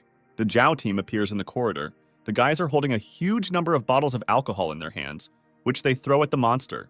Chen is once again surprised by the nobility of the Zhao team. The guys did not abandon him in difficult times. Zhao's team continues to throw bottles of alcohol at the monster, and the monster's entire body becomes covered in flammable liquid. Zhao throws a burning lighter at the digger worm and orders everyone to immediately move to a safe distance. A moment later, the monster's entire body is engulfed in huge flames. The worm wriggles and screams loudly. Dennis looks at the remains of the digger worm from his hiding place and tells his friends that this is the most disgusting sight. Chen is incredibly happy about the death of the monster, which destroyed so many of his comrades. Zhao wanders among the remains of the digger worm. He intends to find a high-level core. The virtual god informs the main character that the core was destroyed because the fire had a high temperature. Chen doesn't understand who Zhao is talking to. Dennis tells the guy that his friend often talks to himself. Captain Fei's condition worsens. He experiences severe pain and often loses consciousness. Policeman Feng tells the young men that he has bad news. The package is damaged and the blood is contaminated. Chen intends to continue his search and look for other hospitals that may have blood supplies. Feng tells the guy that there is no way to find normal blood, since storage conditions in all hospitals are violated. Chen remains hopeful and believes that the city can have hospitals with working refrigerators. Zhao states that the most important thing is the equipment that can be used to transfuse blood. The guy remembers his blood type and asks the young people about their blood types. During the conversation, it turns out that Eliza has the required blood type. The girl agrees to the transfusion. The young people unpack the blood transfusion equipment and begin to rescue the captain. After drawing blood, Sin takes his friend to a room where the girl is going to organize rest and feed her. Eliza can hardly stand on her feet and says that she doesn't feel well. Sin learns that Eliza has anemia, for which blood sampling is not recommended. Eliza tells her friend that she did this act to help Shin. She tells Shin that they are in a weak position in the fight for the guy's affections since everyone supports Binyan. The girl reports that she is completely on the side of Shin, but in this war the forces are not equal. Eliza's voice is heard. She says that she did not want Binyan to give the blood to the captain. Otherwise, the guy would have developed sympathy for his competitor. Shin perceives her friend's words with great surprise and believes that the girl is complicating everything too much. Eliza insists that the girl must fight and not allow her place in Zhao's heart to be lost. Eliza tells her friend that the way to a man's heart is through his stomach. Shin heads to Zhao's room. She intends to treat the guy with delicious crispy chicken. Shin believes that he cannot let his friend down, since Eliza has done a lot for her. Binyan is in Zhao's room. The girl is trying to feed the guy soup. Zhao asks Binyan not to treat him like a child. He doesn't want to be spoon-fed. Shin feels very angry. She realizes that her competitor is quite cunning and is ahead of her.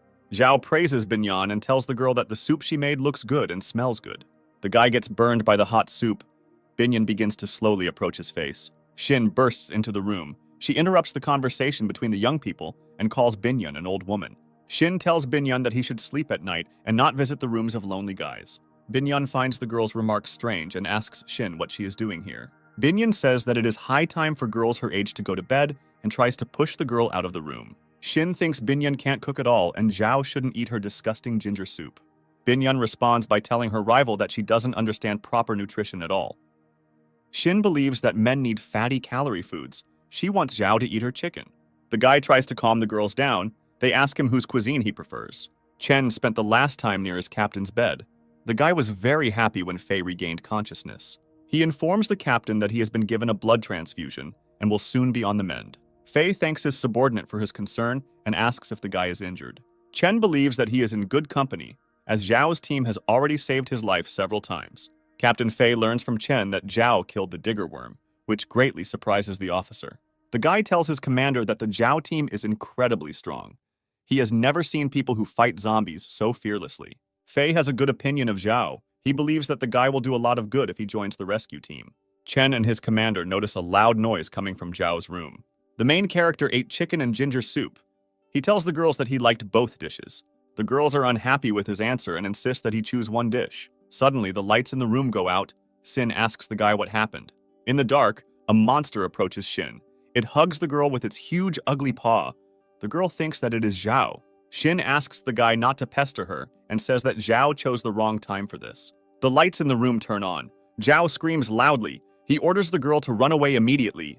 Behind Shin, there is a huge mutated zombie. He grabs the girl and hisses threateningly. Zhao throws his battle axe at the monster. This allows the girl to free herself from the grip and run away. The monster dodges the axe throw. It breaks through the ceiling and hides on the top floor. Zhao immediately runs up to the girl. He hugs her and asks if she is okay. Chen runs into the room. The guy reports that he heard a loud noise and asks what happened. Zhao tells the guy that they were attacked by a licking devourer. At the moment, he is hiding somewhere indoors. Binyan doesn't understand where the monster could have come from because Zhao's team thoroughly checked the entire room. Zhao thinks the attack has something to do with the zombie mother and child they destroyed. The guy orders Chen to immediately gather the entire team in the living room. A loud scream is heard coming from Eliza's room. Sin screams loudly and rushes to help his friend. Team Zhao runs to Eliza's room. They open the doors and find themselves inside the room. The mortally wounded Eliza lies on the floor of the room. The girl holds her wound with her hand and moans quietly. Zhao orders his team to immediately check on Captain Fei and search every room. Shin cries loudly and rushes to her friend who is lying on the floor of the room. Eliza turns to Zhao. The girl asks the main character to fulfill her last request. Eliza asks the guy to promise her that he will marry Shin and tells him about the girl's feelings. Eliza's strength is gradually leaving her. She says that although Shin is a famous girl, she is actually lonely. Eliza's voice is heard. The girl says that Zhao is a good person who can take care of her friend. Eliza says that she is dying. Shin screams loudly. The girl asks not to leave her since she has no one except Eliza. Zhao tells Eliza that as long as he is alive, he will protect and take care of her friend. Eliza tells the guy that Shin is the perfect match for him and faints. Dennis and bodyguard Max pursue the devourer. The guys notice that this monster is much stronger than those they have met before. The devourer jumps out from around the corner and rushes at Dennis. He grabs his sword with his huge paw. Max cannot fire the machine gun. He asks Dennis to step aside as he needs to aim. Dennis bowed his head. At this time, Zhao throws his battle axe at the monster. Zhao becomes very angry and intends to destroy the monster at all costs. The main character is surprised by how strong the monster's head is. The blow of the battle axe did not cause him any noticeable harm. Max's bodyguard takes a comfortable position and shoots the monster with his machine gun. The devourer spits out his huge tongue. He snatches the machine gun from Max's hands and drops the guy to the floor. The next attack of the monster falls on Denis. With the help of his tongue, he inflicts a strong blow on the guy. Zhao manages to sneak behind the monster and swings his battle axe to strike. The devourer notices the guy's attack. He dodges the blow and hits Zhao with his tongue. The devourer holds Zhao tightly. He lifts the guy into the air and intends to tear him apart. Suddenly, Shin saves Zhao. The girl runs up to the monster from behind and stabs him with a knife. The devourer deals Shin a strong blow, which throws the girl aside. Zhao breaks free of the devourer's grip and strikes him with a series of powerful blows. The guy grabs the battle axe lying next to him and starts hitting the monster on the head non-stop. The devourer tries to defend himself from Zhao's attacks, but he cannot withstand the guy's furious pressure. Zhao and his friends are in Shin's room. Binyan says that the girl has a slight fever. Binyan asks the guy to stay with Shin, since the girl is very bad and cannot be left alone. Tong thinks it's a bad idea to leave a guy alone with Shin. Binyan says now is not the time for jealousy. The girl believes that Zhao is not indifferent to her, since he takes her feelings into account. Zhao and Shin are left alone in the room. The girl tells the guy about her past life. Shin talks about how she had no parents and had to achieve everything on her own. Zhao tries to support the girl in difficult times. The guy says that she has him. Shin suffers greatly from the loss of his friend. Eliza was the closest person to the girl. The girl abruptly interrupts her monologue and tells Zhao that she loves him very much. Sin reveals that she has had feelings for a guy for a long time, but she did not have the courage to talk about it earlier. The girl expects reciprocity. She takes the guy by the hand and asks him to give her a chance. Captain Fei informs Zhao that he urgently needs to head to the base. The guy believes that the officer has not yet fully recovered. Feng thanks Zhao and his friends for their help. He says that they can always count on him. Zhao suggests everyone stay together and go to the government base tomorrow. The girls are sitting in the back seat of the limousine. Binyan realizes that Shin is having a hard time and tries to make friends with the girl. Bodyguard Max sees an obstacle in front of him on the road. He presses the brake pedal. Zhao sees the reason for the stop. A huge zombie dog is standing in front of the car on the road. A huge pack of aggressive zombie dogs attacks Team Zhao's convoy. Policeman Fong opens the car window and begins to shoot the attacking monsters. The sounds of gunshots attract monster dogs, and there are more and more of them every minute. Zhao orders Officer Feng to immediately stop shooting and close the car window. A huge pack of zombie dogs surrounded the cars of the Zhao team. They do not dare to move, since the wheels of the cars are broken. Zhao orders his drivers to continue driving on their broken tires and run over the zombie dogs. The guy hears gunshots and looks out the window to see the shooter. A single gunman, wearing a powerful protective suit, approaches the column of Zhao and his friends. The zombie dog rushes at the shooter. It grabs his arm, but cannot gnaw through the powerful defense. The shooter takes out the sword behind his back and strikes the zombie dog. Zhao and his friends decide to help the shooter. The guys get out of the car and open fire on the monsters. The battle does not last long. Zhao and his friends manage to defeat the pack of monsters. The shooter takes off his helmet. It turns out to be an elderly man. He thanks the young people for their help. Max's bodyguard reports that they have big problems, since the wheels of the cars are punctured and they do not have spare tires. The old man reports that he has spare tires for cars at home. He offers to walk to his village. Zhao thanks the old man and asks Dennis to share food with the old man as a sign of gratitude. The old man refuses food and asks the young people to keep the food for themselves. Chen offers his help. He intends to go with the old man to the village and bring spare tires. Dennis really liked the unfamiliar old man. He shares his impressions with Zhao. Chen asks if there are still survivors in the village. The old man replies that everyone is gone and there are only dogs around that have turned into zombies. The guy asks why the old man didn't leave with everyone else. The elderly man replies that he is too old and does not want to leave the village in which he has lived his whole life. Chen invites the old man to join the team and head to the government base together. The old man rejects the guy's offer. He goes to buy tires and leaves the guy alone in his house. Chen wanders around the deserted house for a long time. His attention is attracted by a noise in one of the rooms. The guy slowly approaches the door. He is horrified by what he sees in the room. There are 2 zombies in it, chained to the wall. An old man approaches Chen from behind and points his gun at the guy's head. The old man tells the guy that the zombies in the room are his wife and child. He says that even though his family has turned into zombies, he wants them to stay alive. An elderly man tells the guy that his wife and children are the closest people, and he cannot leave them. Chen asks the old man to look at things realistically. He says that his loved ones are already dead and are not people. The guy offers to destroy the monsters. The old man rudely demands that Chen shut up immediately. He says that family is the whole meaning of his life. Chen says that keeping zombies in the house is very dangerous, since they can free themselves at any time and attack him. The old man answers the guy. He says that zombies are aggressive and dangerous only when they are hungry. Chen realizes that the old man killed and fed all the villagers to zombies. The old man says that people themselves are to blame for this, since they wanted to destroy the infected wife and his son. The elderly man is glad that he was ambushed by Zhao's team, since the zombies have not had enough to eat for a long time. The old man asks the guy to calm down and tells Chen that he won't be hurt at all. Chen turns to the old man and demands that he stop immediately. At that moment, a shot sounds. Chen tries to come to his senses. He turns to the old man and realizes that it was not his shot. Zhao is in the room with his friends. Max managed to wound the old man in time and save Chen's life. The old man takes advantage of the young people's confusion and rushes to his gun. Dennis stabs the old man and tells his friends that the old man has gone crazy. Chen is very surprised by the presence of his friends in the house. He asks them how they realized that it was a trap. Zhao says that he carefully examined the road and saw a large number of scattered nails, after which he suspected the old man of organizing the ambush. The main character opens the door to the zombie room and tells his friends that he did not expect to see something like this. The zombies rush at Zhao and try to reach him, but they are prevented by the chains that bind their legs. Bodyguard Max points his machine gun at the zombies. He is going to kill the monsters. The captive old man screams loudly and demands not to touch the zombies. He threatens death to everyone who raises a hand against them. Zhao tells the old man that now he will test how much the man loves his family. The guy grabs the distraught old man and throws him into the room with the zombies. The zombies instantly jump up and rush to the old man. They see him as their food. The old man is very frightened. He presses himself against the wall of the room and plaintively asks for mercy. Zhao asks the old man where his strong love for his family went. The guy tells the old man that he did terrible things for selfish reasons. Zhao tells the old man that he doesn't have a drop of courage, The guy raises his machine gun and shoots the zombies. The old man begins to go hysterical. He curses fate for treating him this way. The old man stands in front of the dead zombies who were his family and asks for their forgiveness. Dennis is outraged by the old man's behavior. He asks Zhao what he should do with the elderly man.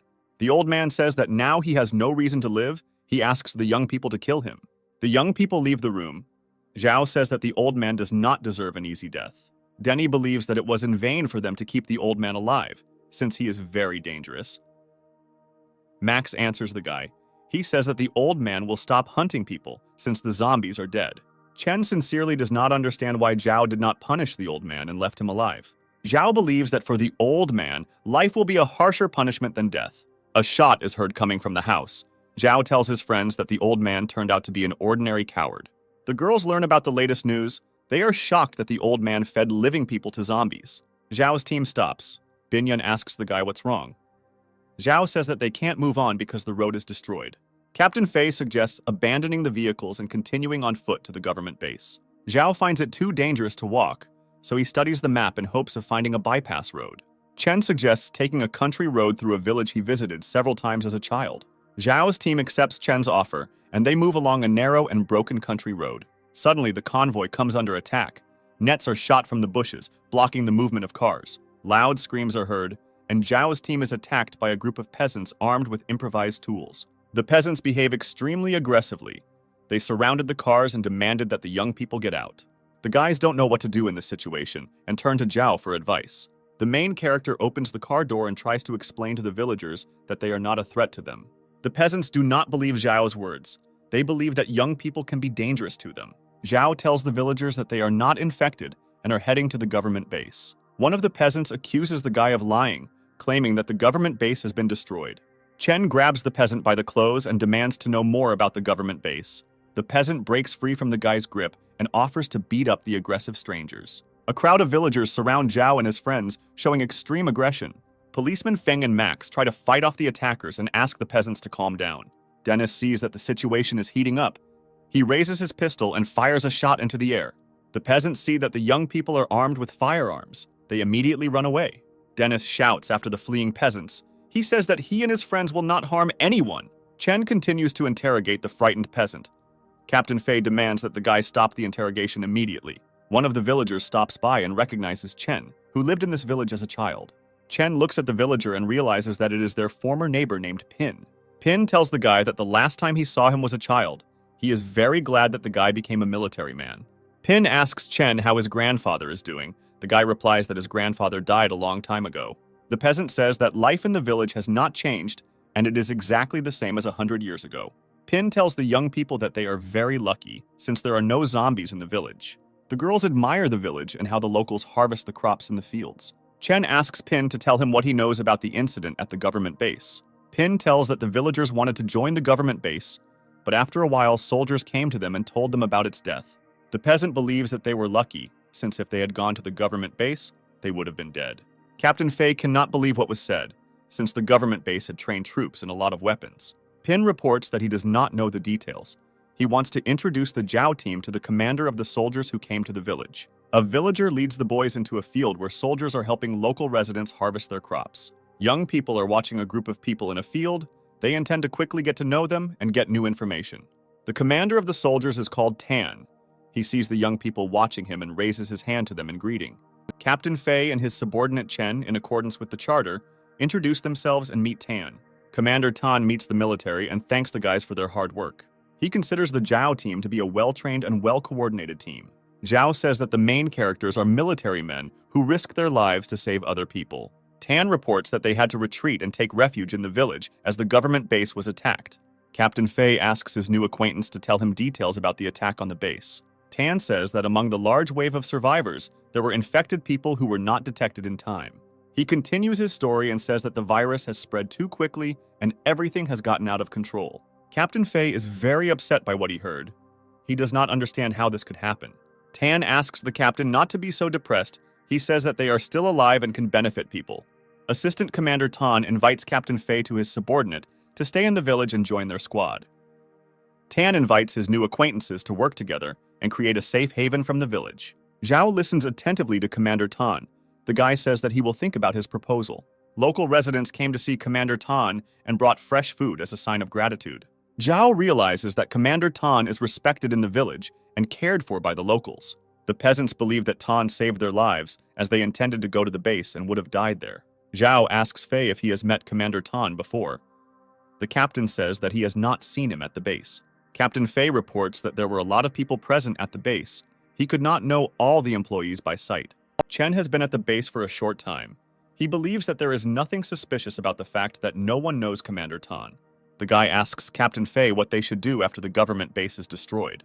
The girls offer to stay since there is a large number of military personnel in the village and the locals are friendly.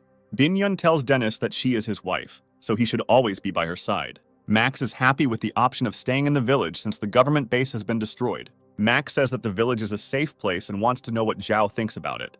The main character is silent for a long time. Then he asks Captain Fei about his further plan of action.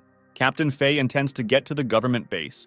He wants to see everything with his own eyes. Policeman Feng expresses his intentions to join the military and go with them to the base. Dennis and bodyguard Max believe that the final decision should be made by Zhao. The main character looks at his friends for a long time and says that in the near future they will continue their journey to the base. Zhao considers this the right decision, since he does not know the Tan commander at all, and in addition, there are stocks of weapons and useful things at the base. Chen intends to find government troops and then evacuate the villagers. Commander Tan's subordinates overheard the conversation of the young people. They tell him that Zhao's team does not trust them. Tan can't understand where they went wrong. Their speech was reasoned and they had uniforms taken from dead soldiers. Tan was the happiest person until Zhao's team appeared. He deceived naive peasants for a long time and received care and respect from them. Tan tells his accomplices that he hasn't had a woman for a long time, and Zhao's team has 2 beautiful girls. Tan intends to destroy Zhao's team. He orders his accomplices to prepare and be on alert. The villagers have laid the tables with numerous dishes. They are going to celebrate the day of the end of the harvest. Tan believes that it is easy to deal with Zhao's team since there are only 2 professional military men among them. The accomplices inform Tan that they have set up an ambush and are waiting for his order. Zhao and his friends appear on the threshold of the banquet hall. Young people came to the meeting with weapons. Tan invites young people to hand over their weapons, explaining that the locals will be very nervous. Zhao says that they are used to having weapons with them all the time and even go to the toilet with them. Pin dissuades Chen from going to the government base. He asks the guy to stay in the village. Chen answers the man. He says that as long as there are zombies in the world, there will be no safe place. Pin tells Chen that he is a good guy and asks the young man to be careful. Commander Tan raises his glass of alcohol and offers to drink to a new acquaintance. Captain Fei thanks Tan for their hospitality. He hopes that they will contact government forces soon. The young people raise their glasses and drink the alcohol offered by Commander Tan. Tan begins to get very nervous. He sees that Zhao is not touching the glass of alcohol. Zhao apologizes. The guy says that he hasn't drunk alcohol for a long time and will just drink water. Tan's accomplice tries to persuade Zhao to drink. He considers refusal to be disrespectful to the owners. Binyan intervenes in the conversation. She is going to drink alcohol instead of Zhao. Binyan stands up from the table and makes a solemn toast on behalf of Zhao, after which he drinks the drink. Commander Tan is jealous of Zhao. He says that it is good to have a beautiful girl as a confidant. Binyan takes Zhao's hand and informs those present that she is not his confidant, but his fiancée. Xin takes Zhao's right hand. The girl says that Binyan is too old for this role, and the guy's bride is her. Zhao is surprised by the behavior of the girls. Xin continues to insist that she is his fiancée. The girls start a squabble among themselves, each of them trying to win the guy over to their side. Tan hits the table with his hands. He calls the girls rude names and demands to shut up immediately. Zhao is surprised by Tan's behavior. The guy demands that the man pull himself together and calm down. The dialogue is interrupted by Captain Fei. He falls unconscious on the floor. Chen jumps out from behind the table and runs to his commander. Dennis and policeman Feng feel dizzy and very ill. Binyan is unable to stand and tells Zhao that she is losing consciousness. Zhao realizes that his friends were poisoned by alcohol. He asks Tan what kind of drink his friends drank. Tan calls the young people idiots and lets out a quiet, sinister laugh. Zhao is in a state of wild rage. He rushes at Commander Tan. Commander Tan predicted the guy's action. He gives him a strong kick. Zhao falls to the floor and loses consciousness. Tan believes that it was easy to deal with Zhao's team. He says that he added sleeping pills to the alcohol. Pin is very outraged by what is happening. He does not understand why Commander Tan treated good people this way. Tan tells the villagers in the hall that he is the bad guy and they are stupid sheep. Local residents are very shocked by what is happening. They cannot believe that Tan turned out to be a villain. Tan's associates raise their weapons and demand that the villagers raise their hands and not resist. The peasants try to escape. One of Tan's accomplices shoots in the air and demands that everyone stop. Pin realizes that Tan and his men are not soldiers from a government base. Tan says that he was pleased to be adored by a person, but he did not think that everything would end so quickly. Tan's accomplice tells his leader that they now have large supplies of food and slaves. One of the bandits asks Tan what to do with the captured villagers. Tan says that men will work on the land without rest, and women will work with their bodies. The bandits attack defenseless women. The captives scream loudly and beg for mercy. Tan's accomplice stops the bandits. He tells them that they are ungrateful ignoramuses. The bandit offers to give the best women to Tan as a sign of gratitude and respect. Binyan lies unconscious on the table. Two bandits laugh loudly and approach the girl. Sin demands the bandits to stop. The girl calls on them to come to their senses and not commit inhumane acts. One of the bandits ignores the girl's words. He approaches Shin and stretches out his hands to her. The bandit screams loudly. He does not understand what is happening and looks at his severed hands. Zhao tells a group of bandits that he has seen many villains, but Tan is the most disgusting of them. His friends are standing next to Zhao. They are feeling great and pointing their weapons at the bandits. The guy tells Tan that he made a fatal mistake and signed his own death warrant. Tan doesn't understand why Zhao's friends are conscious. He himself saw them drinking alcohol.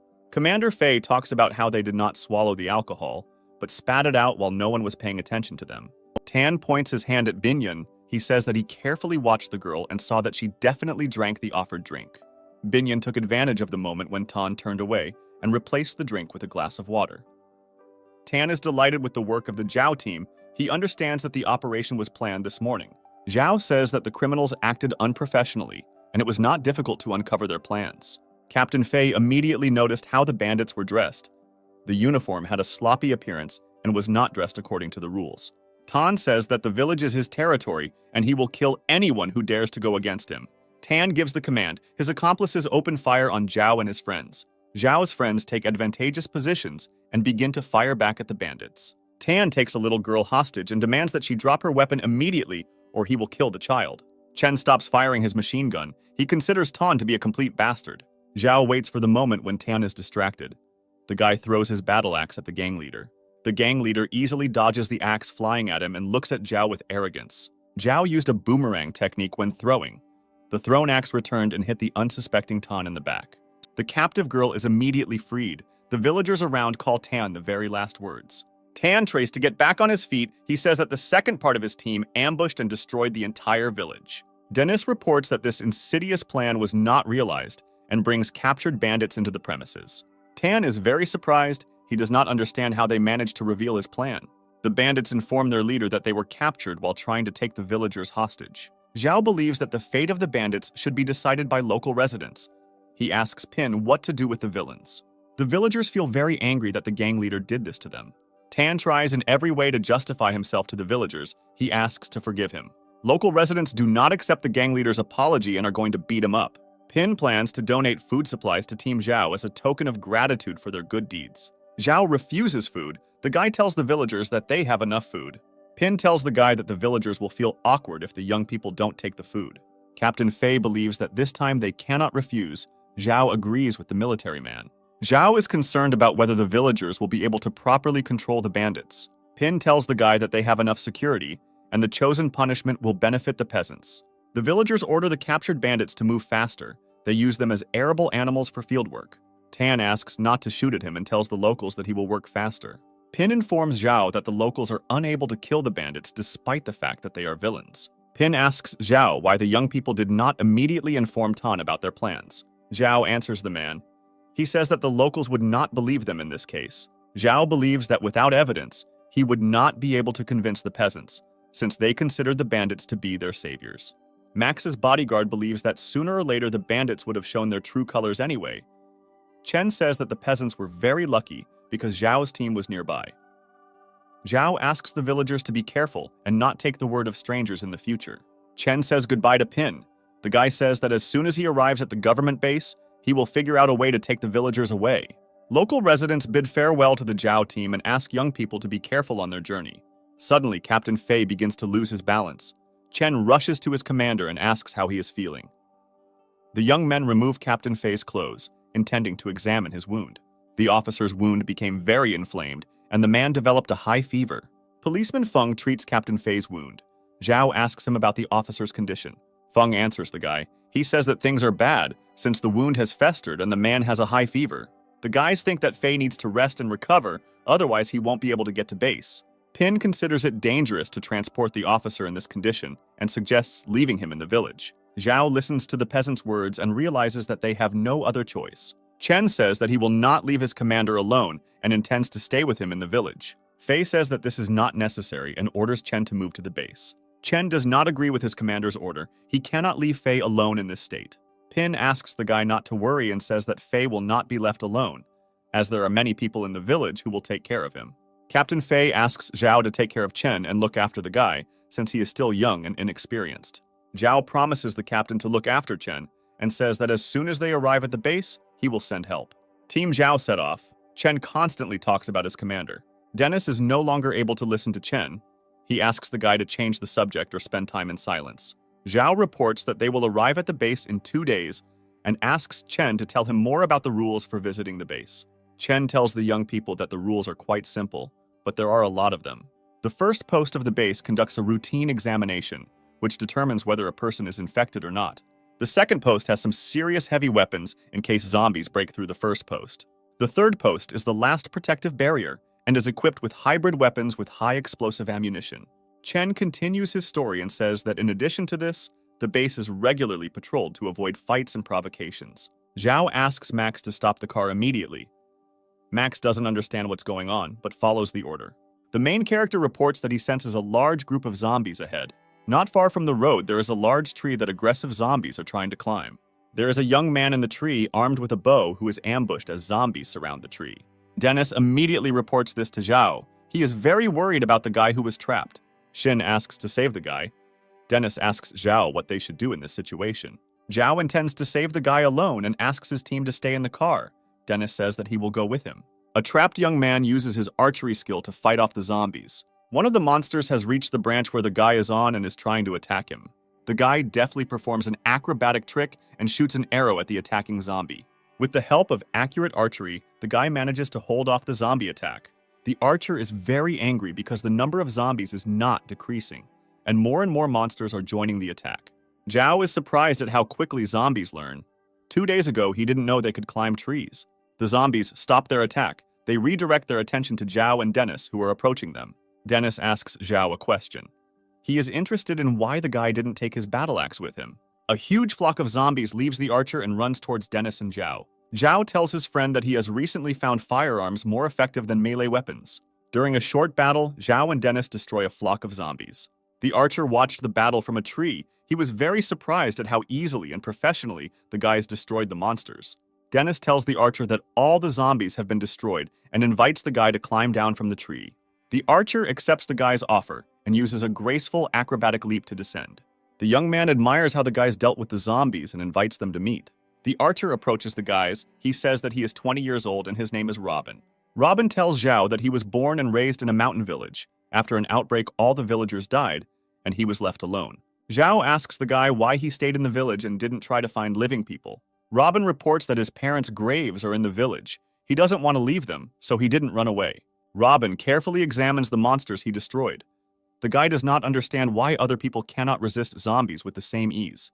Zhao takes out his battle axe and tells the guy that killing zombies is not so easy.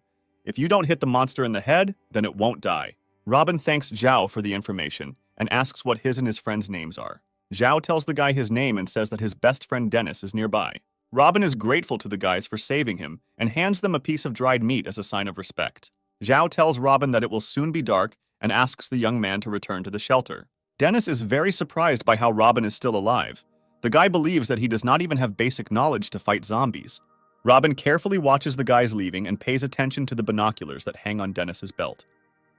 Robin calls the guys bloody freaks and pulls the bowstring, about to shoot his bow. Dennis sees the guy's aggressive intentions and demands to stop immediately. Robin shoots with his bow but misses. He takes out an arrow for the next shot. Dennis, with the help of his sword, repels the arrows fired by Robin. The guy does not understand why Robin attacked them. Dennis persistently demands that the guy stop and explain the reasons for his aggression. Zhao waited until Robin was reloading his bow and attacked the guy. The main character comes close to Robin and disarms him with a throw. Zhao, using a painful hold, holds Robin. Dennis once again asks the guy about the reasons for the attack. Robin says that he will avenge his dead relatives, and the bandits will not go unpunished. Zhao holds Robin tightly with the help of a grab. He tries to calm the guy down. Zhao asks Robin a question. He asks the guy why he thinks they are bandits. Robin tells Zhao that he has a very good memory and has memorized the items belonging to the bandits. The guy claims that the binoculars that Dennis has belonged to the leader of the bandits. Zhao tells the guy that the bandit leader was captured, and Dennis took the binoculars for himself as a useful trophy. Robin believes that the guys are deceiving him. He claims that there were many people in the gang who could not be defeated with small forces. Zhao tells the guy that if they were bandits, they probably wouldn't save him from the zombies. The main character stops arguing with Robin and once again invites him to go to his shelter before it gets dark. Robin is not satisfied with Zhao's explanations. He demands more compelling facts. The guy rushes at Dennis, but during the attack he trips and hits Dennis's knee. As a result of an unsuccessful attack, Robin loses consciousness. The guys bring him to their car. The Zhao team carefully examines the young man. The girls say that the guy looks young and most likely has not eaten for several days. Robin regains consciousness. He slowly opens his eyes and sees Shin in front of him. The young archer recognizes the girl, as Shin was a famous media star before the outbreak. Robin tells the girl that he has liked her for many years and asks her to shake her hand. The young archer decides that Shin is in danger and tries to protect her from Zhao and his team. Shin explains to the guy that Zhao's friends are good people. The girl reports that the guys took the binoculars from the captive gang leader. Robin kneels in front of Shin and asks the girl to marry him. The girl is surprised by this proposal and believes that the guy's inappropriate behavior is due to systematic malnutrition. Robin tells Shin that she has been his dream woman for years and he has never missed her TV shows. The young archer tells Shin that he is young and strong so he can hunt and protect the girl. Shin points at Zhao and tells Robin that she already has a boyfriend. Robin is terribly upset. The guy cannot come to terms with this news. He grabs his head and screams loudly. Binyan tells the guy that he still has a chance. The girl asks him not to give up. Zhao understands that Robin's main goal in life is to find a girl and marry her. The main character invites Robin to go to a government base. He tells the guy that there are tens of thousands of girls there.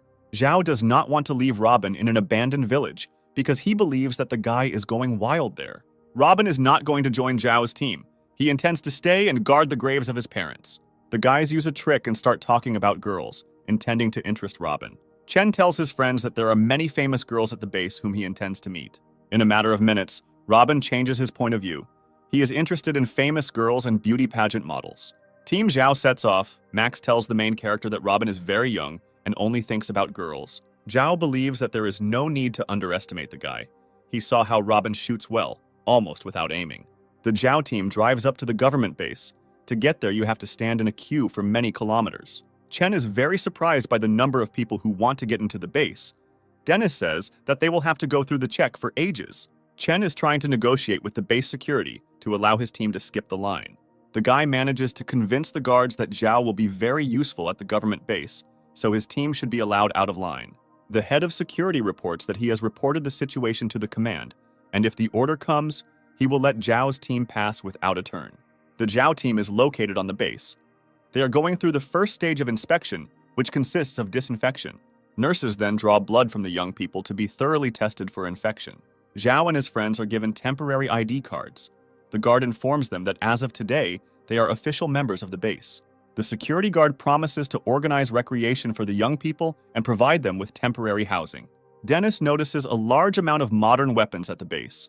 He believes that with their help, it is possible to destroy all the zombies and restore civilization. Dennis wants to see a large, spacious villa as temporary housing. Robin is absolutely not interested in the quality of housing.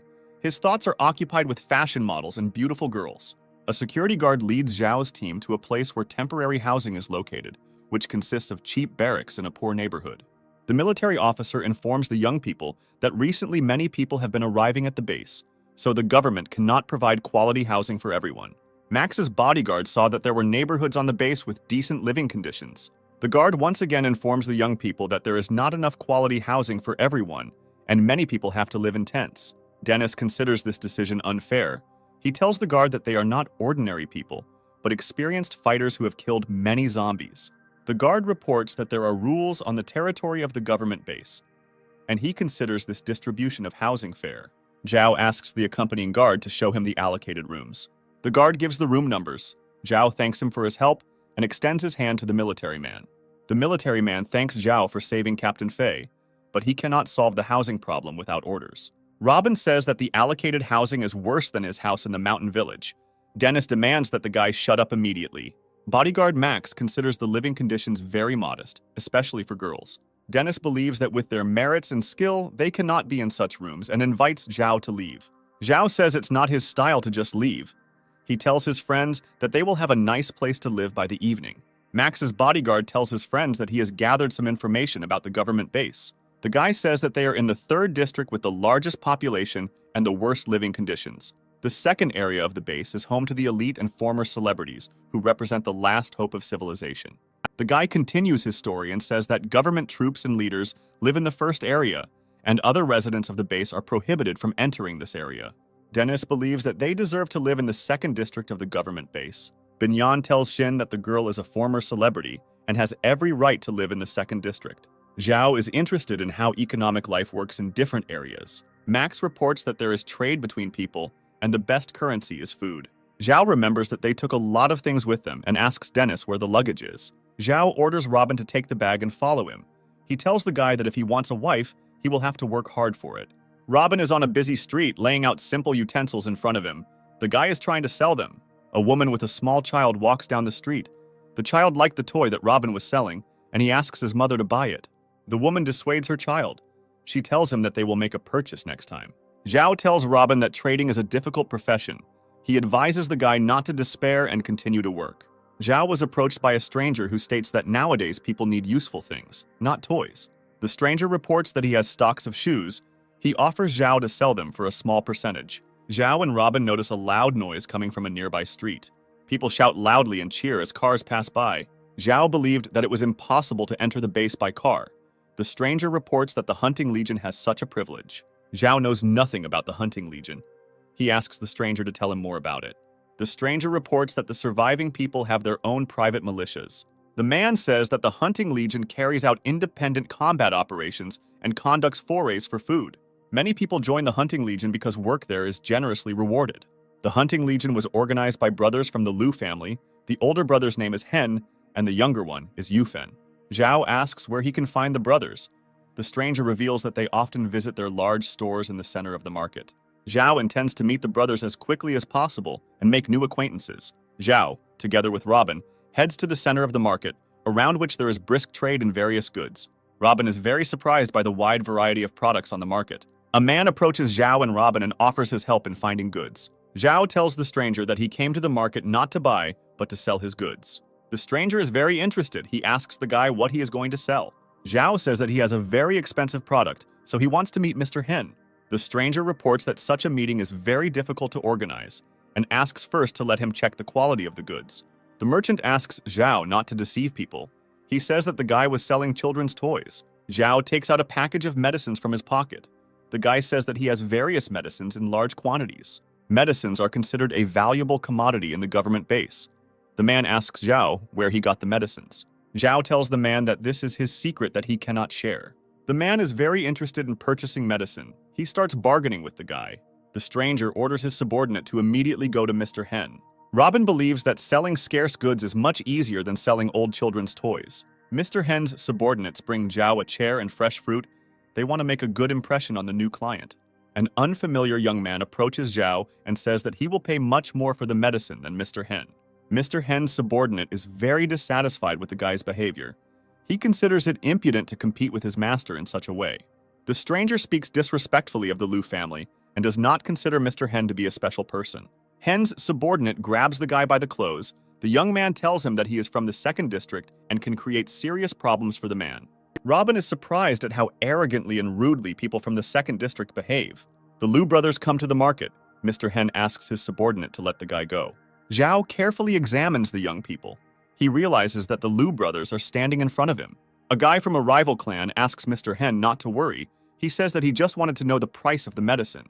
Mr. Hen's younger brother takes out a knife. He is outraged by the impudent behavior of the young man. Hen asks his brother to put the knife away immediately. He says that they are civilized people who can always agree. Hen tells Zhao that he and his brother founded a hunting corps in order to maintain order in the third region. The guy doesn't like the fact that Hen and his brother feel like they are the masters of the third district.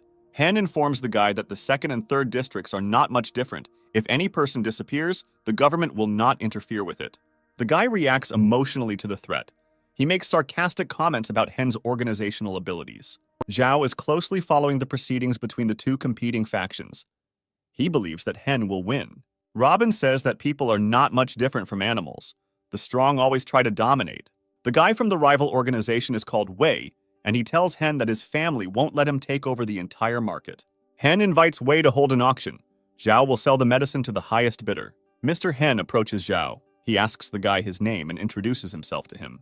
Hen tells Zhao that no matter the outcome of the deal, he will consider him a friend. Zhao answers Mr. Hen. The guy says that he is new here, and it is a great honor for him to become a friend of influential people.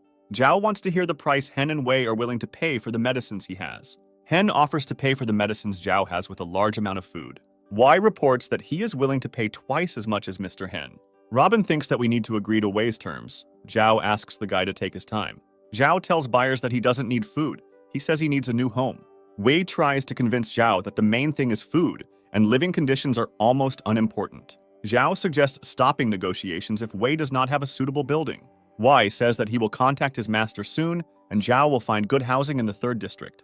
Zhao wants to get the house of the master whom Wei serves. This option suits him most. Wei considers such a demand a stupid joke. He says that his master would not exchange life in the second district for a couple of boxes of medicine. Zhao turns to Mr. Hen and asks what his proposals will be. Hen tells the guy that this is not a problem for him. He can move out of his house today. Wei is very dissatisfied with the fact that Mr. Hen was able to cleverly outplay him. The guy expresses himself rudely towards the hunting legion. Yufen takes out a knife and demands Wei to immediately move to his quarters if he wants to stay alive. Wei harbors a grudge against the brothers. He is going to tell his master about the incident and take revenge on the brothers in the near future.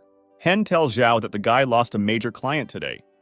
Zhao was not very upset, since he prefers to make transactions without intermediaries. Zhao is surprised that Hen did not ask him about the amount of medicine and immediately offered to exchange them for a house. Hen says drugs are in short supply today, and even a small amount can save someone's life. Dennis runs up to Zhao. The guy tells the main character that several armed soldiers have come for him. The military man informs Zhao that the leadership wants to meet with him, since they learned that the guy defeated the mutants and saved Commander Fei. Zhao is brought to the officer standing at the entrance of the headquarters. He asks the guy what his name is. Zhao introduces himself and gives his name, after which the military thoroughly searches him. The military man reports that this is being done for security purposes, and all people entering the building are subject to inspection.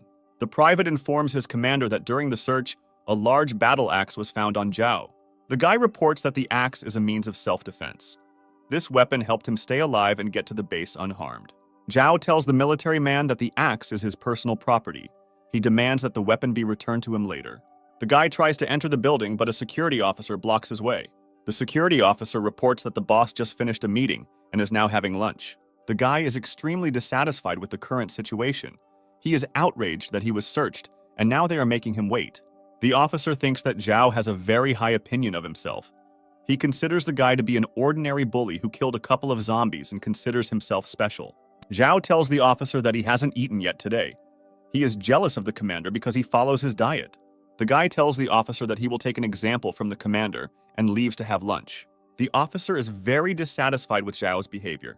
He demands that the guy obey the chain of command and stop immediately. The guy ignores the military man's words. He continues to slowly move away from the headquarters building. The officer gives a loud order to his subordinates, demanding that the soldiers immediately detain the guy. One of the soldiers catches up with Zhao. He tries to arrest the guy and grabs his clothes. Zhao is upset that not even a day goes by calmly. He suddenly turns around and attacks the aggressive soldier. The security officer and his subordinates did not expect such behavior from the guy. They are outraged that a civilian decided to hit a military man. All the guards who were at the entrance to the headquarters rush to the aid of their colleague. The soldiers throw numerous punches and kicks at Zhao, but the guy deftly blocks them. The military man demands the security officer to stop his subordinates, since he promised the commander to bring Zhao safe and sound. Zhao has a higher level of combat prowess, which allows him to deal with guards without much effort. The military is impressed by the guy's fighting skills. The security officer cannot believe that Zhao single-handedly dealt with several military personnel. The guy stands surrounded by defeated military men and makes sarcastic jokes at them. The security officer intends to teach Zhao a lesson, and he attacks the guy. The military man screams loudly and asks the security officer to stop immediately. The military man believes that Zhao does not have the slightest chance to resist the security officer, since he is proficient in all types of martial arts and has many years of combat experience. The head of security deals a series of powerful blows to the guy. Zhao deftly dodges them. The officer was very surprised by the guy's fighting skills. He did not expect that Zhao would be able to repel his blows. Zhao takes an advantageous position. He intends to counterattack the officer.